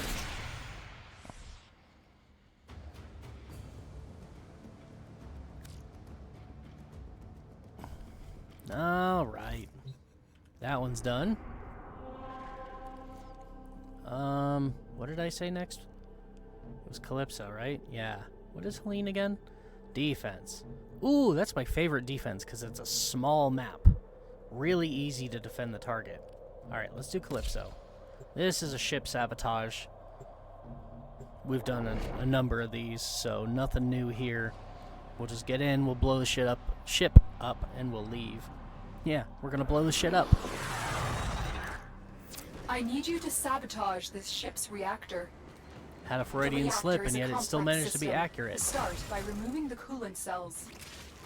My intel suggests there are rich enemy supply caches in the area, but I am unable to pinpoint their exact location. Search them out if you are willing to shoulder the added Yeah, I don't risk. care about the supply caches. Not this time. Not right now. Maybe later. It is worth doing the supply caches, because again, there are certain things that drop from supply caches that are worth your time. But right now, my main objective is just to get through here and finish opening up the map so that we can move on to the next planet. So that is what I'm focusing on.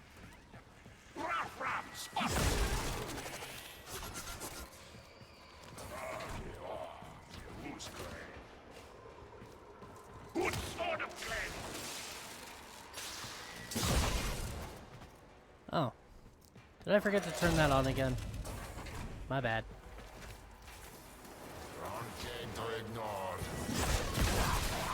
Bye. Okay.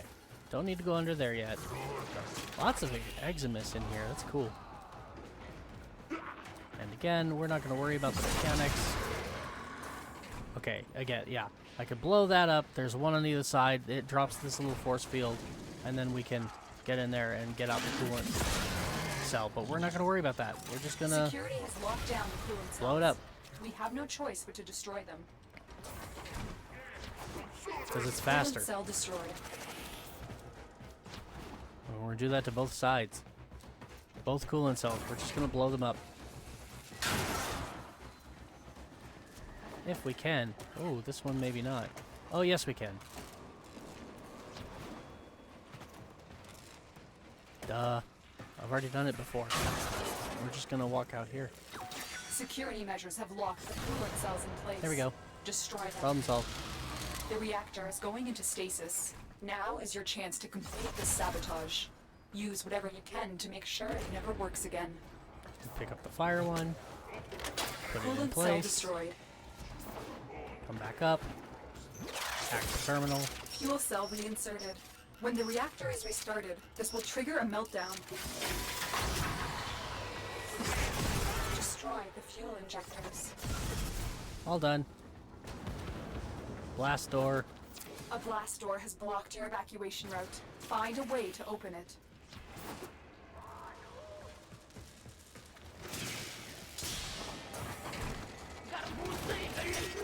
That was a jade roller. Rude.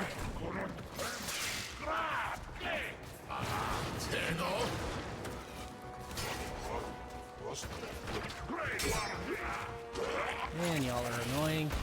Excuse me. Kind of in a hurry. I don't want to explode with the ship. Ooh. That's a max rank hack.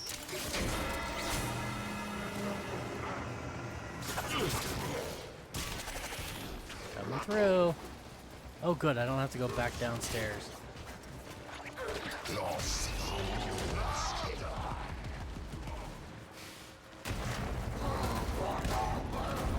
Not playing with any of you, we're just leaving, bye. Quick and easy sabotage. And some more plastics, nice. Ooh, hey, cool. Back up to 500 already.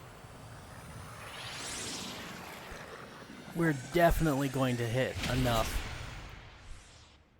with the next mission.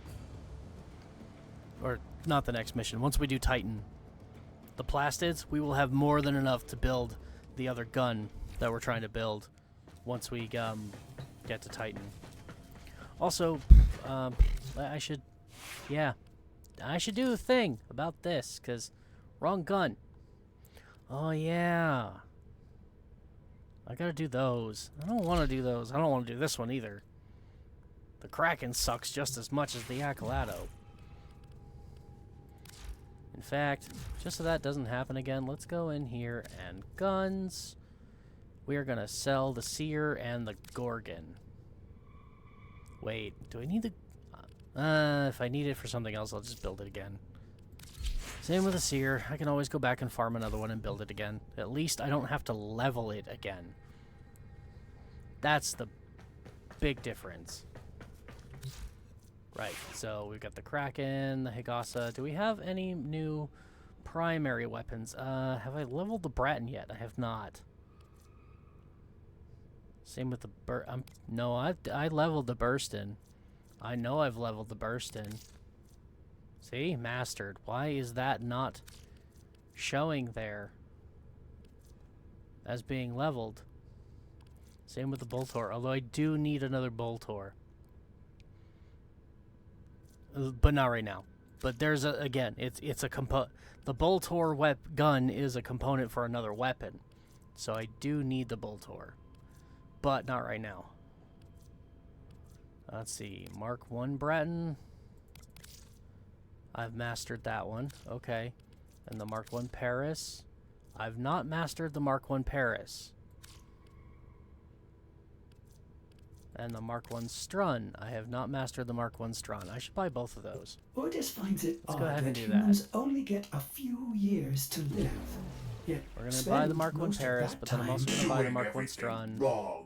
learning I'm going to how. go ahead and buy all of the ones that I still need to actually level that I can buy with credits. So the regular Bratton I have also not finished leveling yet. I can probably only do this with one category of weapons at a time. The Mark 1 Bratton I have mastered, and so go away. And the regular Strun I have not done. So we'll do that.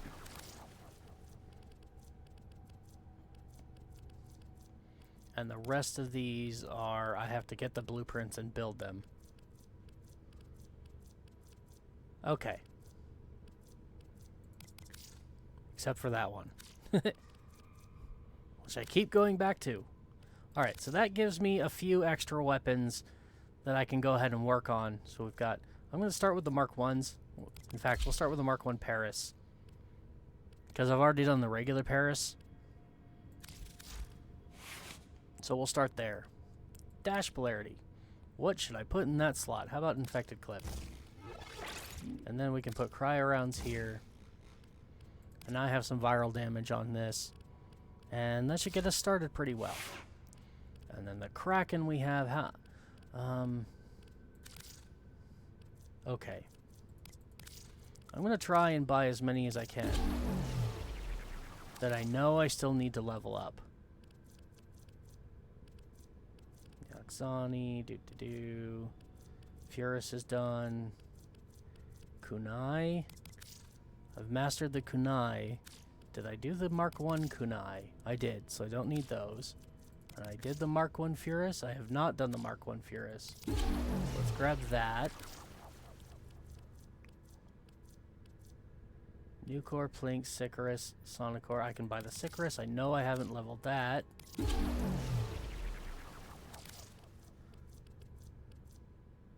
Where's the Lex? That's a very expensive gun, but I know I haven't done it. The Lado I have mastered. Let's go down the list a little bit more and make sure. Okay, we're at the bottom. I'm pretty sure... Is it not here? The Sicarus. Where's the Sicarus? There it is. Okay, yeah, I bought the Sicarus. I have the Lex. So... That's the last one. Can I... I do. I have enough inventory for it. Good. Okay. And this one, I'm going to have to buy another one again because there is the blueprint to build the AK Lex. So, okay. And again, I want to start by finishing with any Mark 1 variant weapons I have and just getting them leveled. Oh, I didn't put any mods on it. Ready I did the Paris. Action. There's the Mark 1 Furus I didn't do. Expel Orokin. Yeah. Alright. Convulsion. Why not? I still don't have a Pathogen Rounds, which is the silver mod that gives me toxin damage for pistols.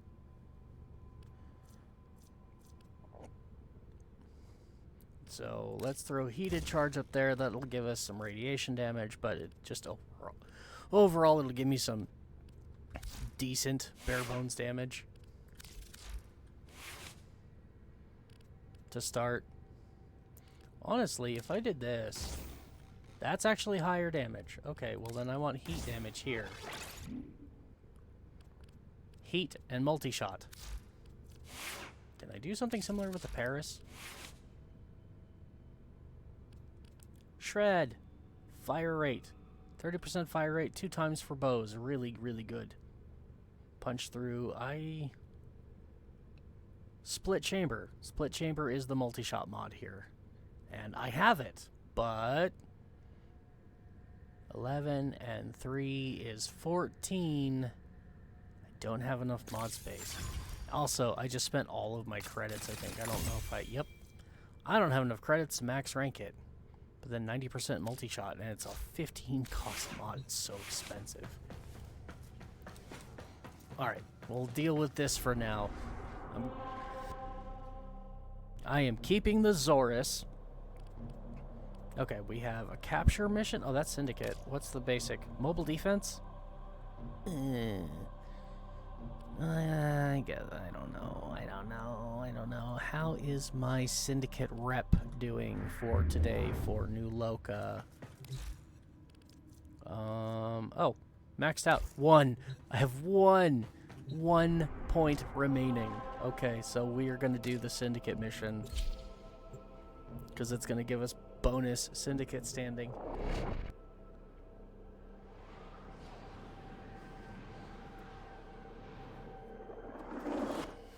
You are here on a capture And mission. switch You to must the Zorus. find, capture, and extract our target.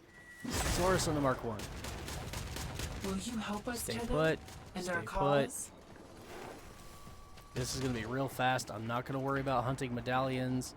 If I see something like this, if I find a medallion, I'll grab it. But I'm not going to worry about actively seeking them. Ow. Forgot my iron skin. I always do. Yeah. So, If I run across something I need, like cannot let our plastids, target or know I we're run here. across a Track syndicate them down medallion, quickly. because again, every one of these missions has 8 syndicate medallions. So if I find one as I'm just running to do the objective, I'll pick it up. Target located. But Bring them otherwise, in. I'm not going to actively sit here and hunt down all of them and extend the mission time, because I am out of time to actually stream today, and I need to finish these missions. In fact, I may actually save Titan and the 20-minute Excellent survival work. We'll for the interrogate start the of my captives next back at stream. base. Your part is done here, Tenno. Because I'm that out of time. Same with Tethys. Maybe I'll finish. I'll do this. We'll do the other side. Yeah, we'll save. Just get out of my way. We'll save our final 2 missions, and we'll open the junction in the next stream. And then we'll be on to Uranus, and we will be doing what we need to do to unlock Mata, the quest. Stay focused. There's a heavy unit approaching.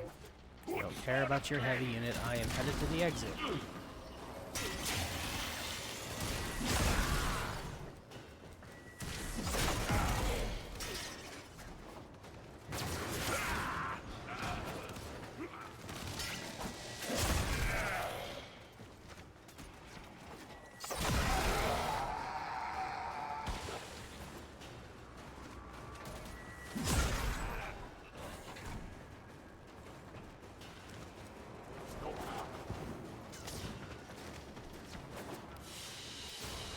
There we go. Mission complete. Nice and fast. Excellent work, Tenno.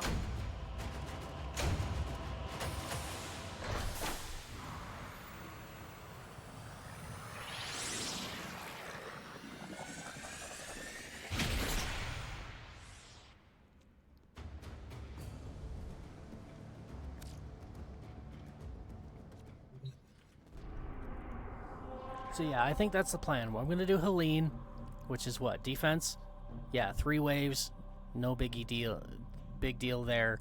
And then I think actually that's where I'm going to go ahead and call it quits. And we will save Tethys and Titan for the next stream, which should be Wednesday. It won't be tomorrow, it'll be the day after.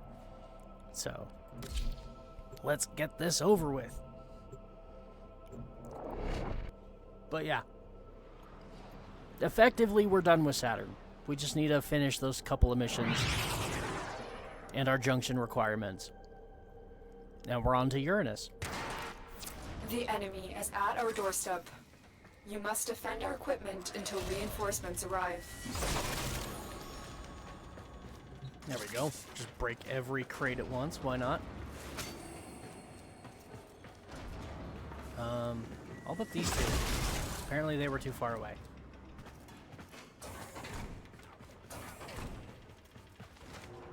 Alright.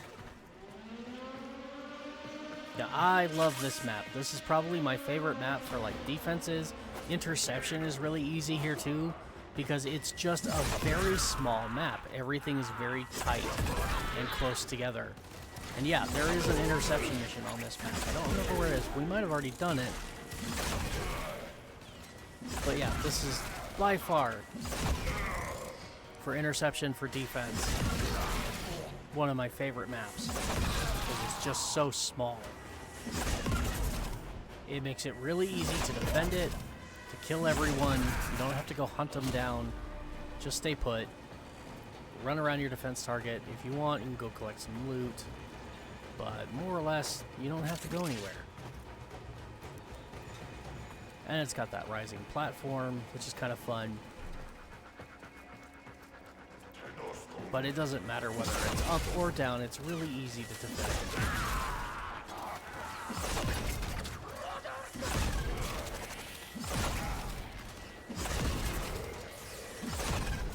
If I could have more blast radius on my Azores, this would just be gross.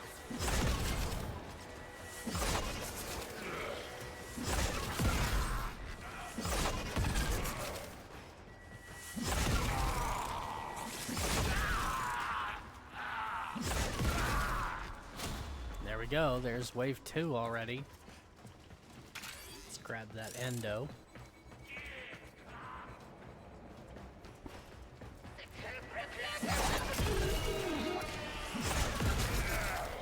And if you have a Warframe with one of their powers that is really good at just clearing small maps, like they are the perfect one to come into this mission with. You just give them lots of range on their powers and good enough strength to them that they can just kill enemies with it. And you could stay in this mission for a very long time and just farm resources, farm rotation drops. It's great. Jade on the stairs. There you go. Bye-bye. And that was wave 3. We're done. Reinforcements available. Nope, we're leaving. Do you choose to leave now or continue fighting? Very impressive. G8. Tenna. You held them all back. Brendel Time to get out of classes, here. Severgoth Paris Pride. Yeah, I've unlocked this one. I've used one of those once before to get that Severgoth part, I think. Alright, well, okay. Yeah, this is where I'm going to go ahead and leave it. I will leave Titan and Tethys for the next stream. We will probably start with Titan. Yeah, we're going to start with Titan, because again, it's a mandatory 20-minute requirement for that 20 minutes of survival on Titan. So it's a mandatory. It's meaning it's going to take a long time, no matter what. So we're going to go ahead and do that first. That'll give us a nice Orokin cell, no biggie, but still a decent. And then we'll go fight Sargus Rook after that, and that will give us the Chroma Neuroptics. And hopefully we'll also get an Ember Neuroptics from fighting Sargus Rook, because he drops the parts for Ember. And that will give us the ability to build that, as well as we'll have the farm open to farm for Ember. And Ember is one of my favorite frames, so that'll be fun. And that is where we will start in the next stream. And that will open the Uranus junction, and then Uranus we will proceed to start opening all of the missions on Uranus, and hopefully we can find our fun little drones to trigger the Nata quest, because Uranus is where that happens. And again, it is the key linchpin, the start of the real story of Warframe from this point on, as far as like cinematic quests and stuff are concerned. Nata is very, very important for where the story goes from here, and I'm really excited to get that. And again, also just a reminder that once we unlock this junction, we will have access to Duviri. So again, let me know in the comments. I'm gonna leave a poll on my YouTube channel. If you're watching this as like a stream VOD on my Twitch, let me know, do you want me to go ahead and do Duviri as soon as it's available, or should we save it and wait until it fits in the right spot for the lore of Warframe? Because that is the big linchpin there as to whether or not we do that, is the lore. Do we care enough about the lore to want to experience it all in order, or do we not give a shit and we want that resource farm right now? I'm willing to go either way, and unless I get a whole bunch of people saying, yeah, let's do it right now, then I'm going to go ahead and wait, just so that I don't alienate one group or the other. So, yeah. If you want me to do it now, vote on it. Otherwise, it's going to be a long time before we actually do Duviri, even though we've already opened it. So, yeah, that's where the next stream is going to take us. And that will be again on Wednesday, so probably in about 48 hours from now, because I have things to do today. I've got other things I got to do tomorrow that will prevent me from being able to live stream. So yeah, tomorrow no, but the next day, yes. Wednesday we will be streaming again, and that's where we'll be going. So hope to see you there. Thanks for joining me on this adventure. Otaku Paola, welcome. Thanks for giving me a follow, and I appreciate you stopping by at least to say hi. It's always great to see new followers, and I hope to see many more. Again, if you are watching this on YouTube, because I'm about to end this on Twitch, and then I will upload this to YouTube as a VOD. So if you're watching this over there, please remember to hit that like and subscribe button, and check the description for a link to my Twitch if you want to come over and watch it live, or just come over and give me a follow and help support the little guy and help me get it grow, I'd really appreciate it. But that's going to do it for me today, guys. Thanks for everything. Thanks for all your support. Stay safe out there, and as always, have a load of fun. I will see you in the next live stream. Bye.